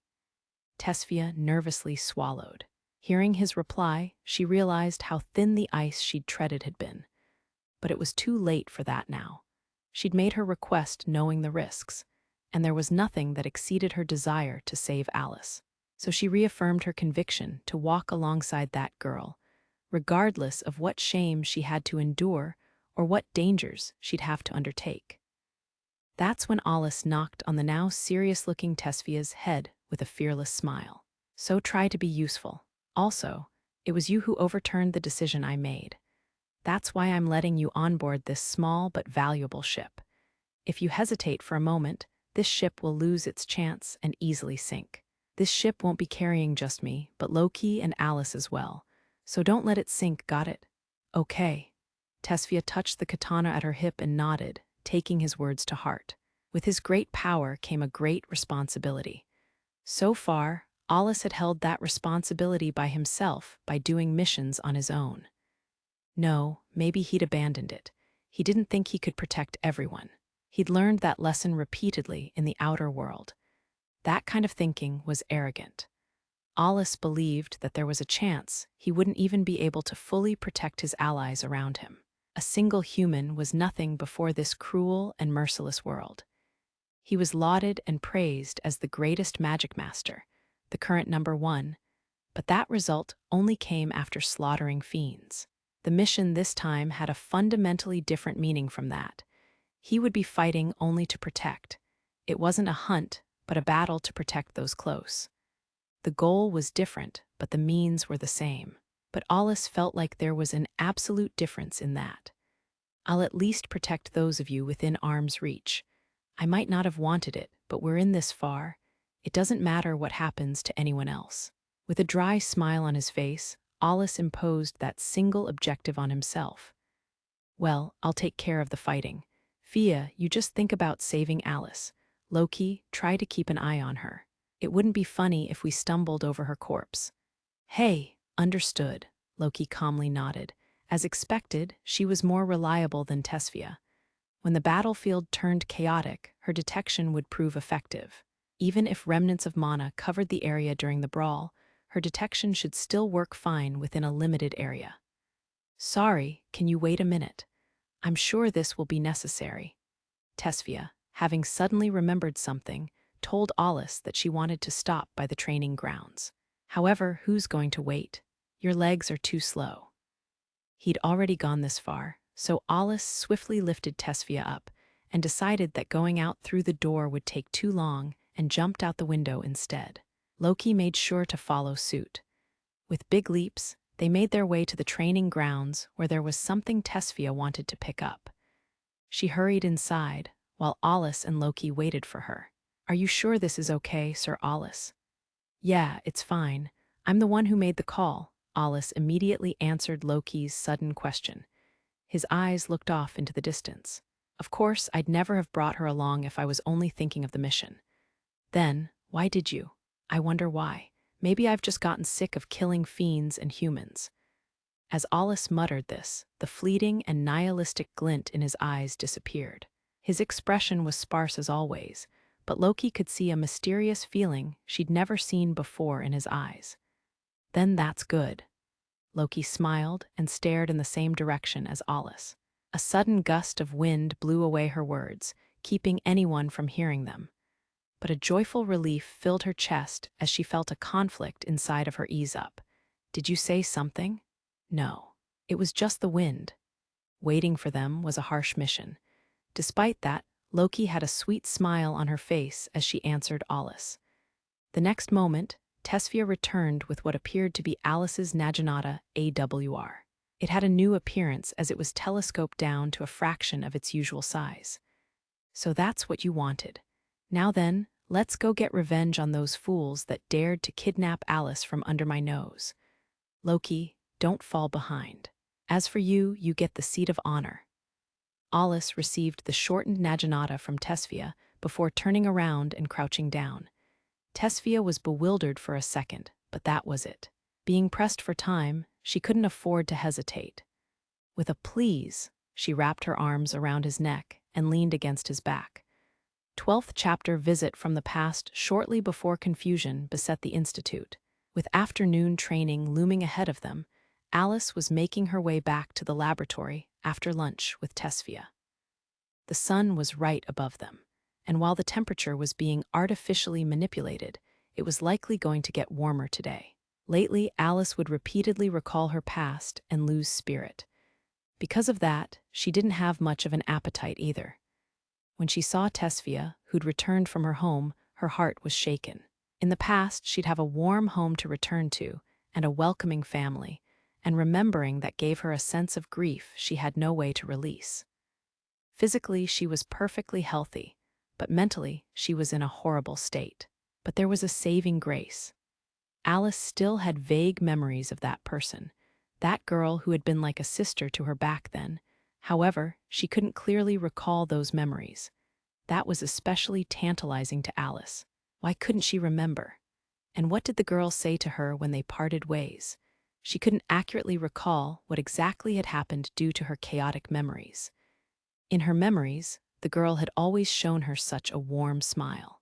Alus was currently in a daze, and she'd even forgotten that Tesfia was walking by her side. As she dug through her memories, she could see the girl's smile turn into a heartrending frown, and it suddenly stopped short, as if her memories had run out of film. These past few days, Alus had spent all of her time, waking and sleeping, thinking of why that was. The girl in her memories. Her expression was full of grief, and it felt like she was begging for Alus's forgiveness. It never happened in reality, but in Alus's memories, a sad look appeared on the girl's face as her smile disappeared. But Alus didn't know why she'd show such an expression. After all, she had saved Alus. In that facility filled with adults in lab coats, she was the only one who'd gotten close to her. It was thanks to her that Alus hadn't been filled with nothing but hatred, which was why she couldn't allow herself to forget her. What filled Alus's mind wasn't the present, but the past.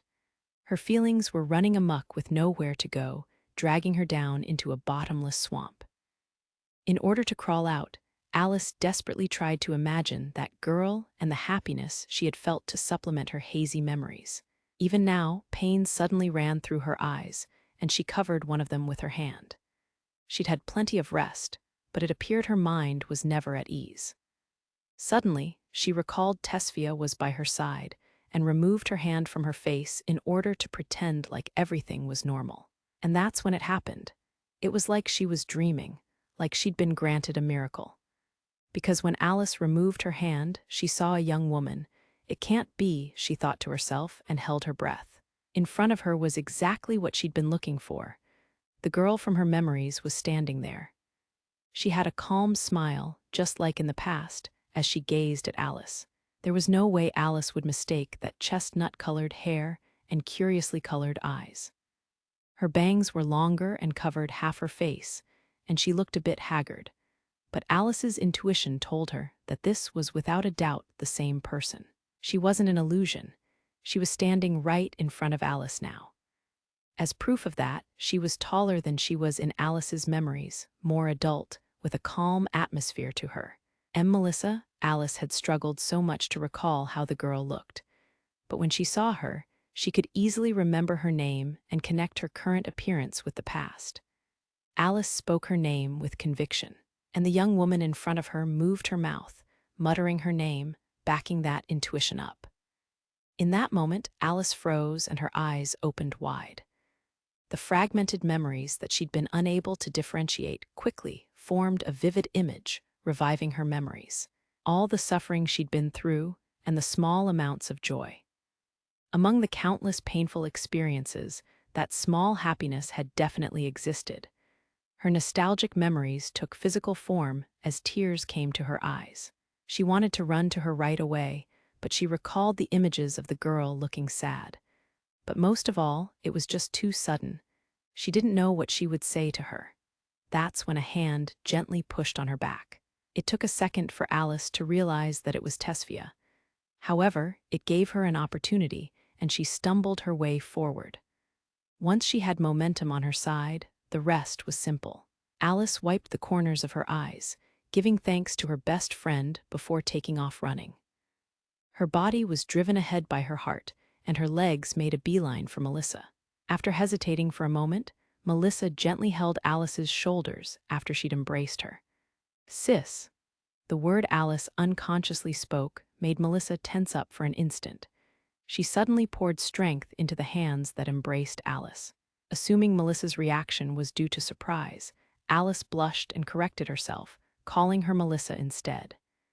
She then looked at her again. When she did, the strength in those hands was gone, and the smile on Melissa's face was exactly the same as it had been in her memories. "Alice, we finally meet again. You've gotten so big. And you've become so beautiful, Melissa. You're already an adult." Alice took a step back and scratched her cheek. "You really were like a sister to me back then." "Heh, that's true. But it really has been so long, Alice." Melissa's soft smile was simply beautiful, and she gently patted Alice's head, taking care not to mess up her hairdo. "Your friend left, was that okay?" "Yes, it was fine. But if possible, I'd like to introduce you to her later. She's called Tesfia. She's my very kind and precious friend," Alice said with a big smile, and Melissa responded with a beaming one of her own. "Yes, gladly," Melissa said, before a serious expression appeared on her face. "If we ever get a chance." "What did you say?" "Ah, it's nothing." Alice tilted her head in confusion, which Melissa smiled at, bringing their discussion to a temporary close. As the sun shone down on them, the two made their way to a bench on a slope in front of the Institute's main building. On the way, Melissa explained what had happened since they last saw each other and what she was doing here. Alice listened and talked about what had happened to her as well. Eventually, the conversation became one-sided with Alice continuing to speak, even more so once they sat down on the bench. Alice talked about all of her encounters and what she'd experienced. No matter how much she spoke, she didn't run out of things to talk about. That was probably because she wanted Melissa to know everything about her. When she thought about it, Melissa was practically family to her. She spoke of the joys and feelings she'd experienced during their time apart, and Melissa warmly listened to all of it like a sister. Alice thought to herself that there was no time that couldn't be made up for. There was no way that a few hours would be enough to describe several years of experiences. But Alice still desperately tried to share a condensed version of it. She spoke of how she'd met Tesfia shortly after getting out of the facility, and how she'd met Alus and Loki after enrolling at the Institute. Of course, There were a lot of things about Alice that she couldn't reveal. Ah, I'm sorry. I've been doing all the talking. An hour must have passed by now. There was still so much Alice wanted to talk about, but she wanted to tell Melissa this one thing before she wrapped up. But I'm really happy now. Every day is so much fun. I see. That's great, Alice. I'm happy for you. Alice had a smile so bright it rivaled the afternoon sun, seeing that Melissa looked visibly relieved and was happy for her from the bottom of her heart. Say, Melissa, what happened to you after that? You gave me a summary before, but can you tell me the details? So much time had passed since they parted ways at the facility. There was so much she wanted to hear, and so much she wanted to tell. But instead of answering her immediately, Melissa hung her head down. In the process, Alice saw it. As a breeze passed through and lifted her hair, she saw the scar underneath. Why hadn't she noticed it before? Or maybe she had, and had just pretended not to see it. Suddenly, Melissa returned to her senses and gave Alice a somewhat awkward smile. That smile reminded her of the sad expression she'd seen Melissa wear in the replay of her memories. Alice felt like the distance between them was growing larger after having shrunk, making her swallow and clench her fist. Alice, make sure you listen to what I'm about to tell you. With a serious expression, Melissa turned her head back to face Alice. She held Alice's smaller hand with her own. Alice wasn't sure what was going on, but nodded at her words. Alice, go to the military and have them take you into custody, okay? What? Why would you say that? Anxiety appeared on Alice's face at those ominous words. At the same time, the afternoon sun dimmed as clouds blocked out the sun. Godma Barhong, he hasn't given up yet. When Melissa mentioned that name, the lid on the dark and unfair memories of Alice's past was lifted. She could clearly feel her heart beating faster. Her body trembling, Alice let out a short scream as if she was rejecting her past itself. She then covered her mouth with shaking hands. But Melissa put her own hands over hers. The warmth in them didn't just cover her hands, but embraced even the pain in her heart. If she wanted to shake them off, she could easily do so, but Alice just barely managed to restrain the urge. With trembling lips, she spoke to Melissa. Can we not? Let's talk about something more fun. We haven't seen each other in so long. She simply wanted to escape from reality. After all, they'd finally met again and had a chance to talk. Yet the person in front of her was trying to drag her back to the past. Why would she do that? Alice just didn't understand. Melissa sorrowfully shook her head, looking straight into Alice's eyes. It's okay. I'm going to end it. Bring all of it to a stop. And I'll protect you, Alice, so please listen to what I say. Hurry to the military and have them take you somewhere safe. Okay? Then we can be. She didn't finish her sentence. She could feel some strange noise in her mind. Her sight grew hazy, and though she didn't know it, she'd gone completely pale. Alice came back to her senses, squeezing Melissa's hands and worriedly peering at her face. What's the matter, Melissa? As the noise ran through Melissa's mind, she was forcibly made aware that she could no longer live in the light like Alice. She could only ever watch on as people were turned into experiments. Her weakness was her sin. She could never leave them behind to save herself. There was only one way to save the boys and girls that had been turned into experiments after all. She shook her head, covered in cold sweat, trying to tell Alice something important. She knew the military would move tomorrow. That's why Alice should wait there. While it all came to an end, it wouldn't be long now. Just a little more, and she would wake up from this nightmare. She was convinced of that once she reunited with Alice and saw her smile. Melissa would live up to her words and protect Alice. She'd already made her decision to start over so that she could stand by Alice's side. Alice was puzzled by her strange behavior. You won't leave me alone, right? We'll be able to stay together, won't we? We can meet whenever we want. Right, Melissa?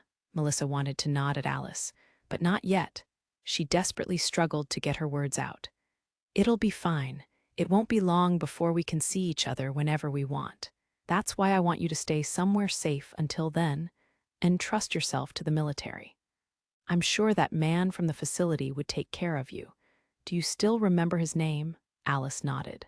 She didn't know anyone in the military as helpful as him. He'd taken pity on her small self and explained the entire situation to her, despite it being forbidden to do so. She'd never once forgotten about him, so she nodded once more with a serious expression, because she felt like if she didn't, Melissa would disappear somewhere far away. "I'll do what you say, but before that, can we discuss this with Al, the boy I told you about first? Besides, he might be able to help you with your circumstances too." "No, I'm sure he'll help." "I see, so you trust him." "Yes, and I'm sure that Fia, that red-haired girl that was with us before, and dear Loki will help too." "That's why," however, this time Melissa wordlessly shook her head. "I'm sorry, Alice," Alice responded with sorrow at her answer. "Melissa, please, try talking with Al at least once. Please." She felt like an unavoidable separation was approaching. In order to stop that, she desperately spoke out and deeply bowed. Honey-colored hair landed on Melissa's hand, and Alice rested her forehead there. Melissa felt time slow down as she let out a sigh. She suddenly embraced Alice's head, resting her own head on Alice's shoulder. "I'm sorry, Alice, and thank you." Alice slowly raised her head as Melissa gently whispered that in her ear. Then, "I understand, but I really don't have much time because I secretly snuck out. I'm sure I'll be found soon." "Then let's go right now, Melissa." Alice got up from the bench in a hurry, pulling at Melissa's hand as she did so. Melissa peered at Alice's face and realized what a strange turn things had taken. She'd come here to warn her, to tell her to run away. After that, she would leave Alice's side. Yet when she was finally face to face with her, her determination was thrown for a loop. She knew it in her head, but she couldn't keep the feelings in her heart down. Her lingering attachment kept her legs locked in place. She'd been the one who had really been saved in that facility. Not being able to do anything was painful. And now Alice was trying to save her again, which Melissa was ready to rely on. The hand pulling on her hand was soft, yet powerful, like it was telling her that it would never let go again. "I decided to protect her, but now Alice is trying to save someone like me again." The next moment, an alarm rang out across the institute. When the order to evacuate came, the institute grounds got very busy. That was a sign that some kind of danger was approaching the institute, and its identity was soon revealed. Light was pouring down from above. That was without a doubt born from Mana. When the two looked up, they saw a red magic circle in the sky. Its size was far bigger than anything they'd seen before. With the emergency announced, Alice pulled even harder on Melissa's hand. "Let's hurry." However, Melissa remained motionless, her wide-open eyes fixed on the sky. Sina's Requiem. Why here? She'd heard from Godma what kind of spell this was. After seeing the recording of Alice, he'd gloatingly told her about his plan. When the military attacked his base, he was planning on fighting back with Sina's Requiem, using the hearts of the Magicmasters he'd captured to pay the cost. After they attacked the military around them, the encirclement would crumble, and in that opening, they'd launch an attack on the Institute to capture Alice. That's right, Alice, who Godma had let go of once, was the real key to completing his research. When Godma realized that, he'd smiled ever so happily. In his own words, the past he'd lost was what would lead them to the true future. In the next moment, Melissa shifted her focus back to the moment at hand. The target wasn't supposed to be the Institute, and I never knew it would be this large. "Ah, how many children is he using for this?" she muttered incoherently. She could see her allies, the other experiments, the ones in the same situation as her, in the magic circle in the sky. As the activation of Sina's Requiem required vast amounts of mana, the most important catalyst and the origin of mana, the heart, was needed. In other words, the phenomenon in the sky that was created through the lives of a number of experiments was a horrible spell of mass destruction. Why did this happen? As Melissa was frozen in place, tears dripping down her cheeks, Alice shouted out to her, "We have to hurry and run away. Al's laboratory is close, so let's go there." She pulled on Melissa, forcing her to take 2-3 steps. But in the next moment, Alice felt Melissa's hand grow heavier and turned around. Before Melissa knew it, the tears in her eyes had stopped. Instead, the only thing reflected in her eyes was the magic light. It was like her consciousness, and even her soul, had been drained, as every trace of emotion disappeared from her visage. Alice didn't even have the time to be surprised as Melissa grabbed hold of her arm. "That hurts. What's wrong? Are you all right?" Melissa's head tilted to the side, and her unfocused eyes turned toward Alice. The dried tears had left 2 lines down her cheeks, like she was wearing a spooky mask. "A lice," she said clumsily, but her words were covered up by the explosive sounds happening up above them. The powerful spells were beginning to clash. Alice cowered at the sight of it, but Melissa stared emotionlessly at her. Her eyes were completely empty now. The next moment, an impact shook Alice's entire body. A Mon-enchanted fist struck her abdomen and then the back of her neck, robbing her of her consciousness. Without even letting out a groan, Alice started to pass out, the strength leaving her body. As her vision faded, the only thing she saw was Melissa bathed in the golden light from above. As she passed out, Alice suddenly recalled the question she never got to ask. Why did Melissa leave her? And what was the last thing she had said to her as she left? Falling on her knees, Alice lost consciousness. Melissa used one hand to easily put Alice on her shoulder. The evacuations were finished, and the principal's mana filled the air. All the eyes of the students and teachers were focused on the light show up in the sky, the clash between the 2 powerful spells. Because of that, no one noticed the intruder quietly carrying Alice away. 13th chapter, appalling with Alice abducted, the 3 quickly went into action to retrieve her. The group made their way toward Godma's hideout in the forest with Alus in the lead. Tesfia was being carried by him, with her arms wrapped around his neck. Behind those 2 was Loki. On the way, Tesfia shared what she knew about the girl that had met with Alice, giving as many details as she could, including tidbits Alice had told her before. Melissa, which was the name Alice had muttered when they reunited on the Institute grounds, was a girl who had been in the same facility as Alice when they were young. Both were test subjects that had been gathered there to research the light attribute. Alice had always longed to meet with her again. But as time passed, Alice locked away her horrible memories of her time in the facility deep inside, and her memories of the girl had been locked away with them. And when Alice began to research the light attribute, that caused Alice's memories from that time to surface. When Alice heard about those circumstances, the first thought he had as for why Melissa had appeared and taken Alice away was because she was one of Godma's dolls. Since she had a connection to Godma from being a test subject in the past, the chances of that were high. He didn't know why she'd ended up by his side again, but it was possible she was being forced in some way. Behind them, Loki listened in, with no expression as always, but Alice could see her biting her lip from time to time as Alice's loneliness was revealed. Either way, the situation was constantly changing, and the plan for Godma's extermination was now no longer recognizable from the original one. Loki had spoken to Felinella, and according to her, the plan was set to start once Alice went into action. But the details were unclear, the reason being that Felinella couldn't make such a decision on her own. Soon, the license in Alice's chest pocket rang out as he got a call. "Take it," Alice said, looking at his pocket and then at Tesfia. "What? How am I supposed to do that at this speed?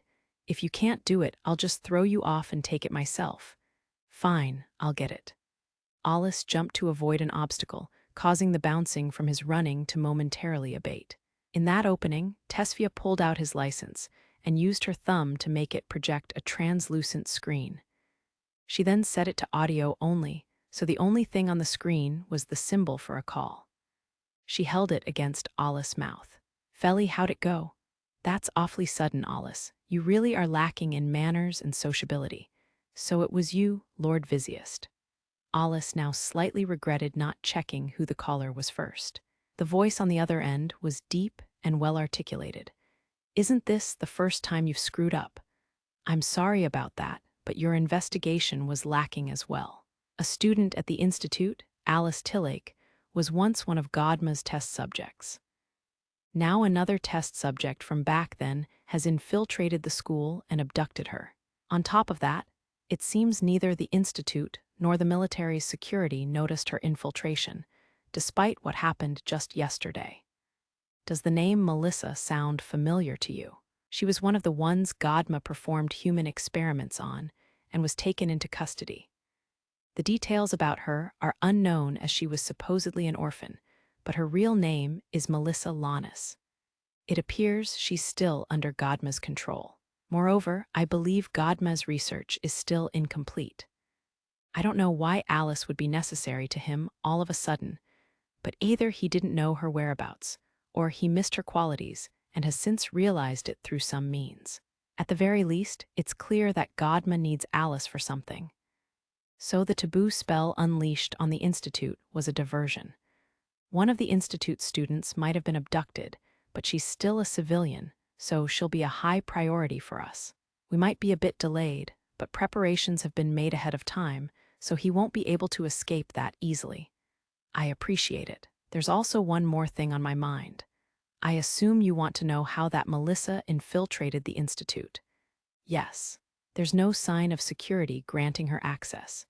There's a chance that there's a big hole in the Institute's security, and if she came from Godma's hideout, she must have broken through the encirclement somehow. We've got eyes on Godma's hideout round the clock, and our surveillance is perfect. He doesn't seem to have any allies or another hideout. Maybe they've dug a hole through the ground, Visius said jokingly, but Alus furrowed his brows. In that case, the entire plan might be pointless, Alus said, but Visius likely already had an idea of what was going on, and since he didn't have any solid evidence, he didn't want to give Alus any mistaken preconceptions. Alus believed he had a good grasp on his former superior's personality, and since he trusted him, he didn't pursue the matter any further. It seems this'll be a night battle, then. That was Alus' second worry. Light attribute users had an advantage during the day, but the military wouldn't fall behind in a magic battle. However, ambushes were an effective means of counterattacks in a dark forest. Considering the physical capabilities of the experiments, the average Magicmaster would be hard-pressed to stand against them. Don't worry about that, we've got the numbers for it. It likely won't even be a battle. Even if something unexpected happens, this is a battle of extermination. The procedure is simple. I understand. Just having his worries acknowledged was good enough for Alus. This was a battle of extermination. In other words, all the experiments were to be destroyed. Suddenly, Alice's old friend appeared in Alus' mind. He didn't know if she was one of the experiments based on Tesfia's description, but he might have to confirm it. Either way, he felt a heavy weight when he thought about Alice's feelings. Besides, it's not like the enemy will be the only one with an advantage at night. By which you mean, you're stronger at night, only by a little. Ha, you're full of crap. From Alus' experience, if Visius was acting like this, he had nothing to worry about. The encirclement is 70% complete. It'll be done in another 30 minutes. That's Lord Visius for you. They'd only contacted Lord Visius around 30 minutes ago, so this speed was worthy of applause. There were some strange movements, after all. Preparations were made ahead of time in case something like this happened. He said it like it was simple, but this reaction speed was nothing short of incredible. Well then, let's meet again after the mission, Visius continued. After the mission? This was a pair of catchphrases they'd used when Alus was in Visius' squad. It was meant to replace best of luck. Supposedly, it was intended to be a prayer for the safe completion of the mission, and that everyone would be able to meet face to face again afterwards. Thinking the call was over, Tesfia moved to hang up. Also, I'm entrusting my daughter to you, Alus. Visius spoke out again, not as a military commander this time, but as a father. I'll borrow her for a while. Good. Make sure to work her hard. In reality, Alus had already asked Felinella to take care of something else, and with that, the call ended. That's that for now.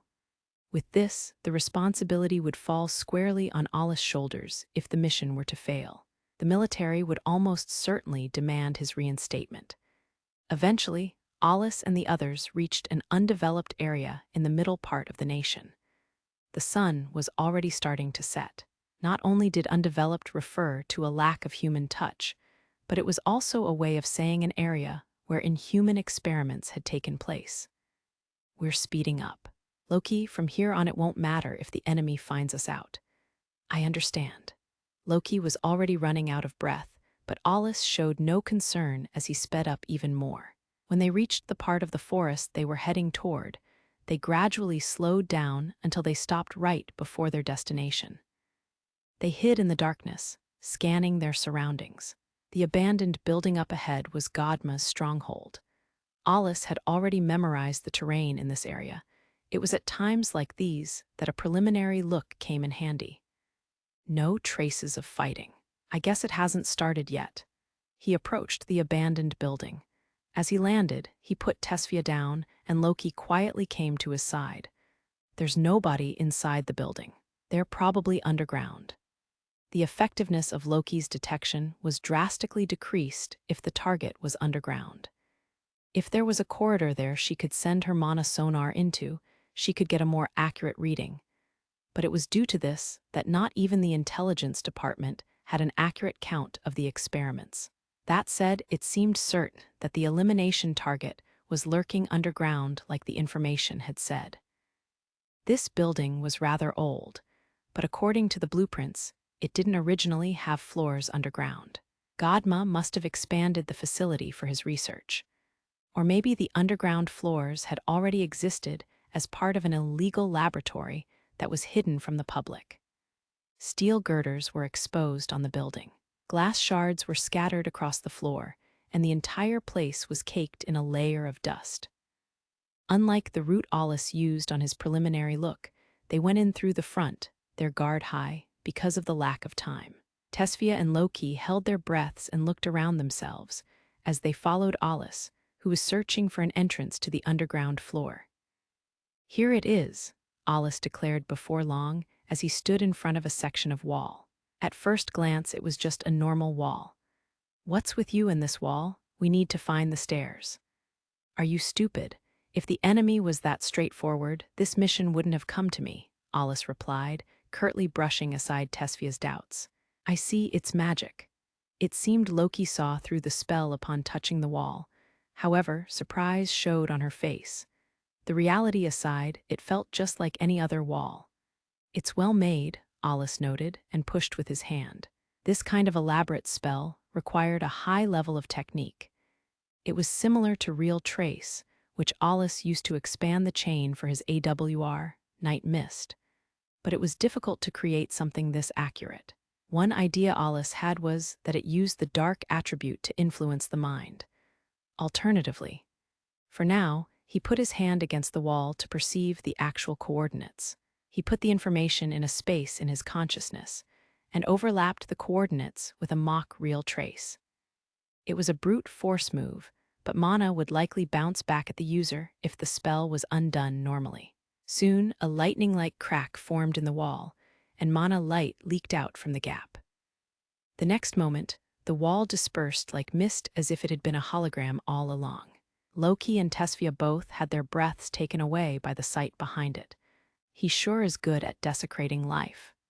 Facing them was a single woman sitting in a wheelchair. She had been put in white clothes similar to a straitjacket.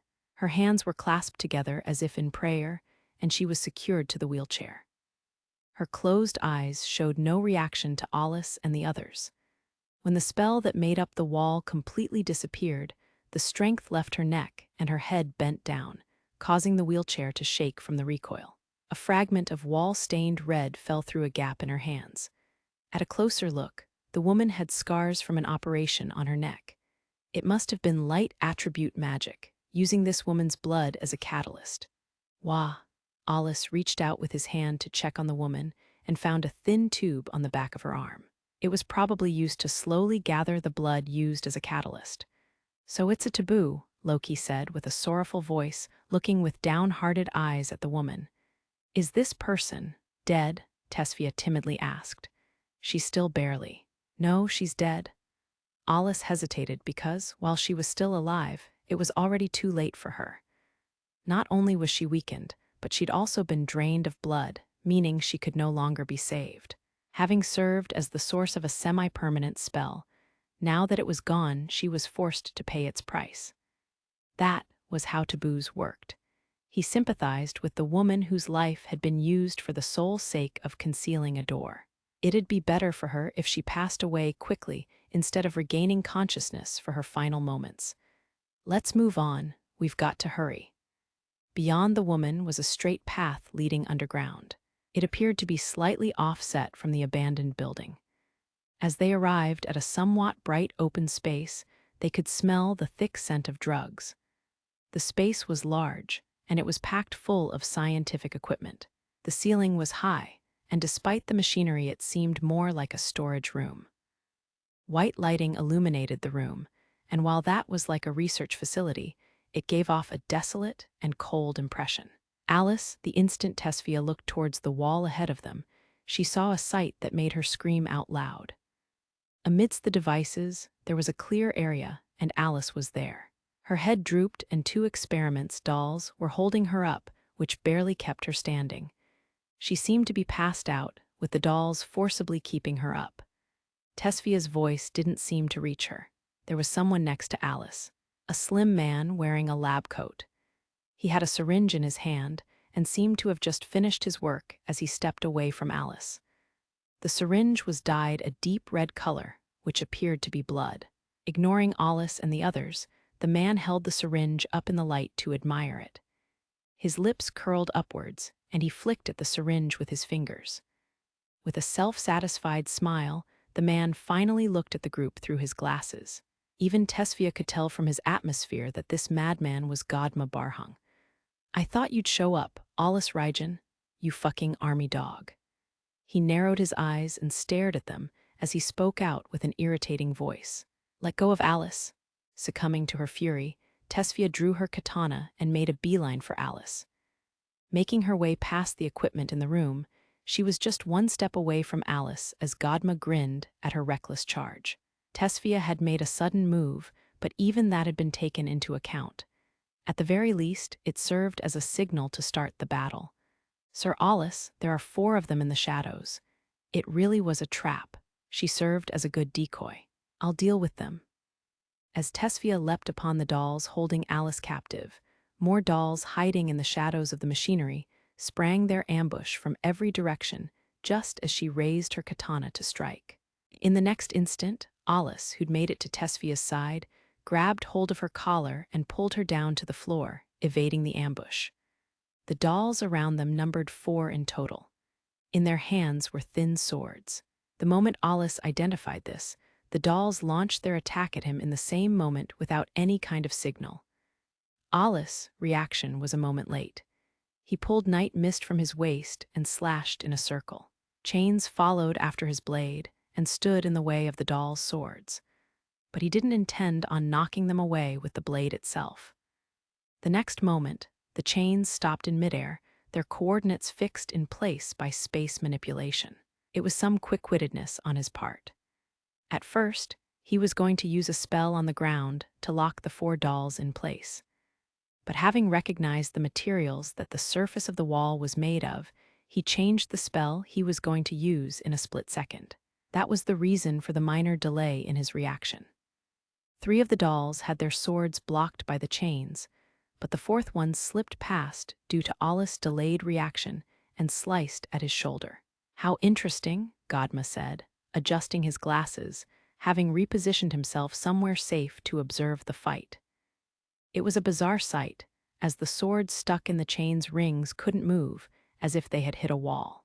Alice swung his short sword once more, cutting deeply into 3 of the dolls. Red blood stained their dark clothing an even darker color, but they still jumped backward to distance themselves as if nothing had happened, readying a new attack with their swords that they'd pulled out of the chains. Once again, their swords were pointed toward Alice. Seeing Loki making her way towards him in the corner of his eyes, Alice casually threw Alice's shortened naginata to Tesfia, who was getting up.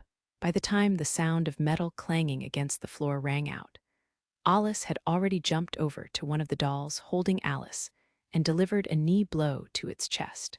The dolls were tough, but he could feel and hear that the blow had an effect. He then grabbed the doll's head, as the doll started to lift up from where it had fallen down and mercilessly slammed it against the floor. At the same moment, Loki threw her knives at the doll on the other side of Alice. The knives bore through the doll's shoulder.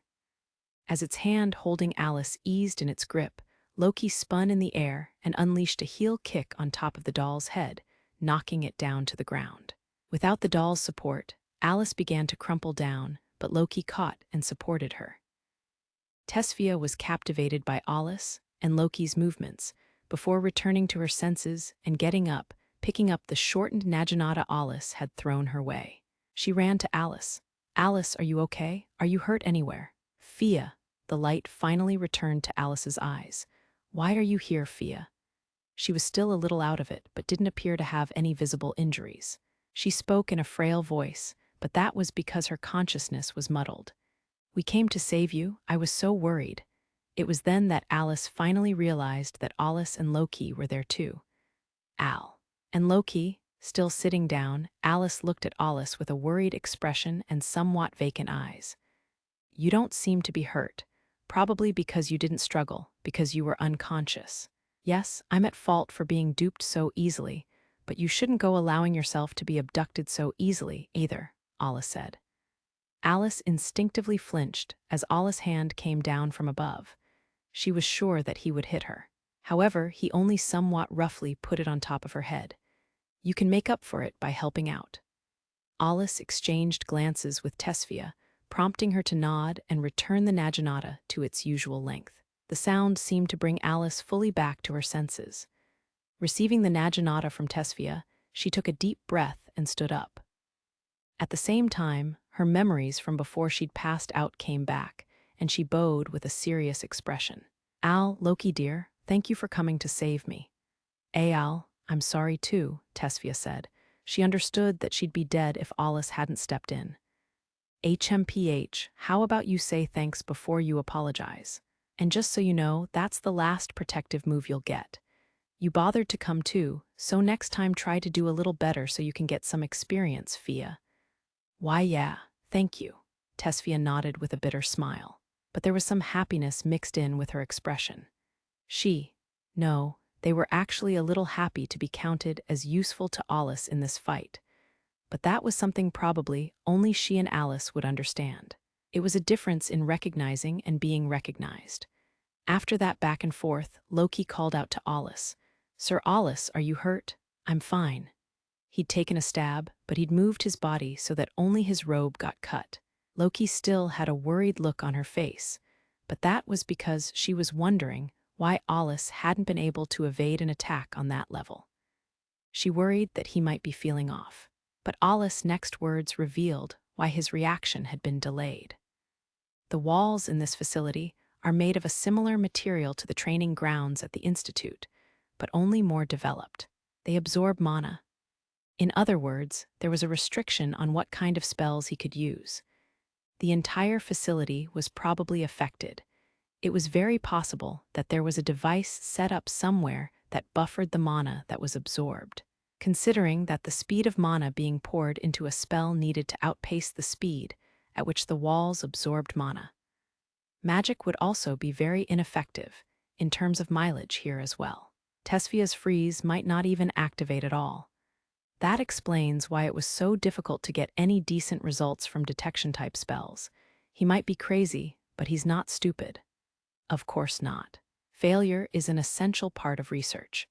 This is also intended to deal with any accidental rampant mana.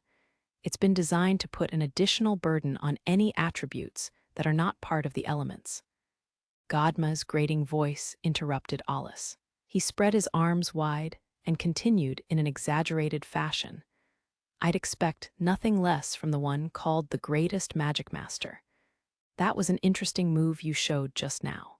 Noticing the properties of these walls and expertly changing the spell you were about to use was very impressive." He'd started off in a sarcastic tone, but it quickly changed to an excited one as he pointed with his finger. "But that aside, I'd like to have that back. It still has uses," he casually said, indicating Alice. Having Godma direct his attention at her, Alice's shoulders trembled in response. Well, I'd be able to go on for a while with this, of course. Godma had extracted the blood from the syringe and inserted it into a test tube. It was clear that Godma had composure and confidence beneath his dramatic behavior. However, Alus forcibly put an end to this farce. "Sorry, but I don't have time to play with you. There's an order for your elimination." "Unfortunately, it is you who are going to die," Godma quipped and grinned again. "Sir Alus, the total number of dolls is—" Having caught on to Godma's intentions, Loki spoke out, but before she could finish, Godma put the test tube down on a large desk and quickly pressed the button for the lights. As the room grew brighter, hidden partitions of the walls came loose. Eventually, the entirety of the large facility was lit up. Tesfia and Alus gasped. "There's 100, 150. No, almost 200. Alus saw a number of dolls that far exceeded the estimates, standing in orderly lines. The three girls were astonished, but seeing Alus looking unfazed, Godma furrowed his brow, unamused. He began speaking as if trying to push them into the depths of despair. "That's 200 exactly, little lady. I prefer to keep my numbers and data round. I doubt the military expected this kind of number, did they? Alus Rygen, you might be ranked number 1, but not even you could take on more than 30 of these in a room like this where magic is restricted. Your chances of survival are at 0%. Godma's body trembled as he tried to hold his laughter in. That was due to a sense of superiority and pride born from the conviction that his research results far exceeded the power of the greatest Magicmaster. "Is that so?" Alus said shortly, with no emotion in his voice.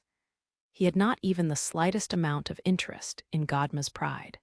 There had never been anything to gain from human experiments to begin with. When Alus first realized what Godma was researching, he'd thought of it as twisted, but justifiable, even thinking it had some meaning to it.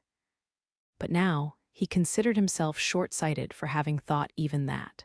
Alus had no worries. He'd protect Tesfia, Alus, and Loki.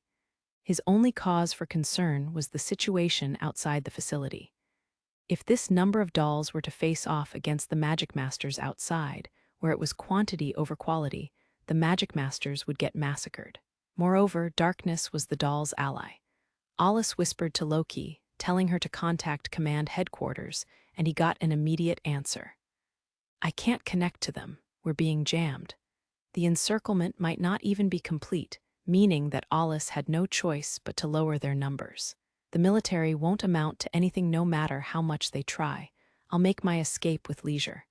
I have no further need for this nation that can't even appreciate my superb research." "You call that superb?" Alus said, not able to let those words slip by. She firmly grasped her AWR in her hands. "Your research could never be called superb. All you've done is brought misfortune upon people for the sake of your own desire. Something like that could never be accepted as research." "Alus," Godma's smile turned into a frown, and he coldly spoke while rubbing his neck. "Things don't speak. You are nothing but a vessel that happened to contain the factor necessary for my research." There was no longer any trace left of the faintly kind impression he'd shown Alus when she was young. This was probably the true form of the insane researcher. A crude grin appeared on Godma's face as he snapped his fingers. A silhouette jumped out from the orderly line of dolls. "Melissa." Melissa didn't react to Alus's voice. Her eyes were empty, and she walked forward with robotic movements. And of all the things she could do, she moved to Godma's side. Seeing Alus frozen in place and at a loss for words, Alus knitted his eyebrows. The young woman called Melissa had 2 knife AWRs at her waist. It was clear that herself was disintegrated like the other dolls, and that her mind was under Godma's control. "Melissa, Melissa?" Alus's sorrowful voice echoed through the room, but Melissa didn't so much as move a muscle in response. Perhaps in an attempt to work Alus up, Godma scooped up Melissa's hair and moved it behind her ear. "She's a failure from the early days, but I thought you'd remember this one. Alus, I believe this one should be good enough to shut you up. Melissa really was a miserable little thing. But even something like this, with no family and abandoned by the world, has an affinity to the light element and can be used like this." The world truly is full of mysteries. What did you do to Melissa? However, like a real machine, Melissa showed no reaction. The girl that Alice knew would never want to stay by Godma's side, the man who'd stolen everything from her. She'd gone through such horrible things after all, and Alice believed she and Melissa had overcome it together. Ha ha ha, you really don't know anything. Even an onlooker could see the two of you got along abnormally well. It was like you were true sisters. Alice strengthened her grip on her AWR as Godma sneered at her. However, his next words made her grip weaken. You really are an amusing one, Alice. Melissa never even had a shred of love for you. She would have been fine with anyone. As long as she could play house, she'd settle for whoever happened to be there. Truly, how passionate could one be towards someone unrelated by blood? How disgusting, Godma scornfully laughed at Alice, and Alice raised her voice at him in response. That's not true. It can't be. She was always by my side, protecting me. Melissa is special. She couldn't be anything else. Driven by her feelings, Alice spat out the words of how she truly felt. She'd raised her voice so she could drown out the words she didn't want to hear or accept. When she'd heard Godma's voice, her heart had started hurting as dark memories resurfaced. She shouldn't have had a clue of what he was talking about, but when the two had parted ways, Alice hadn't heard what Melissa said at the end. The unease from that started to cast a dark cloud on her belief and shook her mind. Seeing Alice's resistance, Godma triumphantly continued, as if looking down on her, but it is true. That's why Melissa returned to me, desperate for a sense of family. Even after leaving my side, there was no place in the world for this thing. Did you know that she has a condition of being dependent on someone to the point of it being an abnormal attachment? In other words, an extreme fear of loneliness. Alice, you were only ever used to fill up Melissa's loneliness. All I had to do was make some dolls to help with that loneliness, in exchange for messing with her body.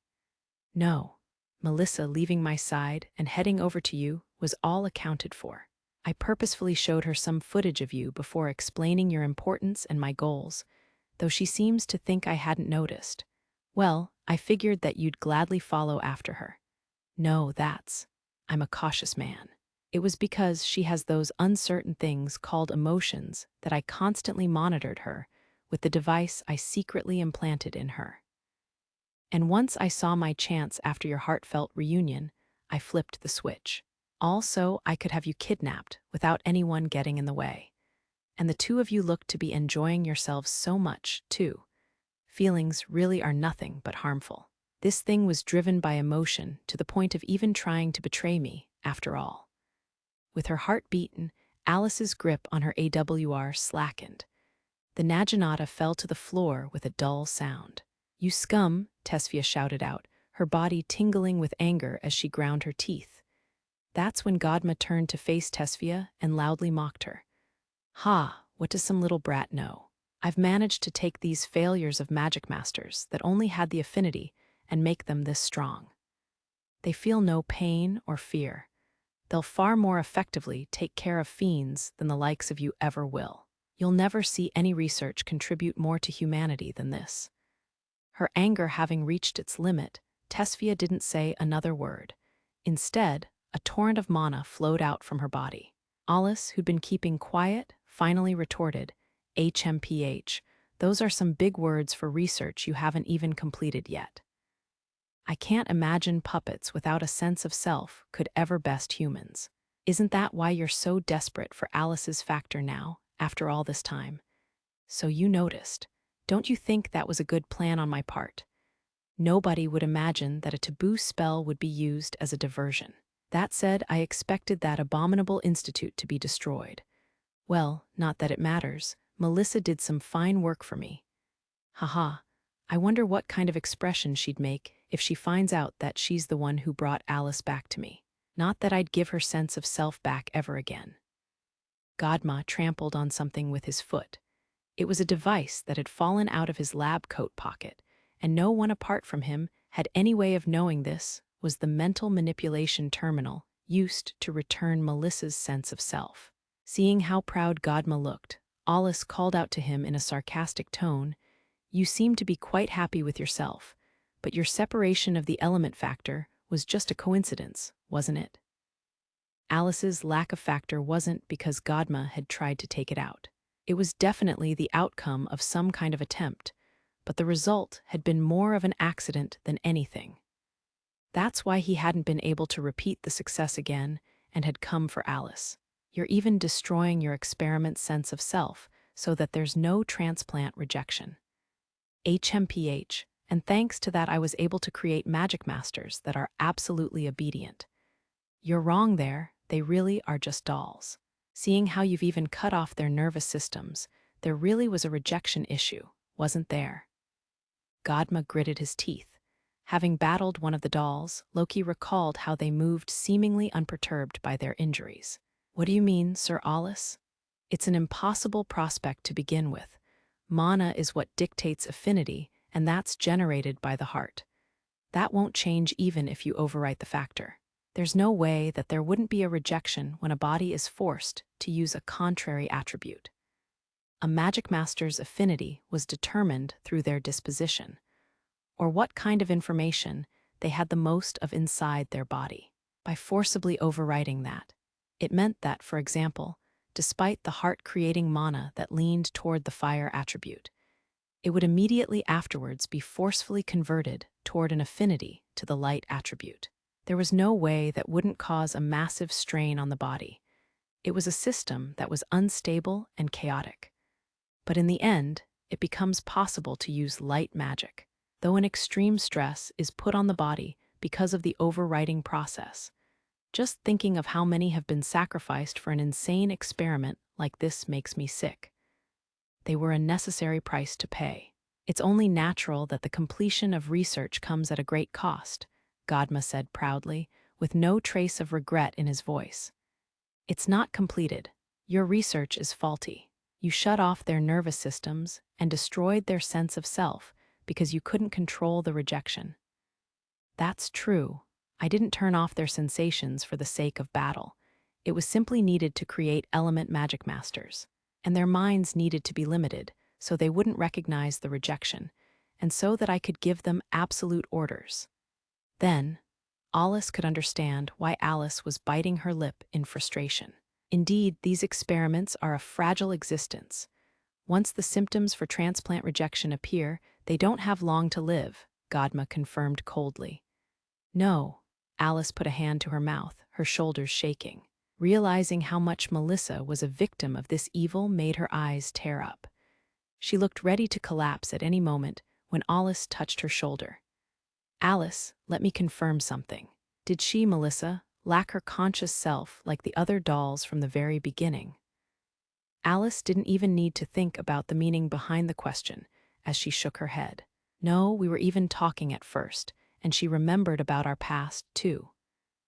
If she had a sense of self, even if it was temporary, that made her different from the other experiments.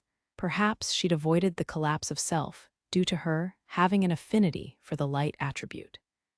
If Godma had destroyed the experiment's sense of self to make them capable of using the light attribute, then it might not be too late for her. But Alice didn't say this out loud. Either way, there are no problems. As long as I have you, Alice, I can elevate my experiments to the next level. Godma shoved his face, with a sadistic smile plastered on it, toward Alice. Godma, it's impossible for you. No, for anyone, Alice said coldly. Oh, that's not true. In reality, the nobility crawl to me to get their hands on my experiments. Now, everyone can equally get their hands on power. Even the powerless can become useful. It truly is a joyful thing to be able to bring forth power surpassing that of high-level Magicmasters. Surely, there's no pleasure that's greater than this, right, Alice Rygen? That was the theme of Godma's research. Anyways, now that Alice understood just about everything he wanted to about this man, he had nothing more he wanted to hear. Nor did he need to buy time. One thing was clear, the two were decisively different. Alice whispered to the three girls to close their eyes.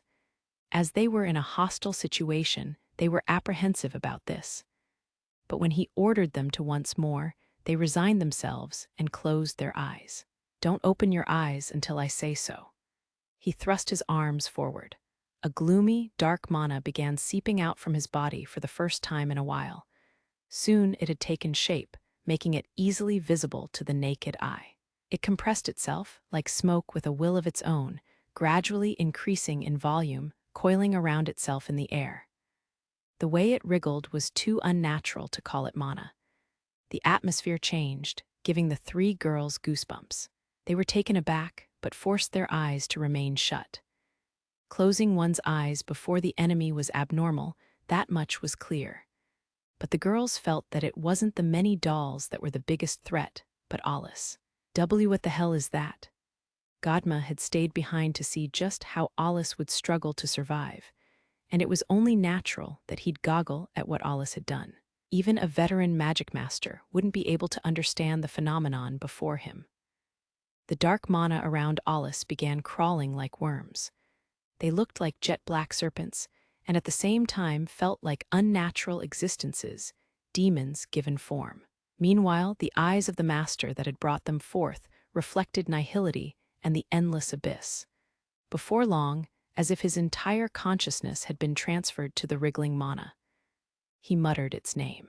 Devour, gluttonous predator Gra Eater, the black mana immediately headed towards the crowds of dolls. The rounded end of it opened up into a creepy mouth, with mana pouring forth from there, which in turn opened up yet another mouth. In order to fulfill its desire of predation, it would continuously extend its body toward its prey until the poor victims were devoured. "Scatter!" Godma shouted out at the same time as Alus mana was unleashed, and he ordered Melissa to protect him. Of course, by then it was too late. The gigantic mouth swallowed the dolls trying to evade its charge, one after another. Dolls that touched the black mana fell flat onto the floor. Their eyes rolled back, as if their souls had been drained from them. Several of the attacked dolls took to flight in an attempt to escape, but that too was pointless. Appendages extended out from the body of the black mana like branches, and when they touched the dolls lost their strength and slammed onto the floor with the others. Even the ones that safely managed to escape were in no condition to counterattack. What the hell is going on? Godma struggled to understand the phenomenon that was happening before his eyes. Its identity was Alus' second type of mana. It had a mind of its own, and it devoured the target's mana. Indeed, it could devour a Magicmaster's mana just by touching it. The mana born from the heart was in a sense a person's life force, and having all of that drained in an instant would leave anyone on the brink of death. Normally, Alus could make the absorbed mana his own, but right now he was using this power for another purpose. If he wanted to take out the dolls, he could have used another spell, too. However, he didn't know how the mana-draining wall would influence the spell, and if he used too flashy of a spell underground, there was a chance he might bring the ceiling down on them. Moreover, this was a sort of mercy for the victims of Godma's experiments, and out of consideration for the three girls. Making them witness body parts exploded in every direction, or burnt to cinders, or the entire room covered in blood would be too cruel. While Alus showed no mercy to his enemies, he didn't want the three girls with bright futures ahead of them to see that kind of scene. The reason he'd chosen Gra Eater was because he suspected it would be rather effective. It was the first time he'd used it on humans, but it seemed to work just fine. That said, he had the girls close their eyes because he wasn't sure this could be considered brutal or not, and because he couldn't let anyone witness this ace up his sleeve. Rest in peace. In the end, Gra Eater crashed into the wall and burst into pieces, once almost nothing was left moving in the room. Despite its head being cracked open, the black serpents kept looking for more victims, until Alus used his full focus and managed to bring them under control. The black mana faded away and disappeared. "It's over. You can open your eyes now." The three opened their eyes at his words and immediately made the same expression. When Godma and Alus had been talking, they could hear the dolls moving. But after that, they didn't hear any sounds of battle, only the quiet sounds of bodies collapsing onto the floor. The collapsed dolls seemingly had no external wounds, looking as if they'd inhaled a poison gas that took their lives, their souls ripped away from them. "What happened?" If Alus could answer Tesfia's hysterical question, he wouldn't have had them close their eyes in the first place. Loki realized that, so she suppressed her urge to ask the same question and held her tongue. In total, about 100 dolls had collapsed, around half of them. "Did you kill them?" Alice cautiously asked Alus from behind him. She wasn't asking out of disgust or fear, just to confirm the truth. Only Godma and Melissa seemed to have not been targeted by Gra Eater, as they were left unharmed. He'd left Godma alive so that Alice could face her past and overcome it. Melissa happened to be next to him, leaving her alive. Moreover, she was Alice's friend, so Alice was hesitant to take her life. She was also clearly different from the other dolls. To Alice, any doll, aside from Melissa, who was capable of having a conversation with Alice, was just a puppet made of flesh. They'd been stripped of their emotions, and with no way of getting them back, the only way to save them was to end their lives. Alice had seen Magicmasters who were brain dead or suffered mortal injuries on the battlefield. That's why. "Yeah, I killed them." He didn't bother to mince his words as he reported on the results. Alice didn't touch on the matter any more than that. Seeing as how there didn't seem to be any blood spilled, Alice had an idea of what kind of intentions Alice had when he'd made that choice. Alus Reigian. "What did you do?" Godma screamed at Alice, spittle flying out of his mouth everywhere, his face distorted with fear. His shriek was a mix of fear from the attack he couldn't understand, and a loss of composure from his overwhelming advantage having disappeared in an instant. "You were talking about me not being able to handle 30, but not even 100 were a match for me," Alice said, acting casual. But in reality, the attack had taken a toll on him mentally. He'd started his training on how to suppress his own mana for the sake of being able to control Gra Eater. This condensed form of mana with the desire to predate was like a primitive magical being with its own instincts and sense of self. That's why it would devour anything with mana if it couldn't be controlled, just like a fiend. Alice had spent quite a lot of time trying to control this double-edged sword, but at best, he could only keep it from raging out of control for a short while. It wasn't the kind of trump card that could be used 2 or 3 times a day.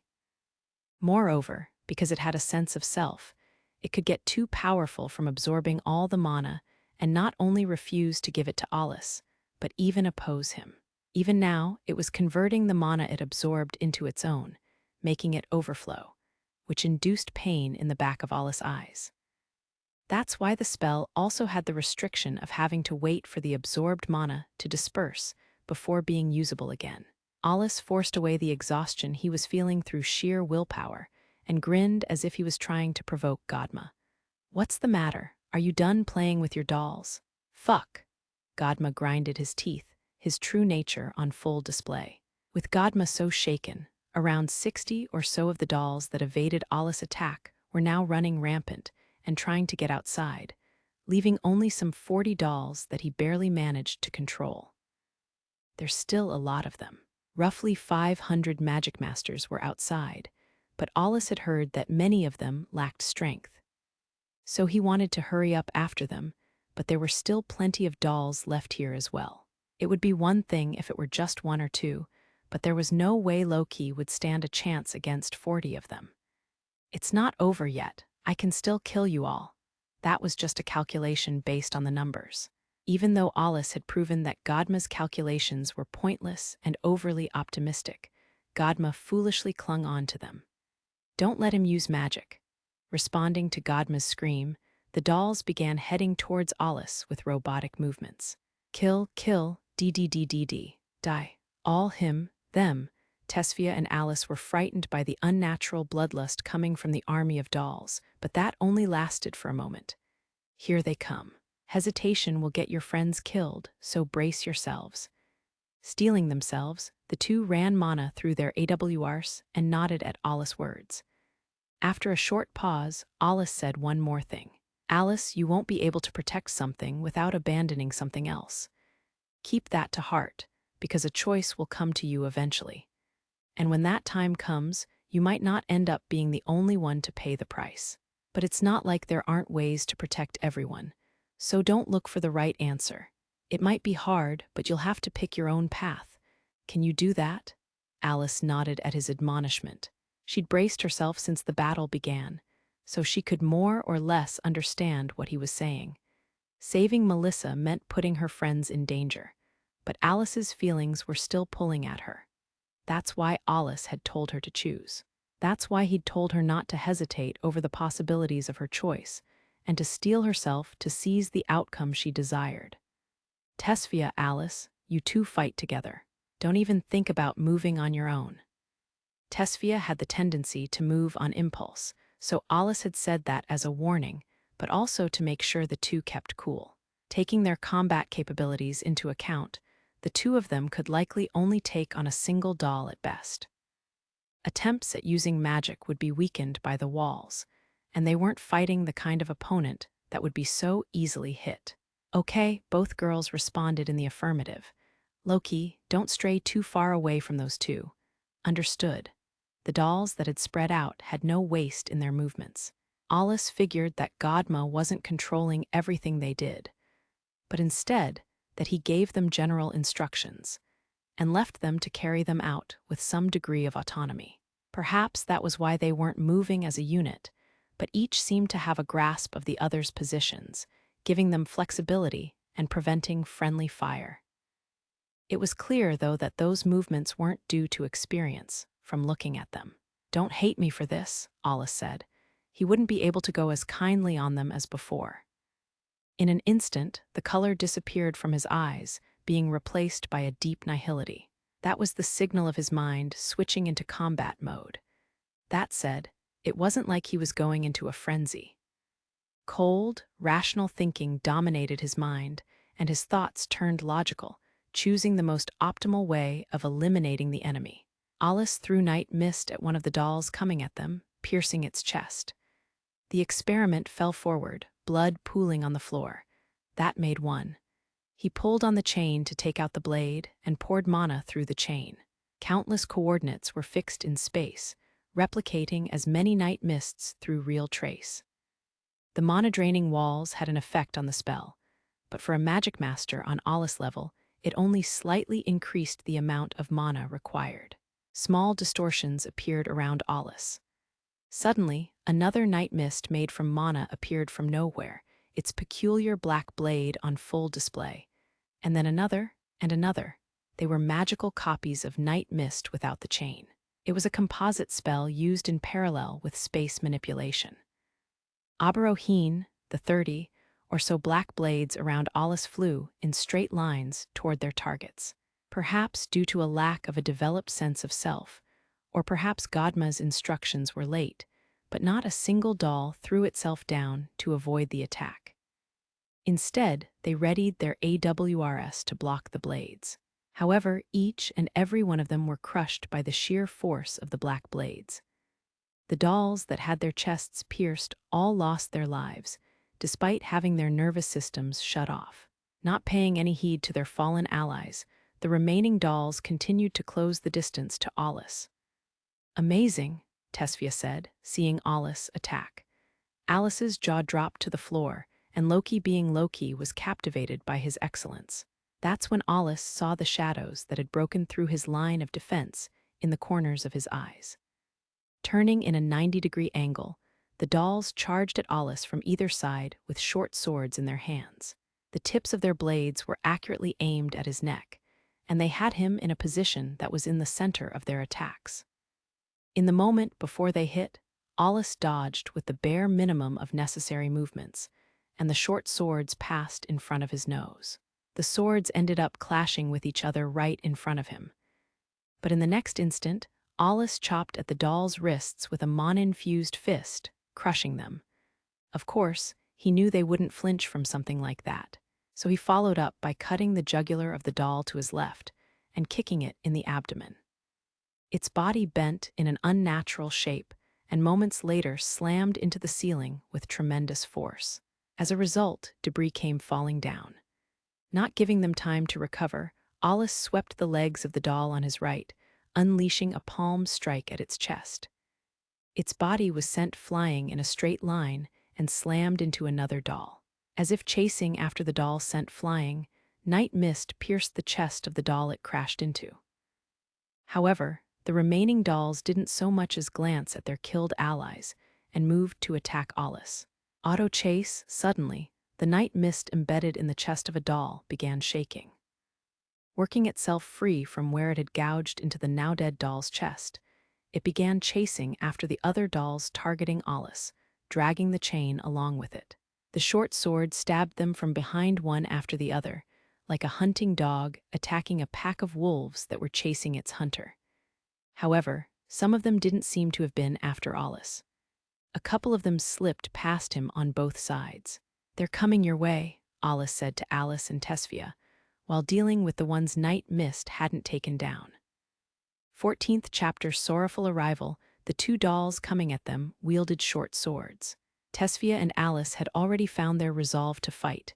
However, or perhaps despite that, was more accurate, many of the dolls weren't much older than them. These two were still young. In other words, their slight hesitation was due to their lack of experience. Aside from the extracurricular lesson, they hadn't had any real experience on the battlefield. Alus snuck a glance at Melissa, who still stood at Godma's side. "Alus, yes, I'm fine." The girls exchanged looks and readied their hours. After finding out her freeze required an excessive amount of mana due to the peculiar walls, Tesfia got an idea and coated her katana with mana. The magic formula engraved in the blade reacted to the mana and glowed faintly. She limited her freeze to just her blade, as the mana turned to ice. Next, she imagined the ideal form for this situation. Strong, hard, and sharp. She was making use of the training to keep her mana under control. A thin layer of ice covered the blade, skillfully taking shape. This was an enchantment spell known as Ice Blade. It was a type of magic widely used in many attributes. The fire attribute version, for example, was called Flame Blade. The Ice Blade blocked the doll's short sword, the ice eroding the short sword's blade, throwing it off balance and dulling the sharpness. Tesfia hadn't expected that kind of effect, so she pushed the enemy back and distanced herself from them. How do you like that?" It was unclear who she was boasting to, but since it was a result of Alus training, perhaps it was aimed at him. Alus was fighting while keeping an eye on them, so he'd heard her voice, but ignored it. Of course, Alus didn't have the time to do anything else, either. She was busy intercepting the second doll. Compared to the opponent's abnormal toughness, their weapon handling wasn't anything special. With a weapon in her hand, Alus wasn't going to fall behind them with her Naginata skills. Despite making use of her long-range weapon, it was still a struggle for supremacy. She was putting cut after cut into the doll's body, but was still unable to gain the upper hand. The reason for that was obvious. It wasn't just because of how tough the opponent was, but mostly because Alus hesitated to kill people. She couldn't take that final step. Her fear and reluctance to harm a person kept her from it. Alus was pretty much screaming in her mind at her opponent to stop. However, minor wounds weren't going to make someone who was unable to feel pain flinch. They would continue attacking until their last breath. As a gap formed between Alus and the enemy thrust their short sword forward and used magic. A ball of light appeared at the tip, steam rising from it. Just from looking at it, it was clear that light energy was being compressed. As the mana-absorbing walls used the light attribute, they had a special characteristic. Spells that didn't use physical phenomena such as combustion or freezing, like light attribute spells, weren't all that affected. Godma, using these walls, had taken this characteristic into account. That also applied to Alus. Alus stared at the enemy preparing to launch their spell and took a deep breath as she tried to measure the timing. The next moment, the ball of light left the tip of the short sword and flew towards Alus. The doll chased after their spell, abandoning their defense on a reckless assault. Alus muttered with trembling lips. Reflection, the Naginata's glowing blade received the ball of light and sent it back at an even greater speed. Alus could see the doll's eyes open wide. She gritted her teeth, as she could easily foresee the gruesome result. And she herself had been the one that made it happen. The ball of light crashed into the doll's chest and burst, sending a shockwave across the room. Eek! Having been so close, Alice was caught up in the blast. She quickly picked herself up and looked in front of her when arg! Ack! The doll was standing upright, unmoving, as if time had stopped.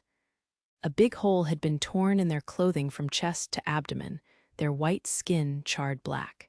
The stench of burnt flesh reached Alice's nose. Before long, a red liquid dripped out from their mouth and they collapsed, falling flat on their face. No way. It hadn't been her intention, but the results were obvious, since the doll had abandoned their defense and taken the attack from so close. Realizing that she'd stained her hands, Alice blankly stared at the unmoving doll. Alice, returning to her senses thanks to Tesfia's voice, Alice saw another doll brandish their short sword. She was still crouched, but she blocked the attack by swinging her AWR sideways. Because of her posture, she couldn't put any strength into her block. She was quickly knocked off balance from the clash, and the enemy's blade was rapidly coming toward her face. Suddenly it became much lighter, and she was able to push the blade away with just a little bit of force. The reason for that was Tesfia, breathing heavily, was right next to her. Her katana had pierced the heart of the doll attacking Alice. The doll's back was stained red, the blade that had pierced them sticking through. "Fia, are you okay, Alice?" "Yes." Having dealt the doll what was surely a fatal blow, Tesfia timidly pulled out her katana. Her feelings of disgust were quickly replaced by the relief of having saved her friend. Not even glancing at her blood-stained sword, Tesfia stretched out her free hand towards Alice. "Thank you," Alice said, as she stood up. Standing back to back, they faced off against the enemy. The next moment, Alice saw a small ball of light fly at Tesfia from her blind spot. Fia! It was the doll Tesfia had stabbed, not dead after all. Her hand moved by reflex, pushing Tesfia away as she desperately poured mana into her AWR.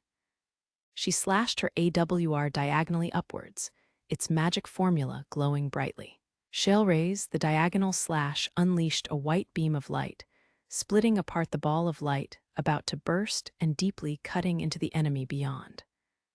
The ball of light exploded, sending the caster who happened to be close to it flying. Moments later, they slammed into the wall. Large amounts of blood poured out of the doll's flayed-open chest. The silence that ensued was proof that their life had ended. Ha! Her naginata still raised. Alice couldn't take her eyes off of the fallen enemy drenched in blood.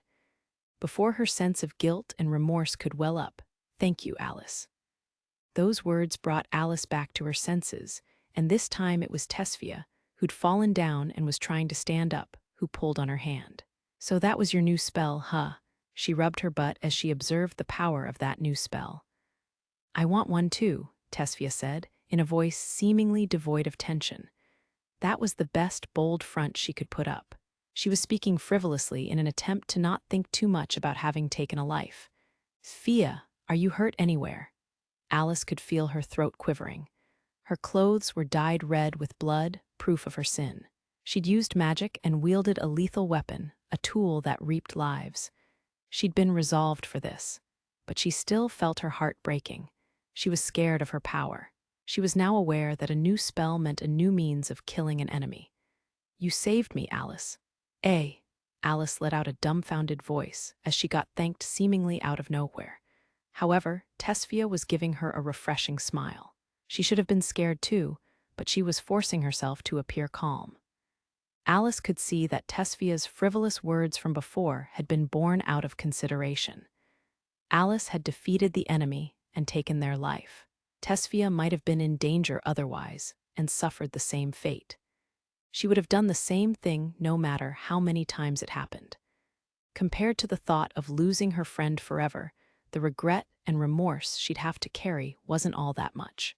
That's why she already had her answer. "Thank you, Fia." The girls nodded at each other. They weren't out of the woods yet. They had only defeated 2 out of all these dolls. Firmly gripping their AWRs in hand, Tesfia and Alice glanced toward the boy taking on the majority of the enemies on his own. Meanwhile, that boy, Alice, had watched over their fight from the corner of his eye. He had no choice but to admit he'd made a fortunate miscalculation. After all, they'd defeated two enemies. The girls had grown without a doubt, but hardships still lay ahead. They would definitely get cornered in the coming battles. At that time, they'd need determination and resolve to crawl out of the chaos. They'd be pressed to make a decision. Tesfia and Alus stared at Alus, who was fending off several enemies at once with his singular night mist. Seeing that fierce, one-sided fight, the thought of going over to help him never occurred to them. But the weapon he was using now was far too big to be called a short sword. Mana extended from its blade, changing its shape. And using that weapon and the chain skillfully, Alus deflected and blocked the enemy's attacks, defeating dolls without taking a single hit. Their differences in ability were evident. Loki stood behind Alus. The knives she threw accurately pierced the chests of her targets. These knives could pierce the thick skin of fiends, so the dolls were no match for them. As such, they fell one by one. Alus wasn't particularly happy about Loki taking lives, even if it was for the sake of a mission. He firmly believed that he was the only one that needed to stain his hands. However, the results spoke for themselves, as Loki's resolve was vividly put on display. He also couldn't deny that her aid was helping him. That's why, at least for now, he needed to accept her deeds. Tesfia and Alus had had no other option but to make that choice as well. Seeing the girl's resolve, Alus steeled himself. Of course, not in the sense that he'd resolved not to dirty his own hands. He'd dirtied his hands starting a long time ago. Instead, he'd have to swallow the bitter pill of Loki, Alus and Tesfia stepping onto the blood-stained path he was on. The path had already been chosen. He'd have to reproach himself later. If they were ever to kill someone outside of self-defense, then that would without a doubt be his responsibility. After deciding that, Alus' movements became more streamlined. Every swing killed at least one doll. By the time the astonished Tesfia and Alus noticed, there were already fewer than 10 dolls left. He was surrounded by them, deadly blades plunging toward him from every direction, but Alus blocked them all. And then, before anyone knew it, the chains were running across the room, and Alus had escaped the dolls' encirclement. With a single step, he disappeared from their view. Not even Tesfia or Alus had been able to see it, and when they noticed, the chains surrounded the brawl going on in the room. Alus casually grabbed the chain coming out from the scabbard. When he poured mana into it, the chain began moving at extreme speed.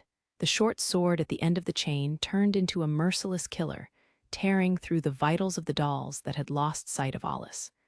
Their necks, their hearts were torn asunder. Their lives put to an end so they could never fight again. There was no righteousness or justice in that kind of attack. That's what everyone observing it felt. At the very least, Alus' perfectly composed face as he trampled down the enemy was unacceptable. He killed and reaped lives as if it was the most normal thing in the world, while breathing shallowly and normally. When she saw his face, Tesfia gripped her katana even harder than before, perhaps in anger. Using her other hand, she grabbed at her chest as if to squeeze her heart. This was Alus' other face that she'd seen glimpses of before. That unnatural, expressionless face discarded everything as if it was trash, especially these dolls that were more machine than human, calmly cutting them down. Trying to control her now ragged breath, Tesfia inhaled deeply through her trembling throat. Despite that, she couldn't calm her racing heart. Alus, who'd been coldly watching over the battle, turned to his partner. Loki, having just finished off a doll, Loki quickly reacted to his voice and threw a knife his way. Dolls were attacking Alus in an opening after he'd killed several of them. He slashed at one of them with night mist. Next, he caught Loki's knife between his fingers, carefully twisting it so as not to disrupt the mana enchantment, and sent it into the skull of the doll attacking him from the other side. Their brilliant combination was marvelous. All Tesfia and Alus could do was stare on in amazement. Even if they were doing it to protect themselves, they wouldn't be able to replicate what he'd done. They would probably never be able to reach the same state of mind to take a life without any hesitation like he could. but they also wondered how much help they could be to Alus if they could move like Loki. Loki, you were zero point 0.1 seconds late. Forgive me, I will do my best to improve. But even she was criticized. Haha, all Tesfia could do was let out a dry laugh. But she was still barely able to keep up her morale by engraving Loki's movements in her mind and making them her next goal. A few minutes later, a mountain of corpses lay before them. It was a horrible scene, and there would definitely be something wrong with anyone who wasn't disturbed by it. However, the person responsible for it, Alus, gazed at it coldly without giving it much thought. These were the enemies.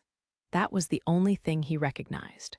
When he saw Tesfia and Alus stop for a moment when they saw his expression, he became aware that he was lacking something, or perhaps that he was too familiar with this.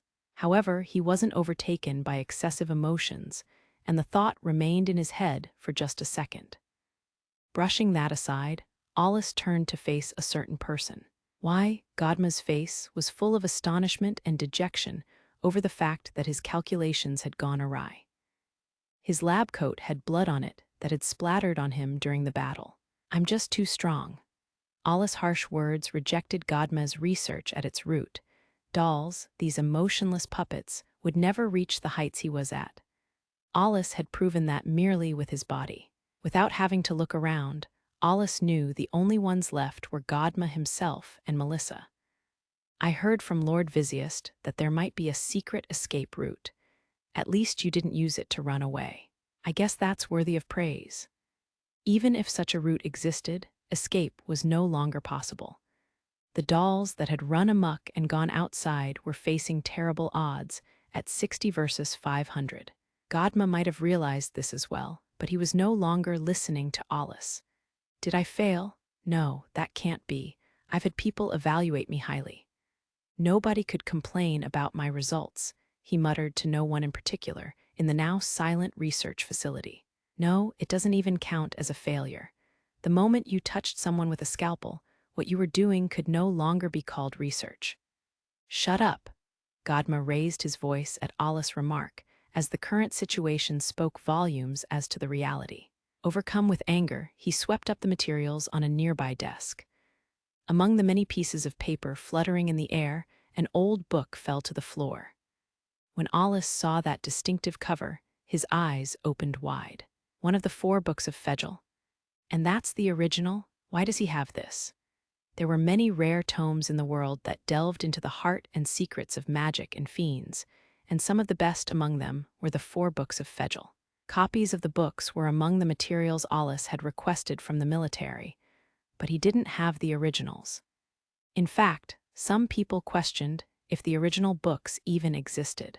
Alus had an interest in it as well, but he'd never owned or even read the originals.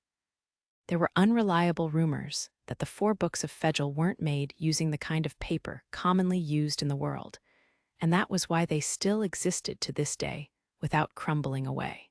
The old book in Alus' sight had a thick cover made from a dark red material, with cracks like cobwebs spread across it. Can it really be? It was called a strange series of books because of their shady history and the many forgeries that were around. Since not even Alus had had a chance to see the originals, a normal person stood no chance of being able to evaluate the authenticity of it. And if Godma possessed it, it wouldn't be strange at all for a crazed collector to have a forgery at hand. Holding back his curiosity, Alus glanced at Godma, keeping his focus on the mission. Godma's bloodshot eyes no longer showed the same willpower from before. That's true, it is as you say. It's awful in terms of results. He hung his head low, not resisting anymore.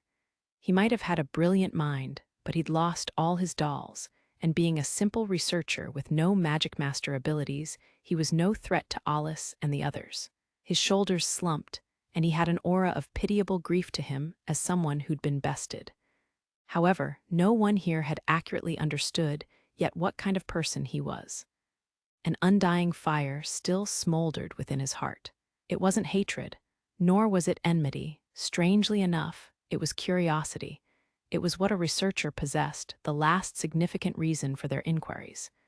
However, only when speaking of results. It is still too early to call it all pointless. Adjusting his glasses, a fleeting expression appeared on Godma's face as he looked at Alus. Before, you said that my research was incomplete. Let me correct you. That isn't an established truth.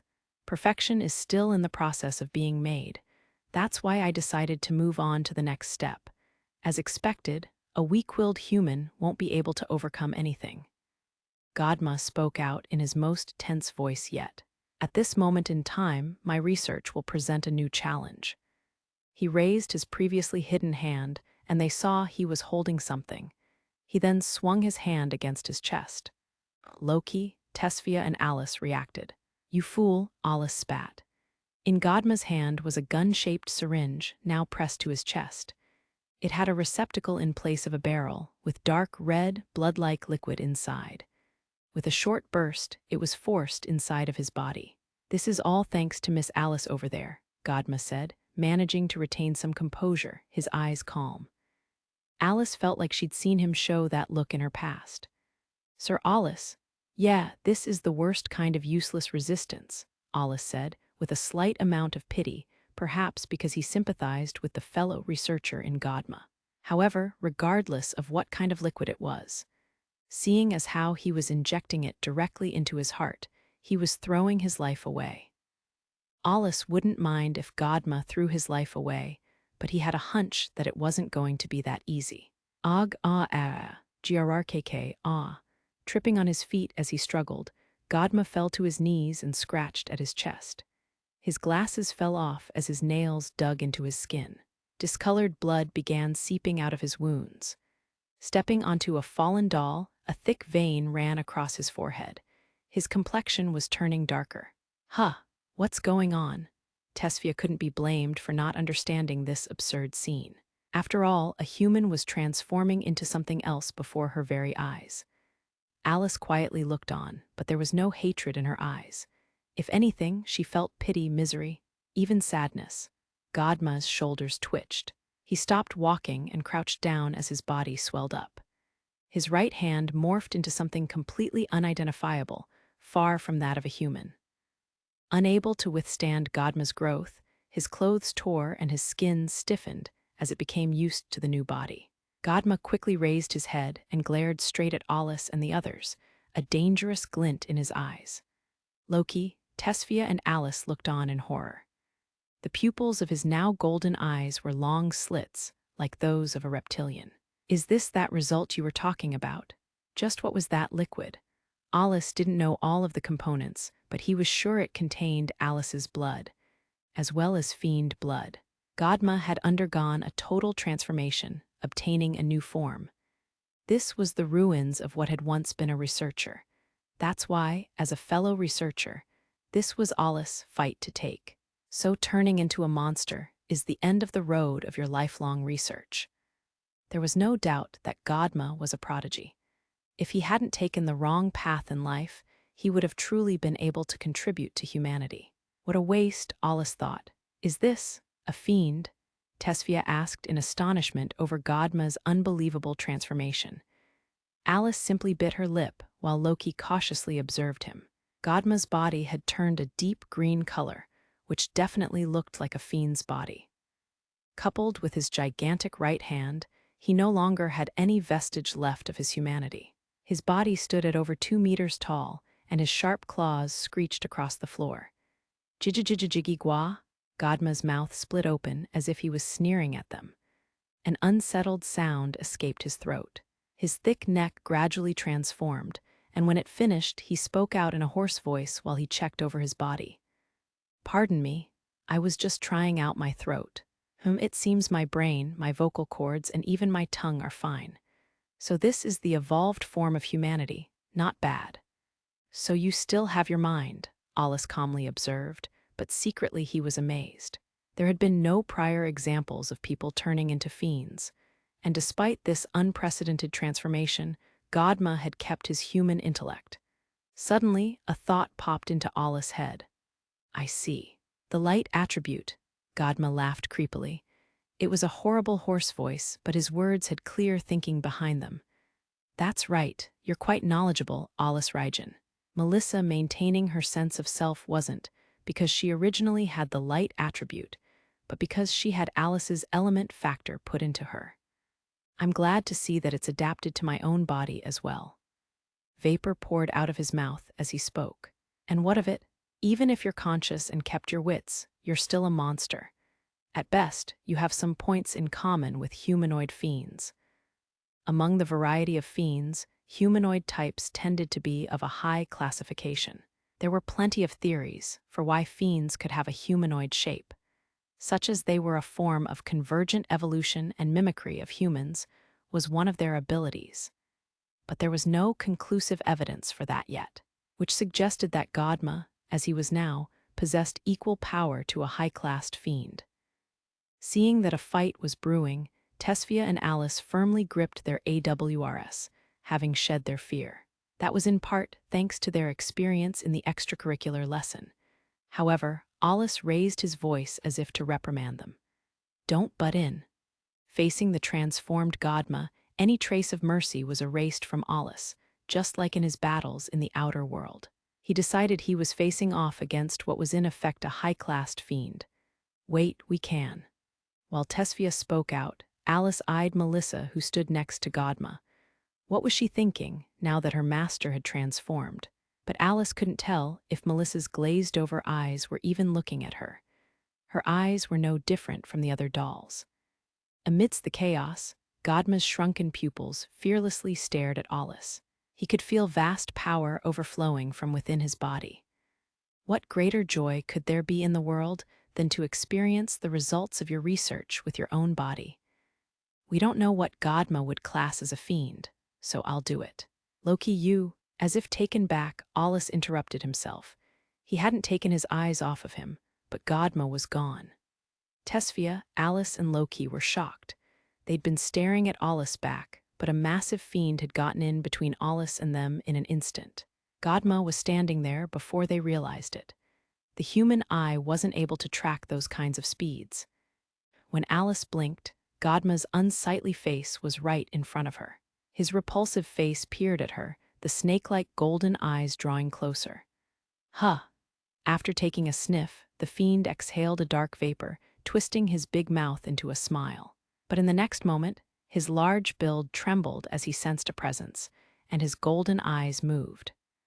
The next moment, the fiend's repulsive face disappeared from Alice's view. Instead, she could see the tip of Alus' night mist slashing toward the fiend's side. The sword moved so fast that it looked like it would cut at her, but the black blade stopped just in front of her nose. And by the time she realized, Godma was back in his original position. Considering the claw marks on the floor, he must have used his massive arms as brakes. Alice's blood was mixed in with the fiend's blood. Perhaps he'd felt an attraction to Alice's heart and body, the source of that blood. Curiously twisting his great mouth, he spoke, "I really should kill you. I can feel a great hatred." His tone was hoarse. "Are you okay, Alus?" Ah. Yes, she had no injuries, but the hand gripping her naginata was shaking. That huge creature had moved that fast. She couldn't imagine being able to oppose him. This is the worst, Alus groaned to himself. Due to the nature of fiends, the principles behind their actions were generally extremely simple. They moved by instinct. But in Godma's case, his human self-restraint and intelligence appeared to be mixed in with a fiend's instinct and intuition. Despite his fiend-like traits growing stronger, the reasoning behind his actions was fickle and chaotic, making it difficult for Alus to predict what he'd do next. Kahi'e. Those scrutinizing golden eyes were no longer on Alus, but on Alus. Now you get it, right? He's not something you can beat, so get back. However, you'll have to deal with that on your own. It seems he's come up with some very unfunny entertainment for you. In the direction Alus indicated was Godma with his massive claw tearing off Melissa's robe, as he solemnly ordered her in that hoarse voice of his. Whatever, I have a good enough grasp of this body. Melissa, you kill Alus. Now that my experiment's successful, your friend is unfortunately no longer necessary. Cut your lingering attachments on your own. Got it? Kill. Alus, Melissa's wide-open hollow eyes fixed their gaze forward as she slowly twisted her neck. She crossed her arms, drawing the knife AWRs hanging from her hips, and pointed the tips toward Alice. Despair filled Alice's eyes, yet Melissa's expression remained unmoved. "Haha, the two of you can just kill each other. Now go ahead and enjoy yourselves." Godma's shrill laugh filled the room.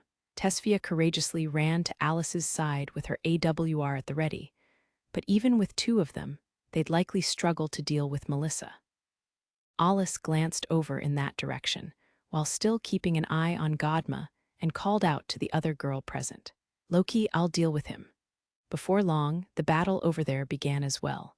The metallic sound of Tesfia's katana rang out as it clashed with Melissa's knife. "More importantly, I'll leave that side to you. It looks like it'll be too much for just the two of them to handle." Hearing that, Loki let out a small sigh. This kind of consideration was something Alice hadn't shown before. Feeling that small change in him, joy started welling up inside of her. That's why she wasn't going to question the role she'd been given. She was prepared to do anything he wanted. "You can leave it to me, but please don't push yourself." "I'll be fine. Like I said, it seems he wants to settle things with me, too. This is my first time dealing with a fiend that can talk, so I can't pass up this opportunity. Well, we're both scientists, so I'll at least see him through his last moments." Loki nodded at his words. Either way, considering the speed Godma moved at, she couldn't keep up with him, meaning there'd be a big chance of her getting in the way, even if they did fight together. Even from behind him, Loki could tell that Alice's focus was completely on Godma. That was a sign of his trust in her. Entrusting your back to someone in the outer world was the same as placing your life in their hands. If that's what Sir Alice says, I'll do everything I can to protect those two. Indeed, things would be simpler if it was just about protecting Alice and Tesfia. If that had been his priority, Alice would have eliminated Melissa immediately. And since he didn't, that was just how it was. He'd brought Tesfia with him and given her enough time to grab Alice's AWR from the training grounds. It all seemed illogical if it was just to protect Alice, but it had all been taken into consideration. Because of that, Loki understood her role. She'd support the two as much as possible, and if it looked like they were at their limit, she'd take on the job of dirtying her hands. It was a dreadful role, but Loki gleefully accepted it. Since she knew Alice from the outer world, she liked this seemingly illogical choice of his, and thus Loki quietly readied her knives. The battle suddenly restarted. Godma's grotesque mouth opened wide. Sharp teeth could be seen in that inhuman mouth, and he swiftly moved to attack. "Fuck!" Seeing a faint light in the depths of that mouth, Alice sensed condensed mana and immediately bent two fingers upwards. It was space domination magic. This spell affected space itself and had been streamlined so that a single motion could activate it. As it was made for speed, it didn't have much power, but it could be used in case of emergencies. A colorless and transparent wall was created in the form of a rectangle, and moving in synchronization with Alice's fingers, it slammed into Godma's chin. Having his neck suddenly twisted, Godma's mouth lifted up toward the ceiling. In the next moment, vast amounts of condensed mana streamed from his mouth in the form of a beam. The beam easily drilled through the 3 underground floors, carving a big hole up to the surface. Loki quickly understood why she'd been called, and in the next moment, Alice's license flew through the air. She caught it between her fingers and quickly opened the channel, confirming that it functioned. The channel works now. Thanks to Godma opening a hole to the surface, the interfering effects of the room had weakened. "All right, then tell Lord Vizayist that it will take a little longer for me to complete the mission. As for the reason, let him know that a variant A-class fiend has appeared." "I understand." Alice hesitated for a moment as to whether he could call Godma a variant, but decided to go with it, as he clearly wasn't a normal fiend. Variants were usually born from a fiend cannibalizing another fiend and assimilating the information within them. That didn't just increase their mana stores, but there were also many that took on a unique trait or developed some kind of specialized power. This was considered a form of evolution, meaning the usual procedures for dealing with fiends wouldn't be enough. Flexibility was called for in order to handle them. In that sense, a variant class was a Magicmaster's natural enemy, usually putting them one rank above their normal brethren. But that was one less thing to worry about. If Godma were to try to make his escape, they could make preparations for the worst. However, Godma wasn't going to give Alus any time to breathe. Having had one of his trump cards defeated, rage burned in his eyes as he turned his head down and glared at Alus.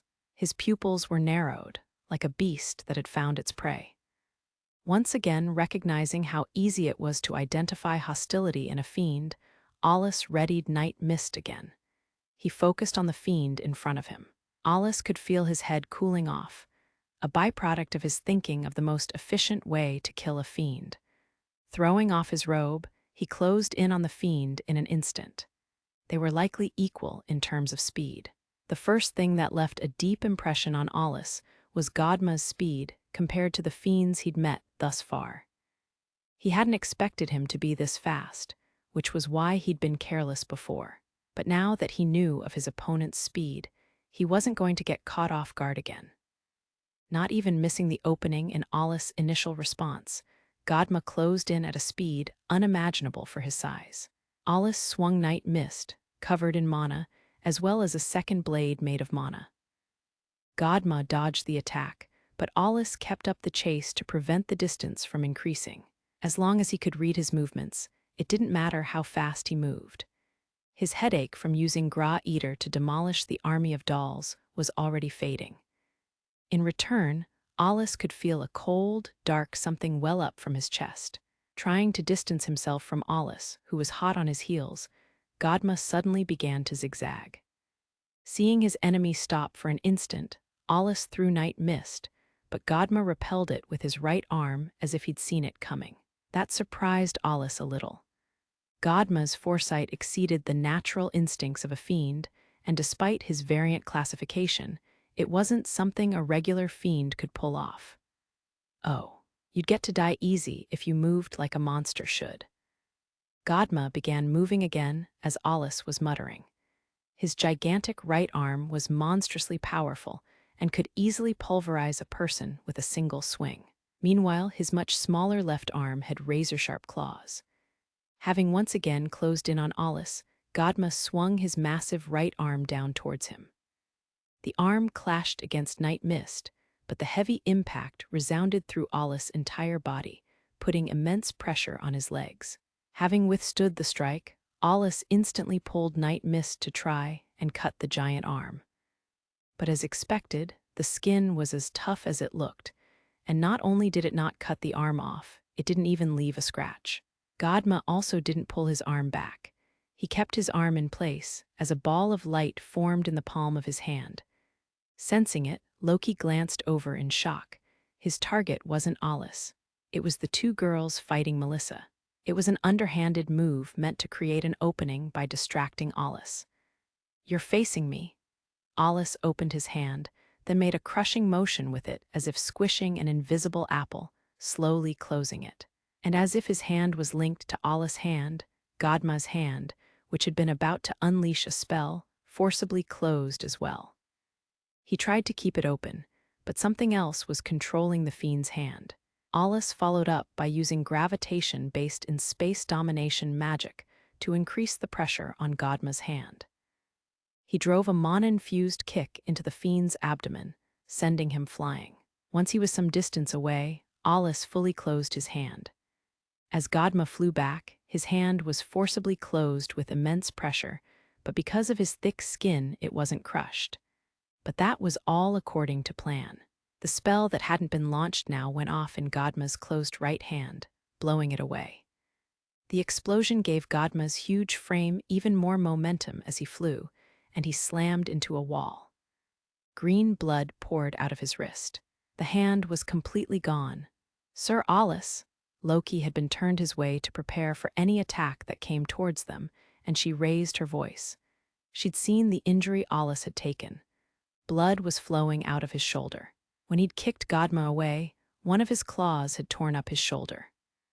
The claw that had gone in through his back had been forcibly pulled out, and the injury was deeper than expected. However, Alus showed no signs of concerning himself at Loki's panicked voice. Once he was in combat mode, he wouldn't lose focus until his enemy was completely eliminated. It wasn't like he couldn't hear her, but it had a lower priority, so he pushed it back for later. Wordlessly, he approached Godma one step at a time. Once he was close enough, the fiend raised his injured right arm high and swung it down towards him. "So you can even do something like that? You really are a monster."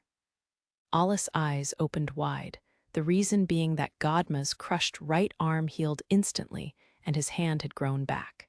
If it was just his right arm, it'd be a powerful blunt weapon, but that alone wouldn't be much to worry about.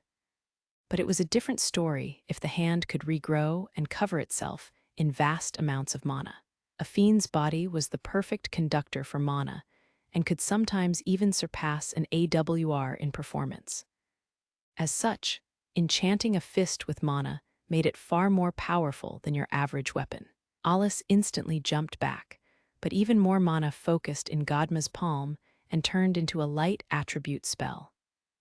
The next moment, an explosive shockwave was unleashed, completely erasing the spot where Alus had stood a moment before. How wonderful! So this is the true power of magic. Expecting a human body to handle something like this would be cruel. Despite turning into even more of a monster, you can still speak, huh? Alus spat out sarcastically. Unlike everyday magic used by ordinary people, the most prominent theory about the kind of magic that Magicmasters used was that it came from fiends. In fact, the conceptual idea behind the AWR was the same as how a fiend functioned. So in a sense, one could say that fiends were born with the optimal system needed to use magic.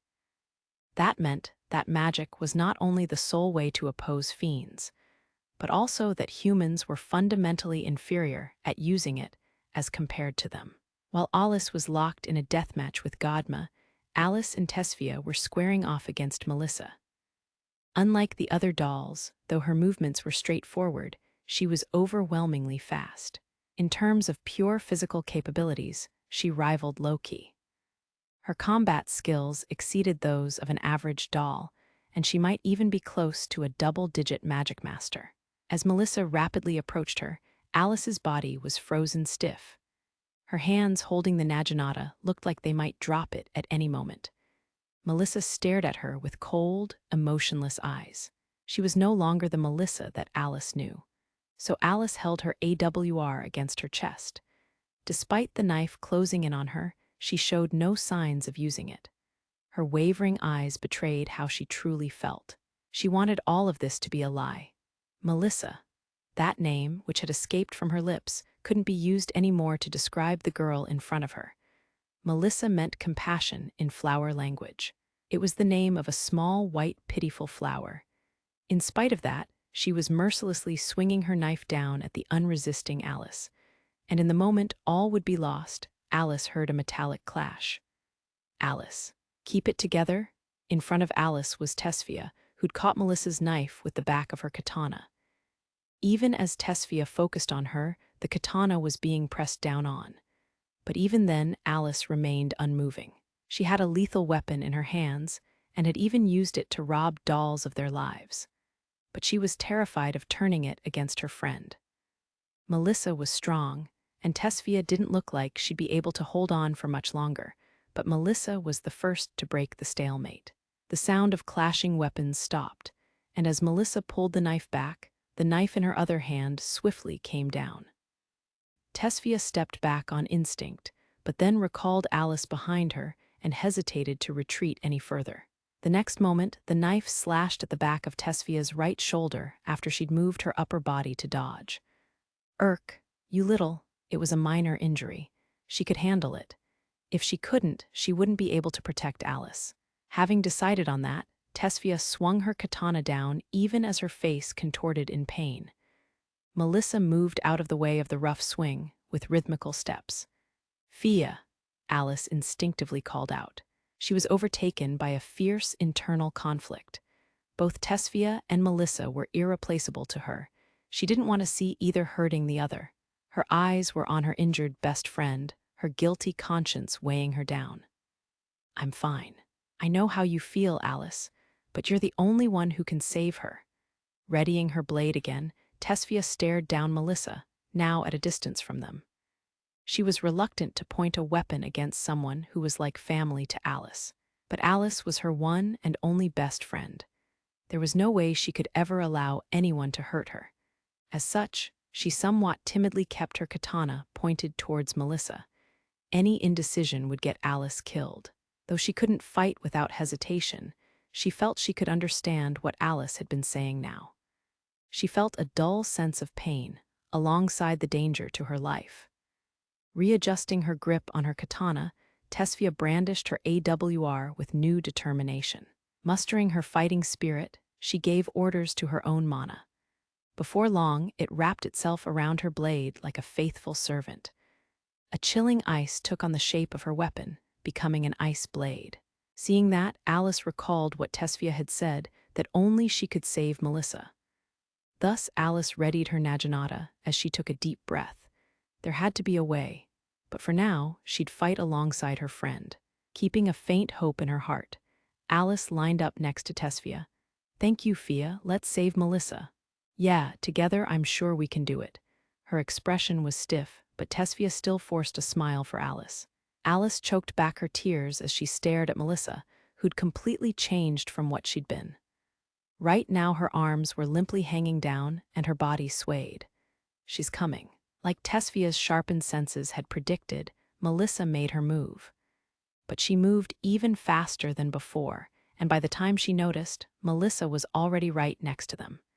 She thrust her knives forward, and trying to block the attack, the two placed the back of the katana and handle of the naginata in the way, just barely managing to parry. Yet Melissa continued pushing the knives forward. She had an inhuman and overwhelming strength. With a single push, Alice easily went down, and Tesfia's ice blade wasn't freezing the knife. If anything, her blade was being shaved away. Mana must have been passing through Melissa's knives as well. Soon the knife slid off the back of the katana and traveled toward Tesfia's body, having picked up momentum. Tesfia had been knocked off balance, but she swung her katana to the side immediately in a counterattack. However, Melissa crouched down and dodged the desperate attack as if she'd seen right through her. She slipped in up close, staring emotionlessly at Tesfia. Tesfia felt cold sweat trickle down her back. Melissa reversed her grip on the knife and let momentum carry her attack to Tesfia's neck. The knife traveled in a clean arc. Tesfia relied on intuition to twist her neck to dodge it. Several strands of crimson hair fluttered through the air. But that wasn't enough for Melissa to let up on her attack, as she spun her hip to attack with the knife in her other hand. Unfortunately for Tesfia, she wasn't able to pull back the katana she'd just swung yet. She couldn't due to the pressure she was under. Melissa attacked with skillful knife handling, not letting up to allow Tesfia to catch her breath. For every one attack Tesfia could make with her katana, Melissa slashed 2 to 3 times with her knives.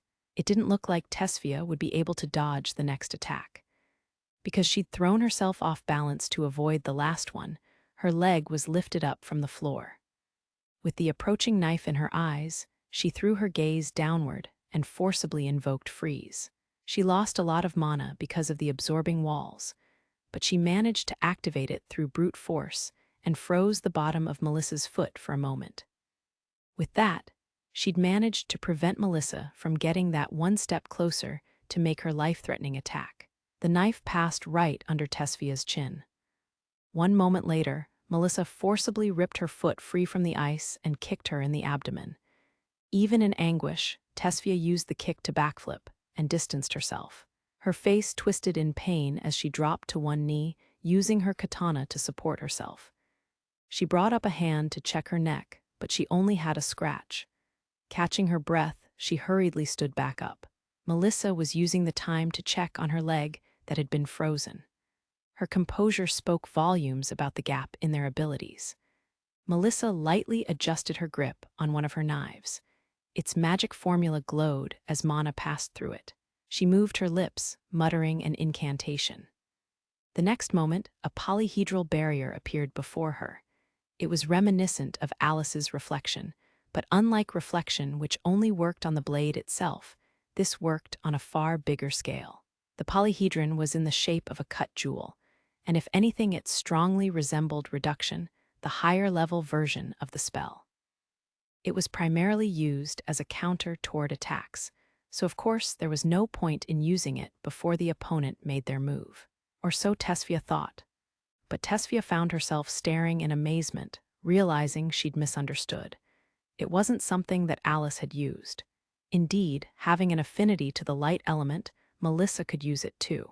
Tesfia didn't know what she was thinking, but Melissa swung her knife down on the spell and smashed it, sending fragments of it flying. She was astonished for a moment, but it wasn't like the construction had been broken. She instinctively realized that this was the complete version of her spell. Fragments floated around Tesfia, and they shot towards her like buckshot. Just a quick glance was enough to tell her that she couldn't block all of them. As she used her katana as support to stand up, her face twisted in pain and her knee buckled a little. She dodged a fatal blow, but had taken a slice to her calf without realizing it. But Tesfia could only be stunned for a moment, as soon thereafter the fragments of light cut through the air and rained down upon her. She quickly covered her head, but it wouldn't be near enough to protect her from harm. In the next moment, Tesfia felt someone covering her. That person threw themselves over her to protect her. Eventually, the torrential shower of light fragments stopped. Tesfia moved her arms away, slowly opening her eyes. She could feel some cuts, but she'd avoided anything lethal. When she turned around, she saw Alus smiling in relief. She was still trying to protect Tesfia and let out a sigh, thank God. But having taken Tesfia's place, she had some fragments stabbed into her back. The next moment the fragments disappeared as in a haze, but her gruesome injuries remained. "Alus, I'm fine, Fia. This is nothing. Loki dear protected us." Loki had landed in front of them, a knife AWR squeezed between her fingers. That small back looked so reliable right now. However, her arms suddenly slumped down and the knife fell out of her hand. At the same time, drops of blood dripped down from her fingers. "Loki, Loki dear," she turned around as if to answer their voices. There was blood on her face, and she wore a bitter expression. "To be honest, I don't know why I did something like this. Maybe I was influenced by someone," she said in a self-ridiculing tone, but there was no regret in her voice. If anything, she seemed surprised. Of course, Alus' order to help the two was her motive, but when she thought about it now, she hadn't had any expectations in the instant that she moved her body. She was used to pain, but it had been a while since she took an injury this severe. Alus was one thing, but why had she used her body to shield the two? This is such a strange feeling. Loki was sure that Alus felt the same thing, but she'd save her question for later, once this mission was over. There were so many irregularities with this mission, starting with the redhead who was with them. "So I lost the use of an arm. A spell where the only option is to dodge everything sure is problematic, though." The essence of the spell was reflection. As it belonged to the highest rank of light spells, any magic used to combat it likely would come flying right back at the user. "That's probably phasm-clasma," Alus said, naming the spell. As it was part of her own attribute, she had committed it to memory. "I hate the light element," Loki said with a frown, holding her temporarily unusable left arm. "Well, unfortunately, I won't be of much use to you in battle, but will you continue?" she asked, but she was sure Alus wouldn't give up. While Loki had proclaimed herself as not being of much use, that was simply in terms of fighting while protecting them. If she fought against Melissa seriously, Loki had a good chance of winning. "Yes, I'll pull myself together and continue. I've made up my mind, so thank you, Loki dear Fia." Enduring her pain, Alus stood up and took a step forward towards Melissa. "You don't have to be so reserved. I might not be of much help, but I think I can do something." Tesfia checked her leg and lined up next to Alus. Considering her injuries, it was questionable if she could put up much of a fight. Despite that, she wanted to support her best friend until the end. Loki wordlessly watched over the two. Since she devoted herself to the cruel battles of the outer world, the atmosphere between these two was strangely dazzling. Most of all, she felt like she was looking at an ideal that had slipped out of her hands. No, Loki wasn't even allowed to hold such an ideal, so that didn't quite make sense. But if she'd not been herself, if she'd led a different life in another time, she might have been in their shoes. However, as long as something didn't fundamentally change, Tesfia and Alus had no chance of winning. Loki decided to continue watching over them. Ignoring their pain, the two quickly began their clash with Melissa again.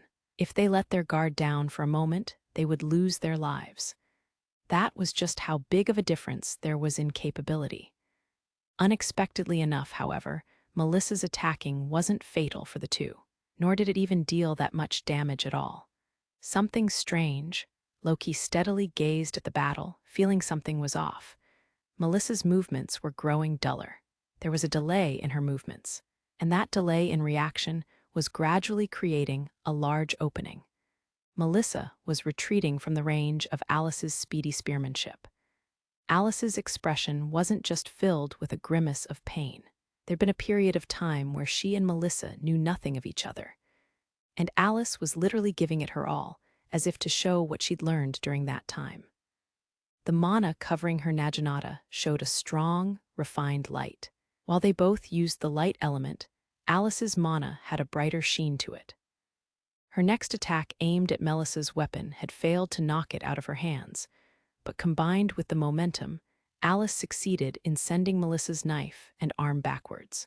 Having had her balance thrown off, Melissa immediately swung her knife against the red-haired girl approaching her from behind. Of course, with her balance ruined, her attack didn't have the same speed as before.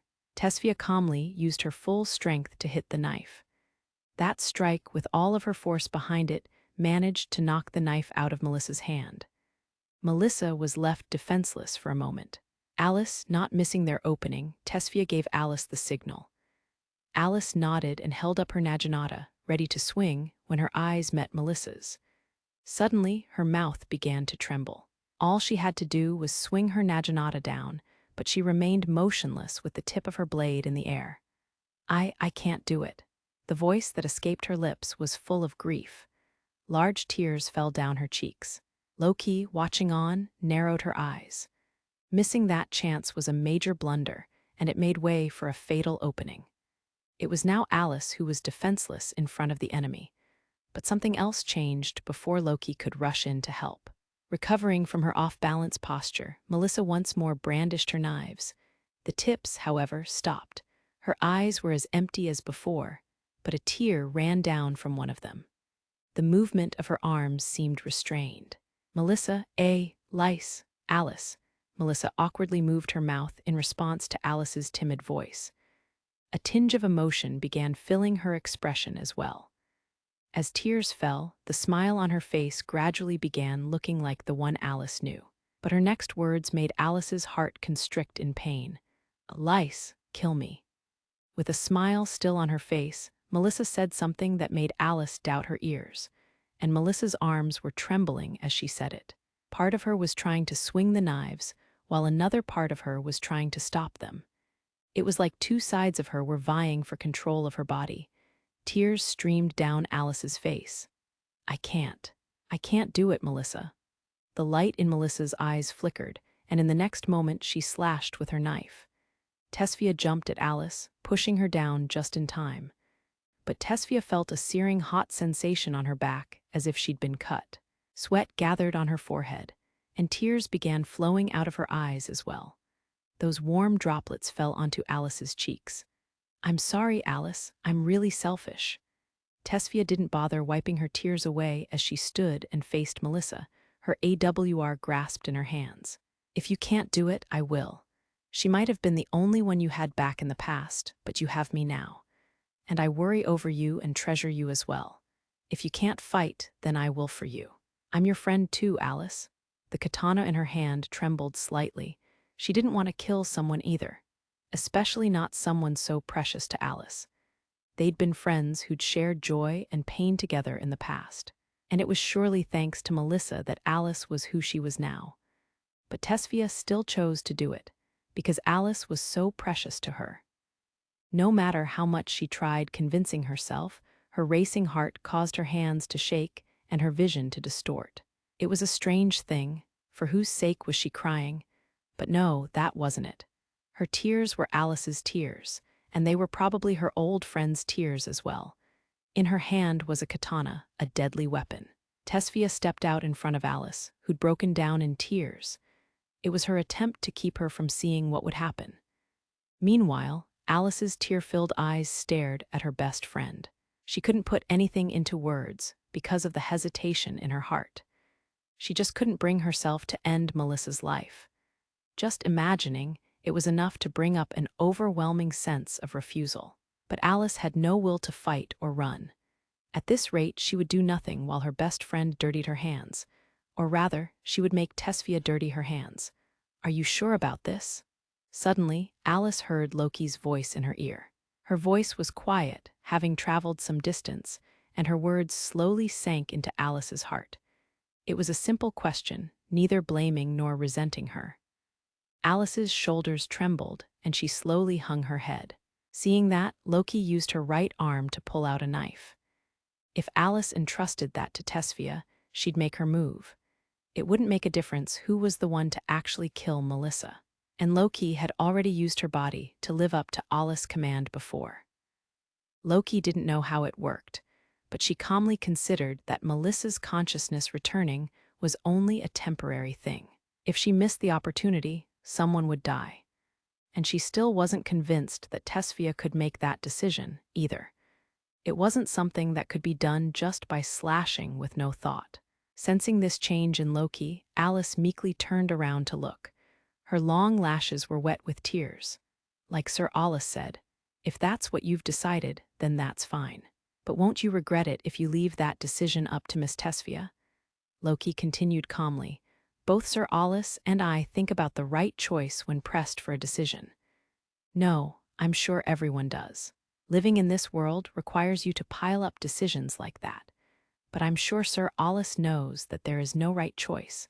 So I'm sure that in the end, what you decide for yourself will be correct. Loki, dear. Some bitter emotion was mixed in with Loki's gentle-looking eyes. That wasn't aimed at Alice's hesitation, but rather at herself. She'd spoken from having experienced regret that begat further regret. The last stop for those who failed was a state of mind filled with egotistical self-satisfaction. Like shadows followed light, as long as one was alive, they would experience regret.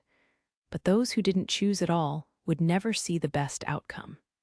Alice turned to look at Tesfia's back. That small but reliable back was desperately trying to protect her, that familiar red hair swaying in the air. That back reminded her of Melissa's when they were young. Then, all of a sudden, Alice realized it. She wanted to become like an older sister, respected by everyone, strong enough to not just be protected, but to protect as well. Just like she had once been saved, it was now her turn to save Melissa. If she stayed like this, she would surely only disappoint her. Thank you, Loki dear. Alice wiped her tears away. She firmly gripped her naginata and stood up. With steady steps, she walked forward and called out to the red-haired girl. Fia, I made up my mind, so leave the rest to me. Alice looked like a weight had fallen off her shoulders. She put her hand over Tesfia's trembling hands. Taking a long breath, Tesfia slowly lowered her blade. Melissa was able to resist her body moving against her will, and a relieved smile appeared on her face as she saw Alice stand before her. I'm sorry that this is all I can do. After shedding more tears, Alice wiped them away with the back of her hand and tried to smile as best she could. Alice, please. Melissa smiled back at Alice when she saw her readying her naginata. In that instant, the last of her strength seemed to slip away, as she lost control of her hand and sharply thrust her knife toward Alice, the smile still on her lips. But as if she'd seen it coming, Alice swung her naginata in its trajectory, slashing at the knife and the sickly white hand holding it. And with fluent footwork, she raised her naginata. The only thing left to do was swing it down. Melissa let all the strength leave her body, quietly waiting for the end to come with closed eyes. She had wanted to stay by Alice's side to see her grow up. But even that desire was now falling into a deep slumber. She wanted Alice to look to the future rather than the past, to look at those who would support the future, not at those meeting their end. So giving one final glance at the red-headed girl behind Alice, Melissa let a natural smile appear on her face. But what came next wasn't an attack to end her life, but the soft impact of an embrace. The naginata held high slipped out of Alice's hand, and instead she hugged Melissa with everything she had. Wah! Alice's action surprised Tesfia and Loki, and neither were able to even speak. Nobody was able to react to the completely unexpected move. Her decision was illogical and seemingly even self-sacrificing, as she gave up on the battle itself. While Tesfia was astonished, she realized that it was just like Alice. However, her decision was a gamble that wouldn't even make for a good story. Unable to brace for the impact, the two fell over. Before long, in complete disregard of Alice, Melissa's hand moved mechanically, and without her intention, the knife closing in again. Whether Alice was aware of that or not, she spoke. "This is the only thing I could think of. This is the only way for me to have no regrets. So I'm sorry, Melissa." Alice had a bright smile on her face, and in response, the stab approaching from behind suddenly stopped and the knife fell out of her hand. In its place, Melissa gently put her hand on Alice's back. "You haven't changed at all, Alice. Melissa, are you okay? Are you conscious?" "Yes, I'm a bit hazy, but I'm fine, thanks to you."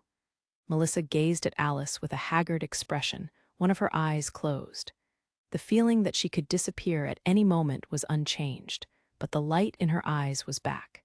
Seeing that the threat had passed for now, Loki immediately raised her voice. "Sir Alus." Alus was still in the midst of a fierce battle against Godma, but he swiftly responded to her call and pointed the palm of his hand their way.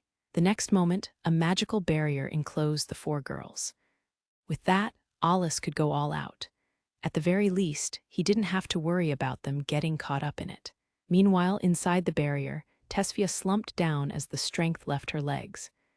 As she looked around her surroundings in surprise, Loki proudly called out to her, "This is Sir Alus' magic."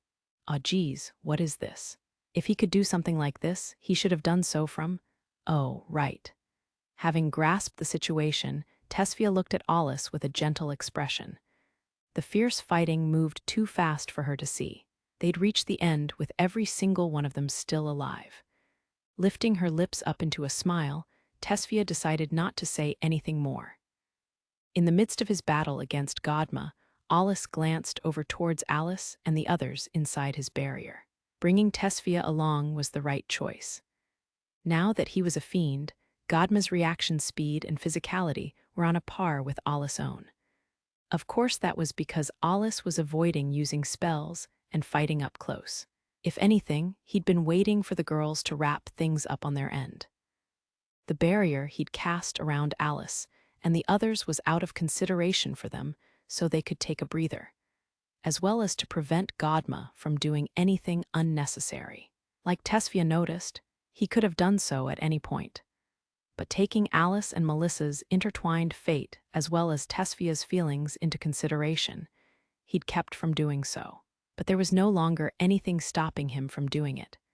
Also, while their physical strength was on par, there was a clear difference in endurance.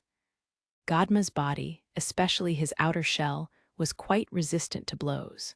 Alus, on the other hand, was flesh and bones, and he had injuries all over, including the big one on his shoulder. Because the weight of the blows from Godma was greater, Alus would be at a disadvantage the longer the fight dragged on. Dodging Godma's gigantic arm, Alus repeatedly thrust at its joint with night mist. But as expected, each stab hit shallowly on that shell-like skin. Moreover, he was unable to fully dodge the claws, and they cut into his shoulder and tore at his flesh.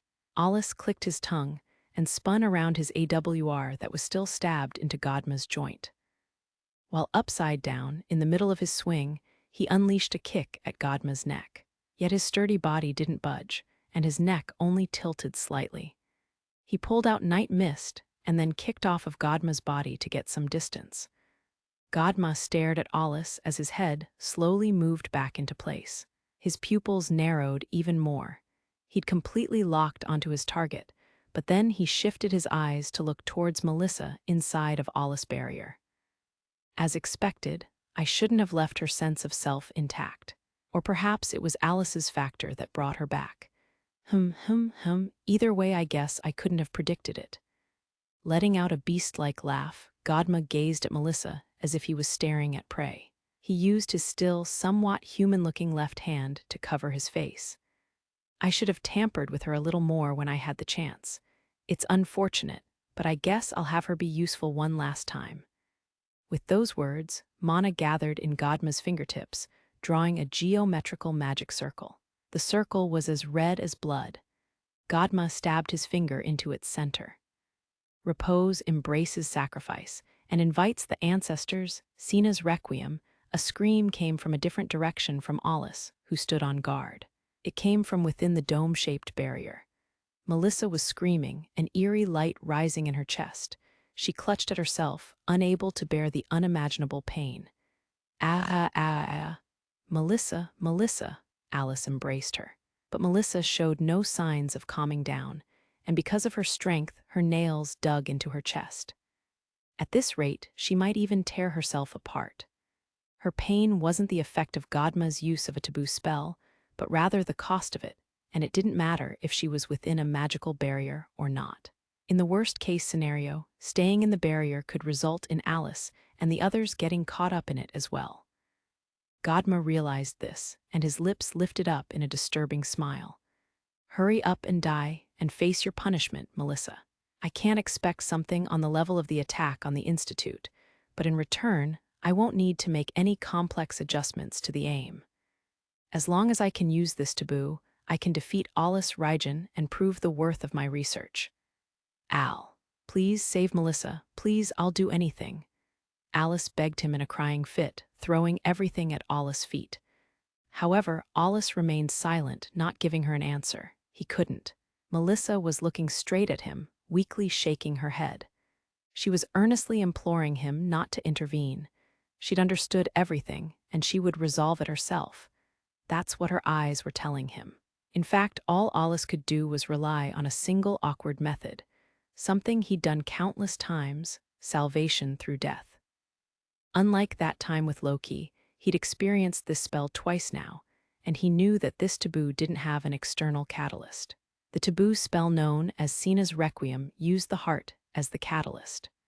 Her heart had been tampered with by Godma, so that just using the activation formula would force the spell to be constructed.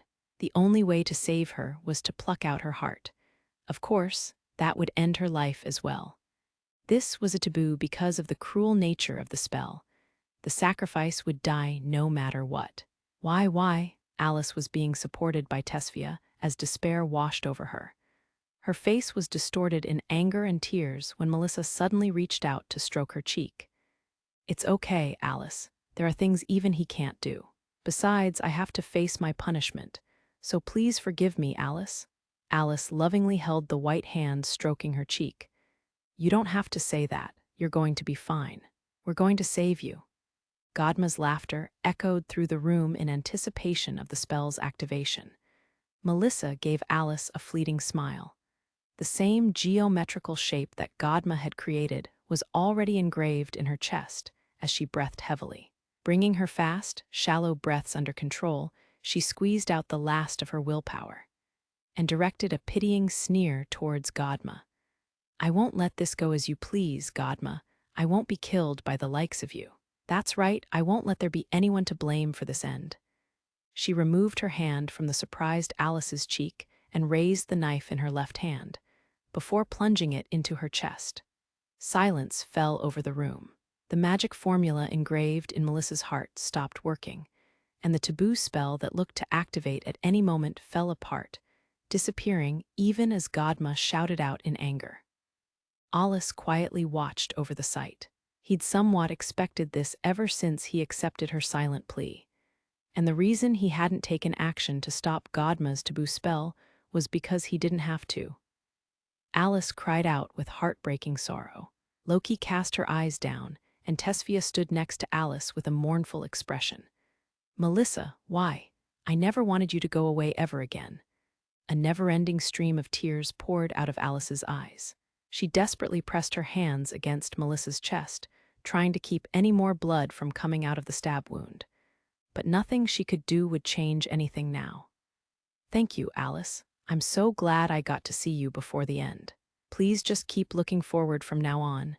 Don't look back and don't stop, because your happiness is my happiness, and I'm happy that I was able to let you know." Melissa's exhaustion was obvious to anyone. It wasn't clear if her eyes could even see Alice anymore. Suddenly, her hand drifted through the air. She weakly grabbed Tesfia's hand and spoke to her. "Please take care of Alice. Please take care of her." Her gradually weakening voice echoed through Tesfia's heart. Tesfia nodded repeatedly at her in response. Because of her wet eyes, tears scattered across her face. Melissa realized that she was dying, and she called out to Alice, asking her to tell her a story that she could listen to until the end. Alice choked back her tears and began to speak. She didn't have anywhere near enough time to tell her of all that had happened since they'd parted ways, so her story was incoherent and fragmented. But it still seemed to satisfy Melissa, as a peaceful smile appeared on her face. Just as the end was about to come, Alice recalled something that she had to ask Melissa. "Say, Melissa, do you remember what you said when we parted ways at the facility?" She feigned calm as she spoke. She wished she could speak with Melissa forever so that she wouldn't fall asleep, if it was at all possible. Finally, Melissa opened her mouth. "I remember. Back then, I said, 'Let's meet again.' And it came true." She didn't even have enough strength to change her expression as she muttered these words with her bloodless lips to her beloved little sister. Melissa had told one final lie at the end. With that, the selfish promise she'd made would no longer remain in the world. The truth was that she'd asked Alice to someday call her sis again.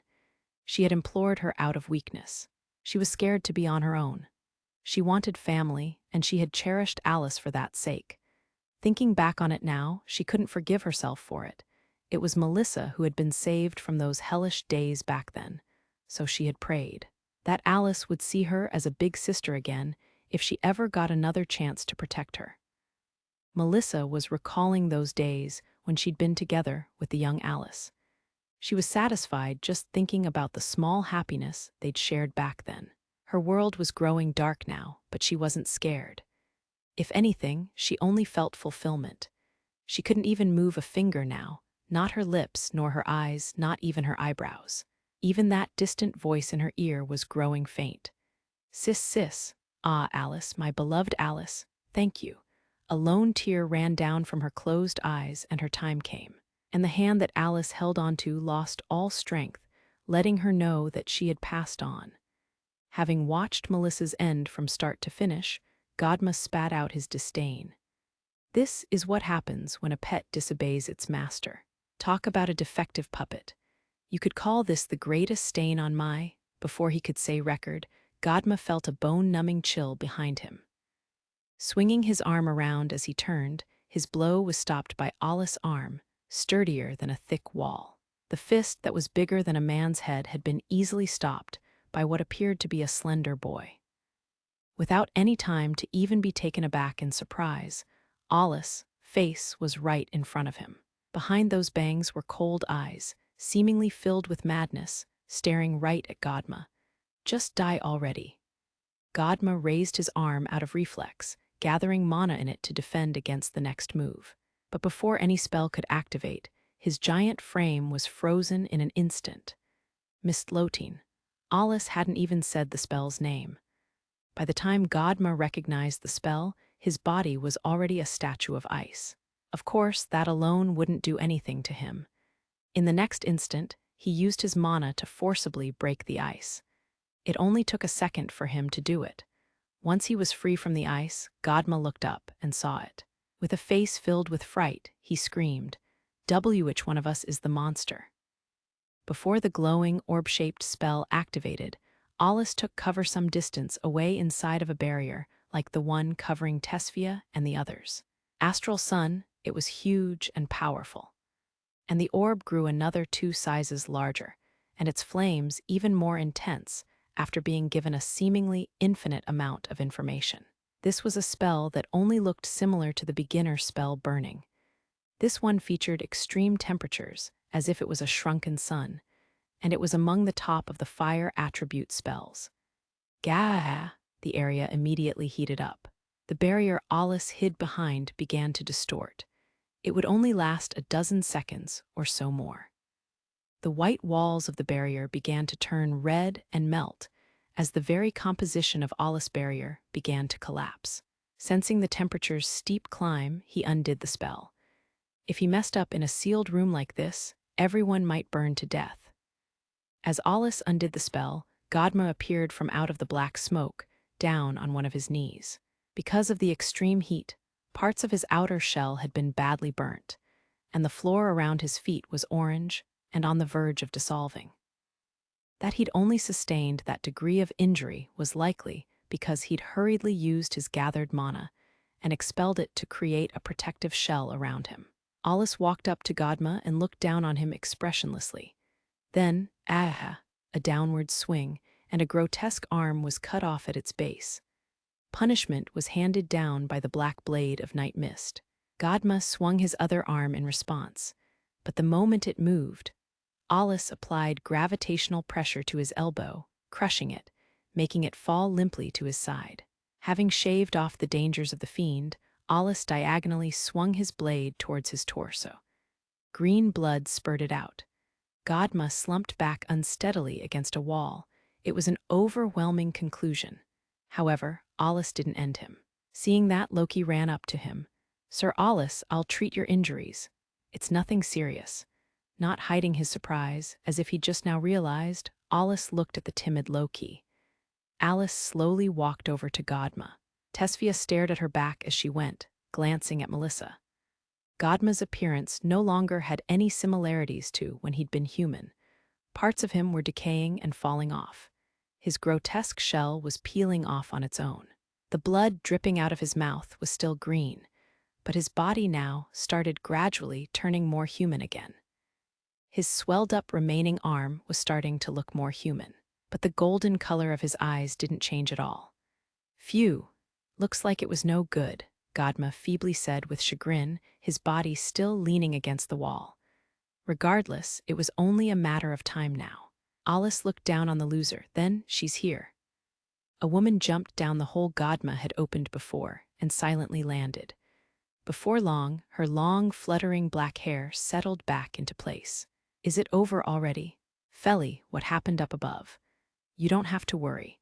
The extermination of the dolls that escaped outside has already begun, and there's only a few of them left. Would you like to see?" Visiest was good at using a spell to get a grasp of the situation at hand as well. But the term "see" made Alus give her a perplexed look. Felinella responded by asking him to wait a moment. She walked up to him, and as they faced each other, she sandwiched his head between her hands. Her cheeks turned a slight red, and she pressed her forehead against his. Airmap Link, a vision of the surrounding area popped into Alus' mind, as well as red and blue dots being scattered across it. The red dots were the dolls. "Wah!" A shocked voice cried out, without a doubt belonging to Loki. "To think you could do something like this, that's amazing, Feli." "Thank you." A huge smile appeared on Felinella's face. "But I haven't seen the commander do something like this." Feli's spell was something that Visiest should have taught her. "Well, you have to touch foreheads, so..." Felinella blushed harder. Alus caught on to what she meant. Just the thought of pressing his forehead against an old man in his 50s made him feel depressed. And if his cheeks turned as pink as Felinella's were now, it would be a traumatic experience he'd never forget. Anything but that. Agreed. Felinella rejected the idea of Alus and her father touching foreheads as well. In the silence, Alus was looking down at the dying Godma, and a cold voice called out to her from behind. "I'll leave the rest to you. Hand him over to the army or finish him off yourself. Do what you want." Alus had already lost interest in that man's fate. Godma weakly looked up at Alus. That was a miserable end, Alus. Melissa acted like a big sister even here, treating the dolls like her little sisters instead of you. She was no different from how she was back at the facility. He was scoffing at Melissa's death, but Alus gritted her teeth and kept quiet. Kill me, Alice. I'm the man who stole everything from you. Do it, and you can cheer up and feel satisfied, Godma continued, as if trying to enrage her. Alice silently stared at his face. Frankly, she hated and despised him. The reason her life and her past were such a mess was lying powerless right before her. It was the perfect chance for revenge. But as she stared at him, she could feel her hatred fade. Alice realized why that was. If only she could have realized it in the past. What did you want to do? Even going so far as to harm children. We weren't your dolls to play with, Alice muttered in a heartrending tone. The past couldn't be changed, and for some reason she felt pity. Despite the mountain of soulless dolls that spoke of the cruelties Godma was responsible for. No, your dolls, every last one of you were. Alice, your parents even sold you off for money. Everyone is the same. They readily accept some convenient excuse about it being for the sake of humanity as they line their pockets with gold. Perhaps becoming desperate, Godma began to rain abuse down on Alice to provoke her, like he was trying to gouge at her, to bring out the hatred within her. However, Alice's heart remained unchanged. "You're wrong," she said in a calm voice and shook her head. She held her hand above her chest. "Because my mother and father came to visit me every day. They treasured me until the end." Tears began streaming down Alice's cheeks as she remembered. Those bright drops reflected nothing but happiness. She couldn't forgive him, but she already had. And now she finally understood the meaning behind what her parents had done at the end. They had bought a big stuffed animal for me. Alice had a nostalgic smile on her face through her tears. Her parents had lost their lives in a robbery. Even after they'd been stabbed, they clung on to that stuffed animal until the end. They couldn't let it get taken after they'd bought it for when Alice would come home, even though there was no way that robbers only looking to steal money would take it. She'd only heard it secondhand, but she could easily imagine them behaving that way. As her parents passed away, their thoughts remained on their beloved daughter. One thing follows another. What my mother and father left behind, the feelings that Melissa carried on, and right now when I'm being saved by so many people. That's why I don't want to let go of the now, of the future that carries on alongside our bonds. There had never been any reason to hesitate, and finishing off Godma would surely be a betrayal. And Melissa had taken her own life to prevent that, putting an end to any grudge that might result from someone killing her with her own hands. If Alice were to kill Godma here, she wouldn't be able to remain where she was now. The now that she'd built up and treasured so highly was far too happy and precious for her to throw away. Her reunion with Melissa was the ultimate proof of that. After all, there was no way that her bond with Melissa could be denied. Thinking back on it, harshness really hadn't been the only thing she'd felt. No matter how much she doubted it, it never faded. Whether or not Melissa had truly concerned herself with Alice and what her real motives were wasn't a big deal. Because ultimately, what really mattered was how Alice herself felt about it.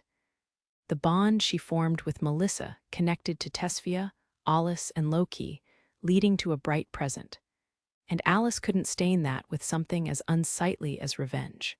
If she did, she could never take their hands again, and she couldn't face her parents who'd raised her with love. So that's the answer Alice chose. Don't be stupid. So what? Are you seriously saying that you don't hate me for toying with you, Melissa, and countless other experiments? Taken aback in amazement, Godma raised his fading voice. His tone sounded vain, yet somehow amazed. He was overwhelmed by these irrational and absurd emotions. There wasn't a single trace of the hatred and anger that he'd expected in Alice's eyes. "Yeah, if that's what Melissa wanted. I'll forgive you," Alice said in a quiet voice, as she wiped her tears away with the back of her hand. "That's why. I won't let you stain my past any further." Having said her piece, Alice took a deep breath and turned her head to reveal the refreshed expression on her face. "Are you fine with that?" Alice asked. Alice nodded firmly. "Nothing would be changed by it, and I won't let it be changed either. It won't bring Melissa back, so I don't want pointless revenge to ruin the now that leads to the future." "Well, if you're fine with it, I won't say any more." There was no right answer, but the choice Alice had made on her own was in no way wrong. She had chosen not to dirty the road that Melissa had shown her. In the end, Alice might have ended up protecting so many precious things. And maybe the reason Alus had taken Tesfia with him was because Alice's bonds with him and Loki wouldn't have been enough to make her choose the future. Tesfia surely made up one of the threads that Alice would use to weave her future. Alus had a vague feeling that he'd made the right decision. It was a kind of premonition that might have been connected to the truth of the world, that was surely something that didn't rely on reasoning or rationality, but something far beyond it. He was frustrated that he couldn't see the logic in it, but he felt strangely happy when he looked at Alice's back. Alice was unaware of his stare, but she suddenly turned around to speak to him. Besides, she stopped to put a mischievous smile on her face. Her honey-colored hair fluttered in the air, and she wore a beaming smile. Besides, you looked like you didn't want me to kill him. Did I look like that? Alice answered her bluntly, but with an element of surprise in his tone. You did. Your face was all, like, sad and stuff. Alice laughed again, holding her hands behind her back and gazing at him with upturned eyes. In contrast to her bright voice, she deliberately twisted her face in a blatant grimace. Realizing she was teasing him, Alice narrowed his eyes before calmly answering, I see. Then the next moment, who'd make an ugly face like that? He shouted out loudly, in a hammy fashion. If she kept this up, Alice would completely get over it someday. And that hunch put a lightness in Alice's steps. Of course, he himself was unaware of that. What do you mean ugly? You really aren't being honest, Alice said happily, as she stopped the grimacing look. She then added, more seriously, that's right, you really don't understand yourself at all, Al, in a windowless white room. Godma, who was just barely clinging to life, was strapped to a bed and mumbling to himself. I might have lost to you bastards, but that won't put an end to my research. I fulfilled my promise to him after. All, perhaps it was thanks to having once turned into a fiend that he was still alive. Because of the thinking of some of the higher-ups, the elimination order on Godma was temporarily put on hold. This was a facility near Godma's base that had been constructed for the encirclement. Strictly speaking, it was one of the rooms in the temporary medical facility set up to treat the wounded. But because of the circumstances, it had also become a simple interrogation room. It was an abandoned building that had been quickly repaired, but once upon a time it had been a research facility, which was perfectly ironic. Loki stood next to Alice, covering her left arm. Tesfia and Alice were being treated for their injuries in the next room, but Loki had only received the bare minimum treatment. She had an anxious look to her, but after a quick glance at her, Alice turned to Felinella, who stood some distance away. The battle was over, but there were still things left to do. Alice was beginning to long for his own laboratory after all that had happened. Felinella had her license against her ear, receiving a report from outside. Before long, the call ended, and she calmly reported, "It appears to be over. They've finally eliminated all of them." Even after Godma fell, the 60 or so dolls that escaped outside had continued to rampage, and Felinella then received a report that the last remaining one had finally stopped moving. There was one more, just as expected, a doll with different colored eyes. We captured that one too, and they seem to have had data embedded in their eyes. Impossible. Hearing that, Godma shouted out loud from his bed. I expected as much, Alice said. Since Godma had support from somewhere, he must have provided for some insurance that his research data would reach the outside. He had 200 dolls with him. That was enough to call a private army. But Felinella and the others received information that Godma's supporter wasn't just a lone person or organization, but an entire nation. Balms, the nation with the fewest Magicmasters in its ranks, also had Magicmasters of low quality, and there were rumors that it lacked the ability to defend its borders, and even that its ruler was being dismissed. Then there was Hydrangea, which had the number 5 ranked Magicmaster, but its number of double-digit Magicmasters was a fraction of the other nations. Godma's research that artificially created light element users was something that would fulfill the needs of both of these nations. They could have just gotten the name of Godma's patron from Godma himself, but it appeared that he wasn't aware of their identity. He had simply devoted himself to his research without caring who he was dealing with or where the money was coming from. Unfortunately, Alus could imagine himself doing the same. Godma was a man who'd taken up insane research, so it wasn't hard to guess that he wouldn't bother himself. Moreover, the representative of Godma's patron must have been quite cautious as well. That aside, so where was that odd eyes captured? At the Institute. It appears they used a simplified transport gate. I see, so they left some kind of device behind during the last attack to allow transportation from the outside. They must have struggled to make something like that work, a quasi-version of a transport gate. I didn't think things like that were at a practical stage yet, though. When did he manage that? Felinella said in surprise. Alus answered her. It just means that Godma was pretty competent. Like Lord Visiest expected, they had a way out of the research facility, but to think they were headed for the Institute. That choice was a bit bold, Loki said in an exasperated tone. Yeah, it takes a lot of guts to try to do that under the nose of a former single digit. Godma had ultimately underestimated Sisti. She'd caught the intruder by detecting a slight change in the mana of the Institute that was under her control. Melissa's infiltration had made her aware there was a hole in security to begin with. Alus took a look over in Godma's direction. I see. So it's all fallen apart, Godma murmured in a hoarse tone. With that, he closed his eyes and lost consciousness. But still, what a terrible situation, Alus mused. Tesfia's and Alice's injuries were considerable, and Loki's left arm was badly hurt as well. They hadn't lost anyone, but none of them had made it out uninjured, not even Alus. I'm going to head over to Lord Visiest and give a report about this incident. Feli, can you request some healing Magicmasters? Once that's done, Loki, take the others back to the Institute with you. But you're heading out before the healing Magicmasters get here, Sir Alus. At least have them stop the bleeding. Nah, you're the one who needs their bleeding stopped first, Loki.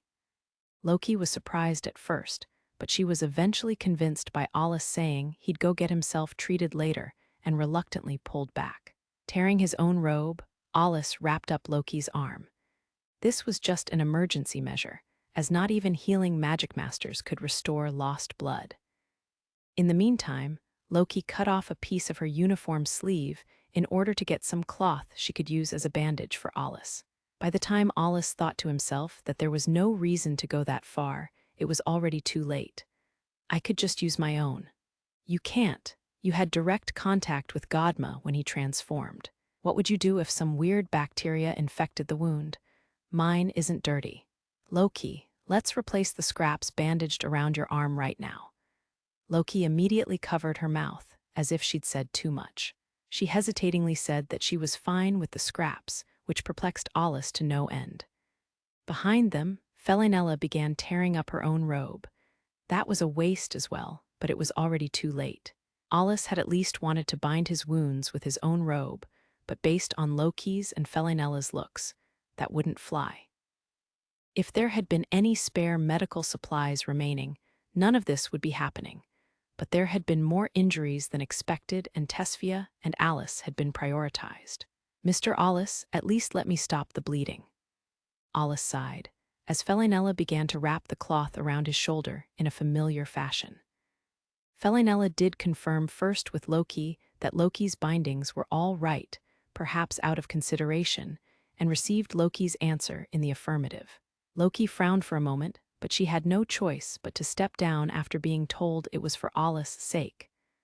I understand, I'll accept it, but at least use my cloth, please, and her expression turned more severe. Is pressing those useless sacks of flab against the back of Sir Alus' head also part of the treatment? I'm not sure what to think about that. Ah, having been so invested in wrapping up Alus' shoulder, Felinella had unconsciously pressed her bountiful chest against him. When she came to realize this, she jumped back with a blush on her face. I'm sorry, Mr. Alus. It was an accident. I didn't mean anything by it. Yeah, I don't mind. I do, Loki immediately retorted. The incident seemed to particularly upset Loki, as she launched into a barrage of complaints. Sensing that things might go on like this forever, Alus decided to put a stop to it. Just leave it at that. Feli said it was an accident. It wasn't on purpose. She'd just be a slut if it was, Loki said, taking another stab at Felinella, who firmly denied those words, still furiously blushing. They had a report to make, but with the lack of seriousness in the air, it sure didn't feel like it to Alus. With Felinella leading the way, Alus made his way to the control room that Visiest was in. He hadn't noticed because he'd been underground, but it was already nighttime outside. Unlike the free-spirited atmosphere of the outer world, however, he felt nothing for the fake night sky. If not for the mission, this area would have been wrapped in an eerie silence. But right now people were everywhere, and there were lights spread out here and there that repelled the moonlight. After walking for a while, they arrived at their destination. It was awfully plain for a control room, and if anything it had the kind of rustic appearance only Visiest would take to. After all, it was just a big tent put up in a clearing in the forest. The medical facility from before was better than this. On the other hand, it had been camouflaged with magic, and would go unnoticed unless someone was being vigilant. Visiest's magic was suited for getting a grasp on information, but it was the type that required him to be on site. But since it had a range of several kilometers, there was no one better suited than him when dealing with a large-scale mission. He had countless achievements, and the blood of one of the most powerful noble families ran through his veins. The first thing that caught Alus' eye as he stepped into the tent was the decorations on Visiest's chest. Lined up in an orderly fashion on the left side of his chest, they were things that Alus had only ever seen him wear at official functions.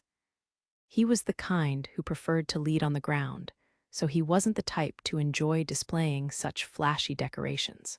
The reason he wore them today was likely because he was leading security forces who were unaccustomed to the outer world. In other words, the medals were for making the people from other departments listen to what he said. Well inside the tent, Visiest faced Alus, as Felinella came to stand at her father's side.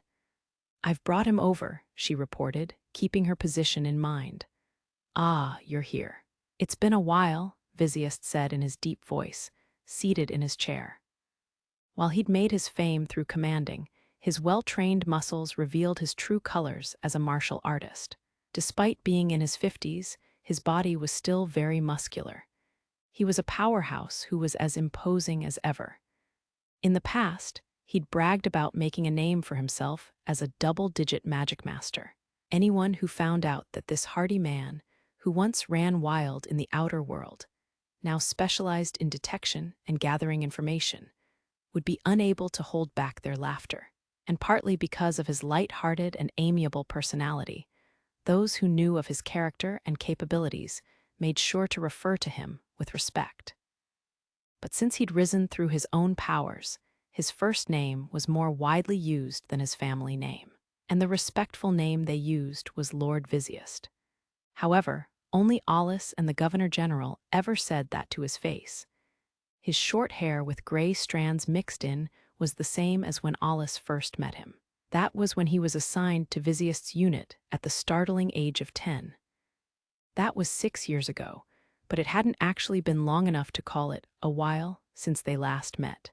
Though they hadn't met face to face for some time, Visiest was pretty much always in charge of the information gathering on any secret missions Alus was assigned to, so they ended up speaking quite frequently. "I'm glad to see you're still the same, Lord Visiest," Alus said with respect. Considering the speed at which the encirclement had been completed, his skills were as unchanged as his appearance, and the casualties among the forces used had likely been kept to a minimum. "I'm sorry about that. We didn't expect that Godma would have such a big force with him. That was our mistake. I don't think that could have been helped. I believe both the number of dolls he'd prepared, as well as him using a taboo as a decoy, was well beyond anyone's imagination. In essence, there was no way to know, but we still needed to prepare countermeasures.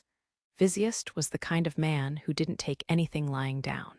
Even if it was a taboo spell, he'd do everything in his power to find a solution. But still, that damn barrack. I never heard that you were attending the institute." All Alus could muster in response to that was a dry smile. Vizient was probably the only one who could refer to the Governor General so bluntly.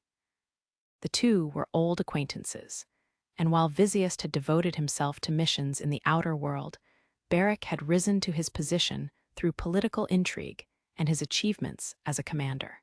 As Vizient aged, he spent less time at the front lines, but he'd landed his current position because of his insistence on remaining on active duty.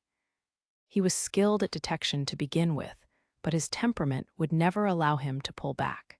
That's why he was still willing to step up to the front and fight himself if need be. Still, you seem to have had a rough go of it. You could say that. He must have heard some details from Felinella already, if you'd failed. Oh, I guess that wouldn't happen. No, I was pretty scared. Ha ha ha, then I guess it was a good experience for you, Vizient laughed heartily. However, I almost didn't recognize you. Really, I haven't changed at all. It hadn't been that long for the difference to be apparent. Of course, Alus was unaware of his own change. You've become more human. Alus fumbled for an answer, as he wondered if that was supposed to be a compliment of some sort. Well, I'm happy that you're enjoying yourself, Vizient said. I was shocked when Barrick told me that you wanted to retire. I'm sorry for making you worry, but that wasn't a lie. Vizient's expression then turned serious, as befitting a military officer. I wasn't worried. Whether you like it or not, you belong on this side. Alus understood what he meant. An oppressive atmosphere filled the room. He wasn't trying to pin Alus down, but he was using pressure as if he'd seen straight through him. And his words seemed to suggest as much too. You just need me. If an S-class invades, Alpha will suffer serious damage as it is now. After a short pause, Alus spoke bluntly in a sarcastic tone, melting the freezing atmosphere. This kind of discussion was actually commonplace between them. You always have something to add. That goes for both of us. Vizient smiled, showing his teeth, and he said, I'll overlook everything this time. All's well that ends well. If not, my own neck would be on the line. I'll let Barrick know. He'd take all the responsibility, but being the Governor General's right-hand man, he probably wouldn't have to, and his reassurance to Alus was said in a joking tone. Thank you very much, but I have business with the Governor General anyways. What, did you do something again? Alus ignored the unjustified accusation implied in that again. It's private business. Hearing that, Vizient rested his head in his hand, as if unamused. With everything that had happened, Felinella finally opened her mouth to speak. She was exasperated, seeing as how they weren't moving on to the next point. Commander, I think it's about time to move on to the main topic. Alus was impressed to see Felinella refer to her father so impersonally, a sign that she understood her position. Well, while they might be related by blood, they didn't look anything alike. Even if she called him father, it wouldn't have felt right, even though he knew of their relationship. Right. Alus, because of your instructions to Felinella, the battle on the surface was able to proceed to our advantage. And Sisti captured the doll trying to carry out the data and handed it over to us. So we've managed to prevent Godma's research from leaking. However, this pause meant that they were troubled as to how to handle it. Our top brass has taken an interest in this research. The attack on the Institute made this into too big of a deal. Alus suspected that the top brass wasn't interested in the literal meaning of the word, but rather that they may be directly involved. Since Vizient hadn't been able to figure out who stood behind Godma, Alus believed there was a possibility Alpha's top brass was a part of it. Vizient, however, seemed to see through his misgivings. No, we've investigated them, and the top brass is clean. But I wanted to ask you, what do you think about this research? The way Vizient put it made it clear he could be trusted on this. The top brass must have really only taken an interest in the research. Since the dolls were equal to triple-digit Magicmasters in physical capabilities, and had the ability to use the light element, they were perfect for missions in the outer world. But Alus hesitated. It was true that it would be a waste to just throw everything away as if it was worthless. The research on the origin of the light attribute should be put to use, but I think it should be discarded. It's too dangerous and alluring. He didn't think that the foundation of the nation, the military, would take to taboos or inhuman experiments as they were now, but Godma's research was a temptation that could lead them astray. Understood. Felinella, Vizziest answered him immediately. That was because he respected Alus' research and opinions. Any further words were unnecessary, and after an elegant salute, Felinella left the tent so that she could carefully dispose of the materials in accordance with the implied order. Vizziest, Felinella, and Alus were probably the only ones that knew the odd-eyes doll they'd captured was Godma's way of transferring his research to his supporter. Sisti wasn't directly involved with the military, and she read Vizziest's intentions and likely wouldn't disclose anything, though Alus found it unexpected that Vizziest would make Felinella do that much. Of course, since the mission he'd gotten from Barrick included the erasure of the research data, he didn't think there would be any problems. Letting that research leak could lead to an unprecedented situation, and either way it was too alluring and poisonous. There was also a high chance that Godma himself would be disposed of, considering what he'd done. I'd like to make some requests.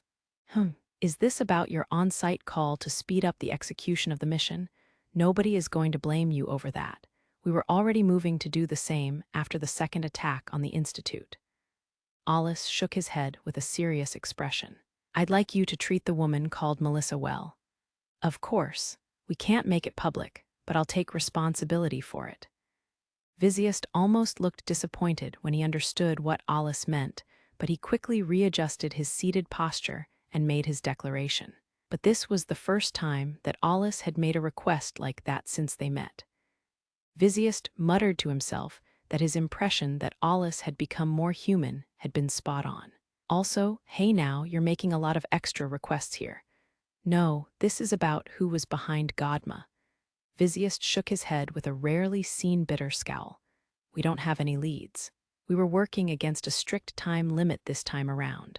So not even you know, Lord Vizziest. Yes, there's something suspicious going on. About that, do you know of the 4 books of Fegel? Vizziest took a moment to gather his thoughts before finally recalling something. At the same time, he furrowed his brows as he realized how ominous it was. You mean those prophetic writings? I hear that they are valuable research material, and that it will still take time to prove the authenticity and validity of their theories. I hear that even a written copy of it is considered top secret. Yes, but from what I've seen of a written copy, it goes beyond the realm of prophecy. And Godma had something like that in his possession. At first, I thought it was just a well-made fake. But it's the undeniable truth that Godma managed to turn himself into a fiend, and that only further fuels my suspicions. Considering our current level of magical technology, it's too big of a leap. There's a lot of obscure expressions in the written copy, which makes many people ridicule it as a fabrication, but I'm pretty sure they're not unrelated. The unusual book, seen as nonsensical, was starting to take on a clearer picture. One reason for that was Godma's transformation. It was hard to imagine that him having one of the 4 books of Fegel was a mere coincidence. If it really is the original, where it came from is a mystery. People question if the originals even exist anymore, and all nations treat them as top secret. I don't want to imagine it, but it's possible that someone big is behind Godma. But could you tell that it was an original? Alus confirmed that nobody was around to hear them, before replying, it's being called a book, but it's not even made from paper. I haven't seen an original, so I can't confirm that it was one of them, though. I also feel like the handwriting was something different, but under the circumstances, I couldn't manage to get my hands on it. If Godma was using the original book to advance his research, then it was possible that the contents differed from the copied version. Alus was of the mind that the copies had been intentionally altered. Of course, saying that out loud wasn't a hornet's nest he was willing to poke. Well, fine. Its authenticity aside, we'll make sure to retrieve it right away. I used a slightly flashy spell, so it might have been destroyed during that. With a light nod, as if to say he was fine with that too, Vizziest used his license to give orders to his subordinates, and then hung up. Convinced he was done for now, Alus took a deep breath to shift gears. By the way, Vizziest suddenly said, glancing at the tent opening that Felinella had left through. How was Felinella? This was a sudden question, but when Alus thought about it, he remembered Felinella being permitted to take part in the mission on the condition that she serve as Alus' support. So surely that was what Vizziest was talking about. I think she's talented. She's pretty well trained. Did you send her to the outer world too? But of course, I've beaten everything I know into her. That proud face of Vizziest's was that of a father rather than a military commander. He'd made sure to distinguish between carrot and stick in raising her. I haven't seen her fight, but her detection is convenient enough as it is now. Indeed, she has the talent to surpass me. Oh, are you retiring? Don't be stupid. I'll stay on active duty until I die, Vizziest declared resolutely, as he leaned back in his chair with a harumph. I was much worse than she was at her age. He was proud of his daughter, who was currently at the level of a triple digit. Alus had heard this time and time again. Vizziest bragging about his daughter was the same as always. She appears to be a very bright student, and she's very popular. I look forward to seeing how her future turns out. Vizziest didn't respond to Alus right away. He furrowed his brows with an agonized expression. That's not what I meant, though. Alus, I'll give her to you. Huh. All Alus could do in response to those unexpected words was to raise his voice out of reflex, though he wondered what the hell Vizziest was thinking. I don't really understand what you mean. There are a lot of inconvenient things about being a noble. Men are one thing, but women are expected to marry young. No, I know I need to resolve myself for it one day. No wonder Vizziest had a daughter that young, at his age. He'd married late for a noble, and he must have been pressured into it for quite a while. I believe you told me that you weren't going to cling to the title of nobility. Of course, I wouldn't mind giving it up. Not me, that is. But that won't do if she were to join the military and go out into the outer world. Noble families had all kinds of benefits going for them. Not only did they have a say in military and national matters, regardless of status, they also had the right to set up residence near the Tower of Babel, as well as other privileges. The more noble a lineage someone in the military had, the better they were treated. They were also allowed to employ a personal force of Magicmasters. At present, there were few traditional nobles granted land like long ago. Vizziest boasting about how he'd never retire was also for Felinella's sake. By building an unshakable foundation within the military, he'd built a foothold for the future. Considering his daughter, he couldn't let go of his rank as a noble. But I have no intention of handing my daughter over to just any run-of-the-mill Magicmaster. And that's where Alus came in. They were familiar with each other, and moreover, Alus was the greatest Magicmaster for now. I would have hesitated back when you were serving under me, but I'll allow it as you are now. Leaving aside why things were taking a turn in this direction, Alus realized Vizziest had been thinking about this since Alus was around 10 years old. He was astounded. He might have understood if he considered Vizziest's position as a noble. Or well, he didn't. Lord Vizziest, I have no intentions of getting married. Are you saying you're not satisfied with Felinella? Vizziest said, directing an almost menacing look and pressure at Alus. She's a peerless beauty, like my wife, and I'm saying that I'm willing to swallow the bitter pill and give her away. Calling her peerless wasn't just Vizziest showing favoritism toward his beloved daughter. Even Alus thought she had an attractive face as well as excellent proportions. He wasn't against admitting that she was a beautiful young woman. Add on to that her graceful behavior, and he could agree that her charm had a firm grasp on the male students at the institute. Alus didn't flinch in the slightest as Vizziest abruptly stood up. It wasn't that he was unsatisfied. Marriage would simply be harmful to him now. He was in no way normal, lacking the dream or thoughts for the future that the average person had.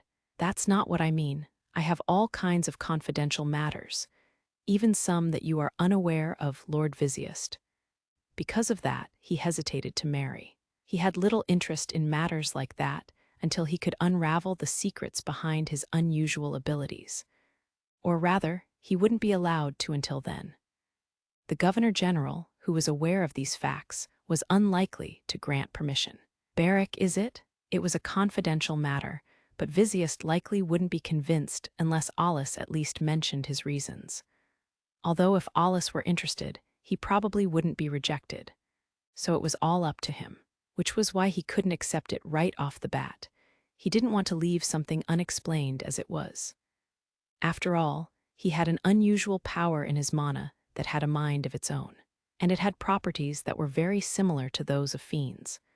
Besides, it'll come back to bite you if you decide on something and ignore your daughter's opinion. There won't be any problems in regards to that, Vizziest said, very sure of himself, as he stroked his chin. Alus couldn't really brush off the implications of that, but Vizziest seemed to already think of it as a done deal, so he put it on hold for now. Let's save it for now. It doesn't seem to be an easy problem to solve. For now could be said of Alus, too. Early marriage wasn't just limited to nobles, but that wasn't just because it was a common trend. Those with high rank would end up having to marry. As for the one ranked as number 1, it was practically an unspoken law. Many thought of it as the responsibility of those with power. That's why engagements were such a commonplace occurrence. On the other hand, polygamy wasn't something that was recognized. While the population had dramatically decreased, humanity didn't want to see it surge right back up immediately. The nation had a lot of policies in place to assist with raising children. And because of that, taking a mistress as virtually a second wife was something the nation tolerated. While a talent for magic wasn't something easily passed down through the genes, there'd been research some decades ago that showed genetics and talent weren't completely unrelated, which was why there were high expectations for high-ranking Magicmasters. And as such, the current trend was to rush high-ranking Magicmasters into marriage. In short, to have children. Cold looks were directed toward those who declared they would spend their lives single. Maybe you can't tell at your age, but your strength is something that should be left behind for those who come after you. Alus struggled to approve of that sentiment. Aren't you pinning your hopes a little too high? Even if some mana information is inherited, it's only a slight amount. There's no guarantee that the child would become a single digit. I understand that well enough. But Vizziest couldn't help but hope anyway. He couldn't resist, knowing that it was thanks to Alus' achievements that Alpha was in the position it was today. It's not like I'm planning on spending life as a bachelor, Alus said vaguely, with a wry smile. He couldn't deny how false that sounded, but that was because he believed that current magic knowledge wouldn't be able to explain his powers. You're still so young. Perhaps that was why Barrick put you in the Institute. You're going to say that to my face. Alus thought to himself, but he didn't say it aloud. Then how about an engagement? Oh no, I think I'd only cause trouble.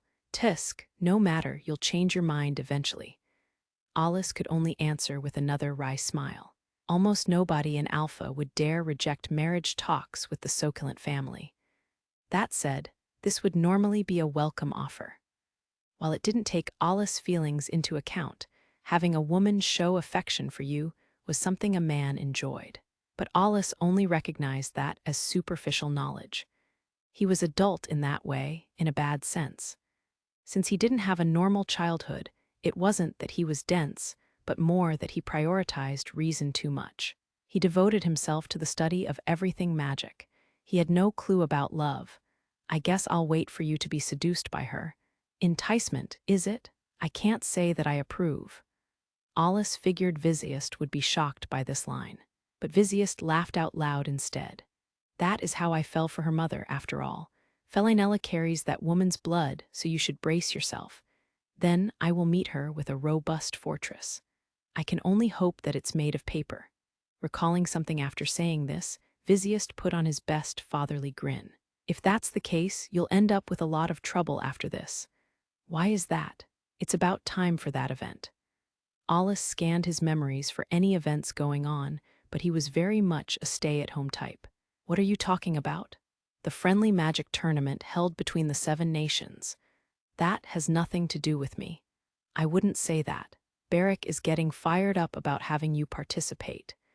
They were talking about a magic tournament held between the institutes of the 7 nations once a year. Students competed with the magic they'd polished at their institutes.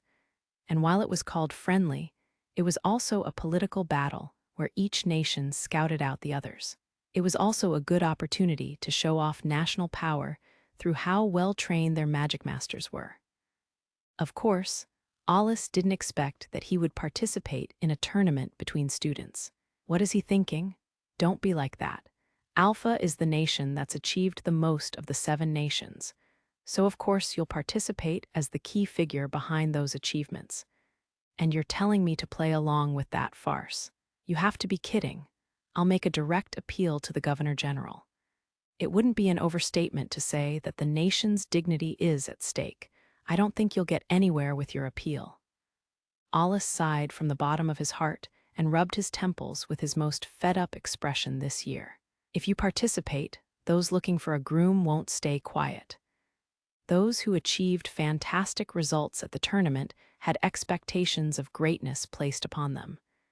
That applied to both men and women. In that sense, the guardians who came along to watch were all looking for a partner for their son or daughter. Vizziest wore a more villainous smile than usual. That's why, if you were to get engaged now, you could easily brush off any further trouble. I simply don't have to participate, and I'll brush off any trouble myself. HMPH, what an uncute brat, Vizziest said sarcastically, as if he'd expected this answer. But there was no ill will in his tone, it was just something that left his mouth by reflex. You say that, but your own daughter's going to be in high demand, too. Don't be stupid. Something like this isn't enough for me to measure who I'd let have my daughter. Talk about a doting father. Alus felt that he was being an idiot about this, but that's what made him unlikely to give up on Alus. Besides, it's the Succulent family's education policy to always respect the daughter's will. It appeared that this calm commander, past his middle-age years, had a firm conviction. Felinella returned shortly after Alus and Vizziest were done talking about the matter. Her timing seemed almost planned, and her eyes looked especially mild. Fath, Commander, many tasks have been completed. Just what was the reason for her unusual slip of the tongue? Alus didn't think too deeply about it, and decided it was something that just happened once in a while. Well done. I hesitate on how to deal with the other dolls. The majority of the research data had been successfully erased, but the nearly 100 dead dolls lying about weren't so easily handled. Their very existence spoke of Godma's research. With Felinella's return, the discussion naturally turned towards cleanup. I think it should be fine. You can probably only make superficial observations of the dolls. It was incomplete research to begin with.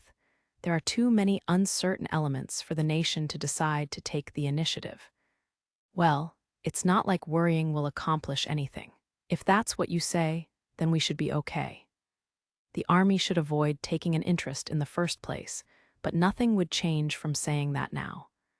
But all they had to do was keep the research data from being seized for nefarious purposes, though there was no way the top brass would come to the site itself.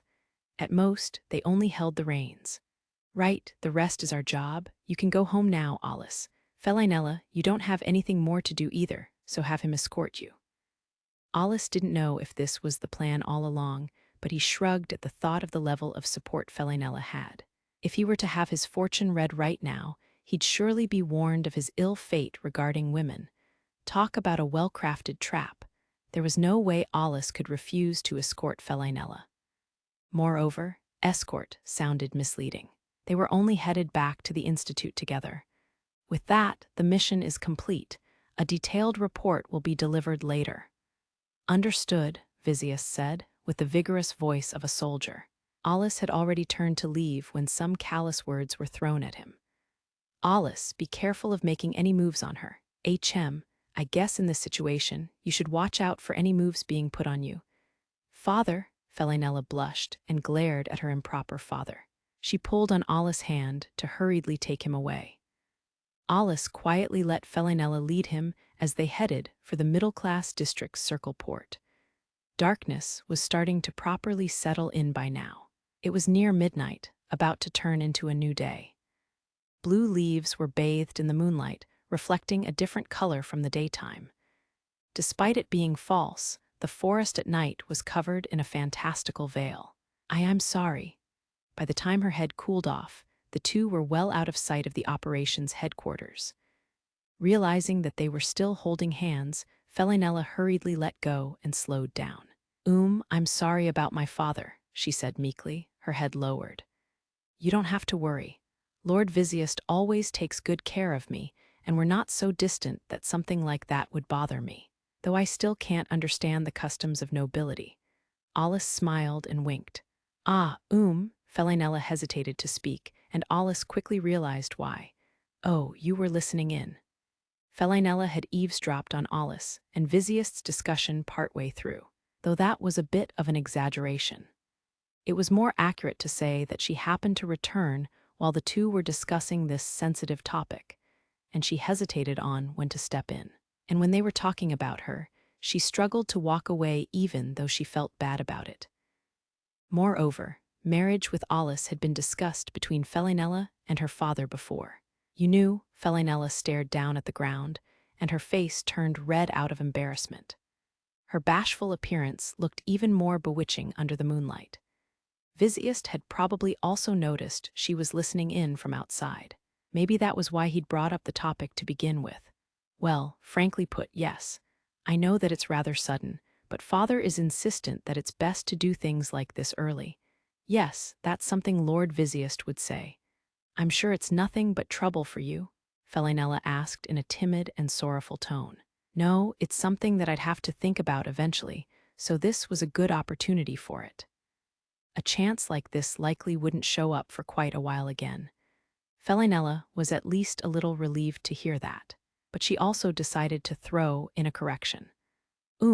This wasn't just my father's decision. Alice had figured as much from what Visiest had said, but he'd never had any experiences like that since he joined the military. Well, everyone around him was an adult while he was a young boy. If he'd had any such experiences, that would have been a problem in itself. This was why he didn't know what to say when looking at Felinella's red face. It's disgusting, isn't it? Falling in love after hearing tales from my father and meeting just a few times. Isn't that just how it happens? Alice had no way of understanding love. He didn't even know what was normal and what wasn't. But there was one thing he was sure of, and that was if the male students at the institute were to hear Felinella's confession, they would faint from the shock. Felinella probably hadn't expected to hear something so naive, and after recovering from the surprise, a gentle smile appeared on her lips once more. Oh, who knows how common that is. She'd completely regained her composure and looked like she might start giggling at any moment. Seeing her smile, Alice felt like he was being made light of, but considering she was back to acting like normal, it wasn't all that bad. Well then, perhaps I should listen to my father and try seducing you. While seduction suited her appearance, Felinella wasn't the proactive sort, and she was a little embarrassed at her own words. You can try. Of course, Alice was ready for her with his fortress, just as he'd said, but he didn't thoughtlessly reject her by saying that he had no interest in that sort of thing until the mysteries surrounding him were resolved. He carried too many secrets that Felinella was unaware of, and he was certain that his sturdy fortress wouldn't collapse. As they made their way out of the copse of trees and onto the road connecting the middle-class and upper-class districts, Felinella bombarded Alice with questions. What his favorite food was, what were his hobbies, how he spent his weekends, how he relaxed and when, and so on. Knowing of his long record of combat, she also asked about missions he'd struggled with and his achievements. Alice found himself stumped by the barrage of questions halfway through, but he sincerely answered all of them. Apart from confidential matters, he didn't see a need to hide anything. As they neared the transfer gate, "What kind of woman do you like?" Felinella finally mustered enough courage to ask. Alice remained silent for a moment, lost in thought. They stepped into the transfer gate, specified their destination, and a magic circle appeared at their feet, copying all of their information. And just before they were transferred, a woman who's useful. Some time had passed since the question, but it wasn't a carefully considered answer. It was only the result of his lack of knowledge. Alice faced forward, so he didn't know what kind of face Felinella made when she heard him.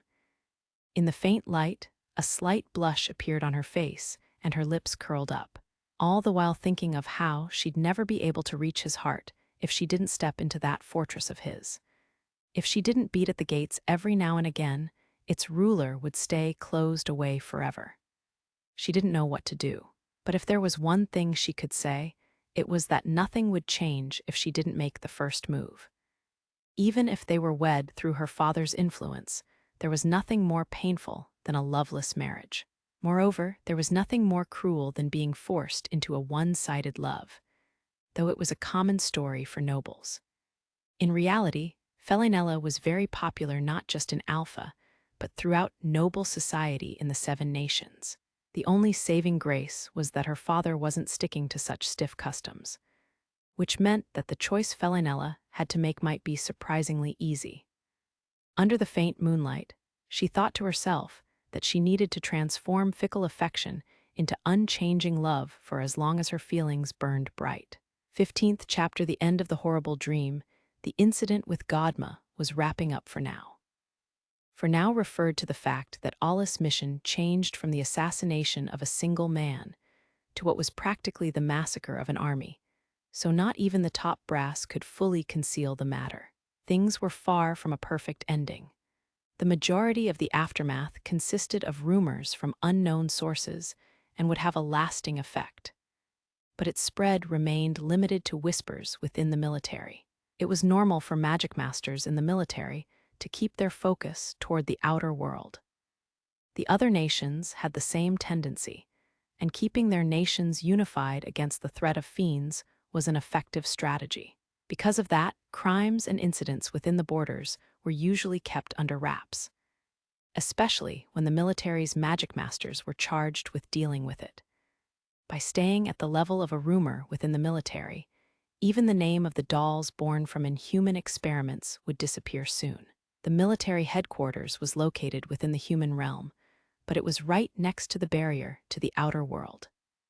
Inside the headquarters was a room in a section Magicmasters weren't easily allowed access to. There were other prisons as well, but only criminals whose existence was being covered up were accommodated here, or rather, were being imprisoned here. The man lying down on a simple bed inside this room had several tubes going into him for the treatment of his injuries, and he had shackles on top of that.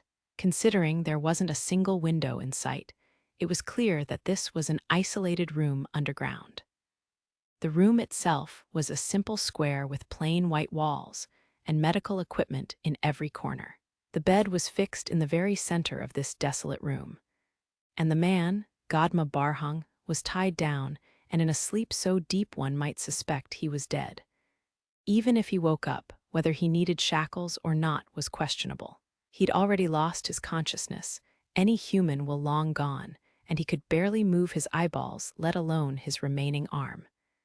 Even as someone entered the dim room, Godma showed no response. He probably didn't even register it. His body was gradually turning back to that of a human being after his transformation, but he was horribly weakened, and was only being kept here as a unique sample due to his singular experience. The fact that he was alive was ironically enough thanks to his being unable to write or even talk anymore. It wasn't yet time for a guard to check on him, but the door opened quietly all the same. One could just barely make out the military uniform the person wore in the faint light of the room. The echoing footsteps grew louder until a shadow fell on Godma's face. The intruder leaned over and looked down as if they were staring at a doll that continued to exist for no reason. "Hello there, doctor." The voice was strangely high-pitched, which felt off to hear in an isolated room like this. With their dark brown hair hanging down, the person smiled complacently. But by the time they actually took a look at Godma's face, their clothing suddenly changed. They were now wearing a thin white gown like a patient's gown, with 2 knives hanging off their waist. Just when had they changed? There wasn't any spare clothing in the room either. The voice continued whispering. In the next moment, a strange phenomenon occurred. Godma, who'd lost his sanity and become an invalid, opened his eyes wide. While he couldn't raise his head, his eyes moved busily, seeking the person who'd forcibly woken him from his slumber. His wide-open eyes spotted a woman smiling at the side of the bed. Godma stirred ever so slightly, a muffled sound escaping his throat. The woman was holding an old book, showing it to Godma. That book, it was one of the 4 books of Fejl. Finally, she smiled again. Or rather, probably smiled was more accurate. She didn't have the look of a person who was lovingly thinking of someone, nor did she have the empty eyes of a person who'd lost their sense of self. On her face was what could only be described as an uncanny smile, as if someone who didn't understand the concept of smiling was trying to mimic it. There wasn't a trace of emotion in it, not the usual joy or delight, nor was there sarcasm or mocking in the smile. It was like wearing a mask with a smile on it. Suddenly, Godma's lips began to tremble, limply moving to form a name. He let out a noise that wasn't quite a shriek or a scream at the woman that couldn't possibly be there. The woman gave him a high-spirited smile. The sound of sliding metal rang out. Before he knew it, the woman was holding a knife in a reverse grip. However, the restrained Godma's focus stayed on the woman's face instead of shifting to the knife. A hoarse sound that couldn't be described as a voice continued escaping from his mouth. The next moment, the knife was swung with resentment, sinking into Godma's chest without any hesitation. Again and again, the knife plunged down, gouging out the wound, as Godma's body shook with each swing. He could no longer form human words as he either groaned or vomited blood. But they were all terribly faint sounds, and he gradually fell silent. The woman licked off the blood splatter that had fallen on her lips. Her distorted smile grew bigger.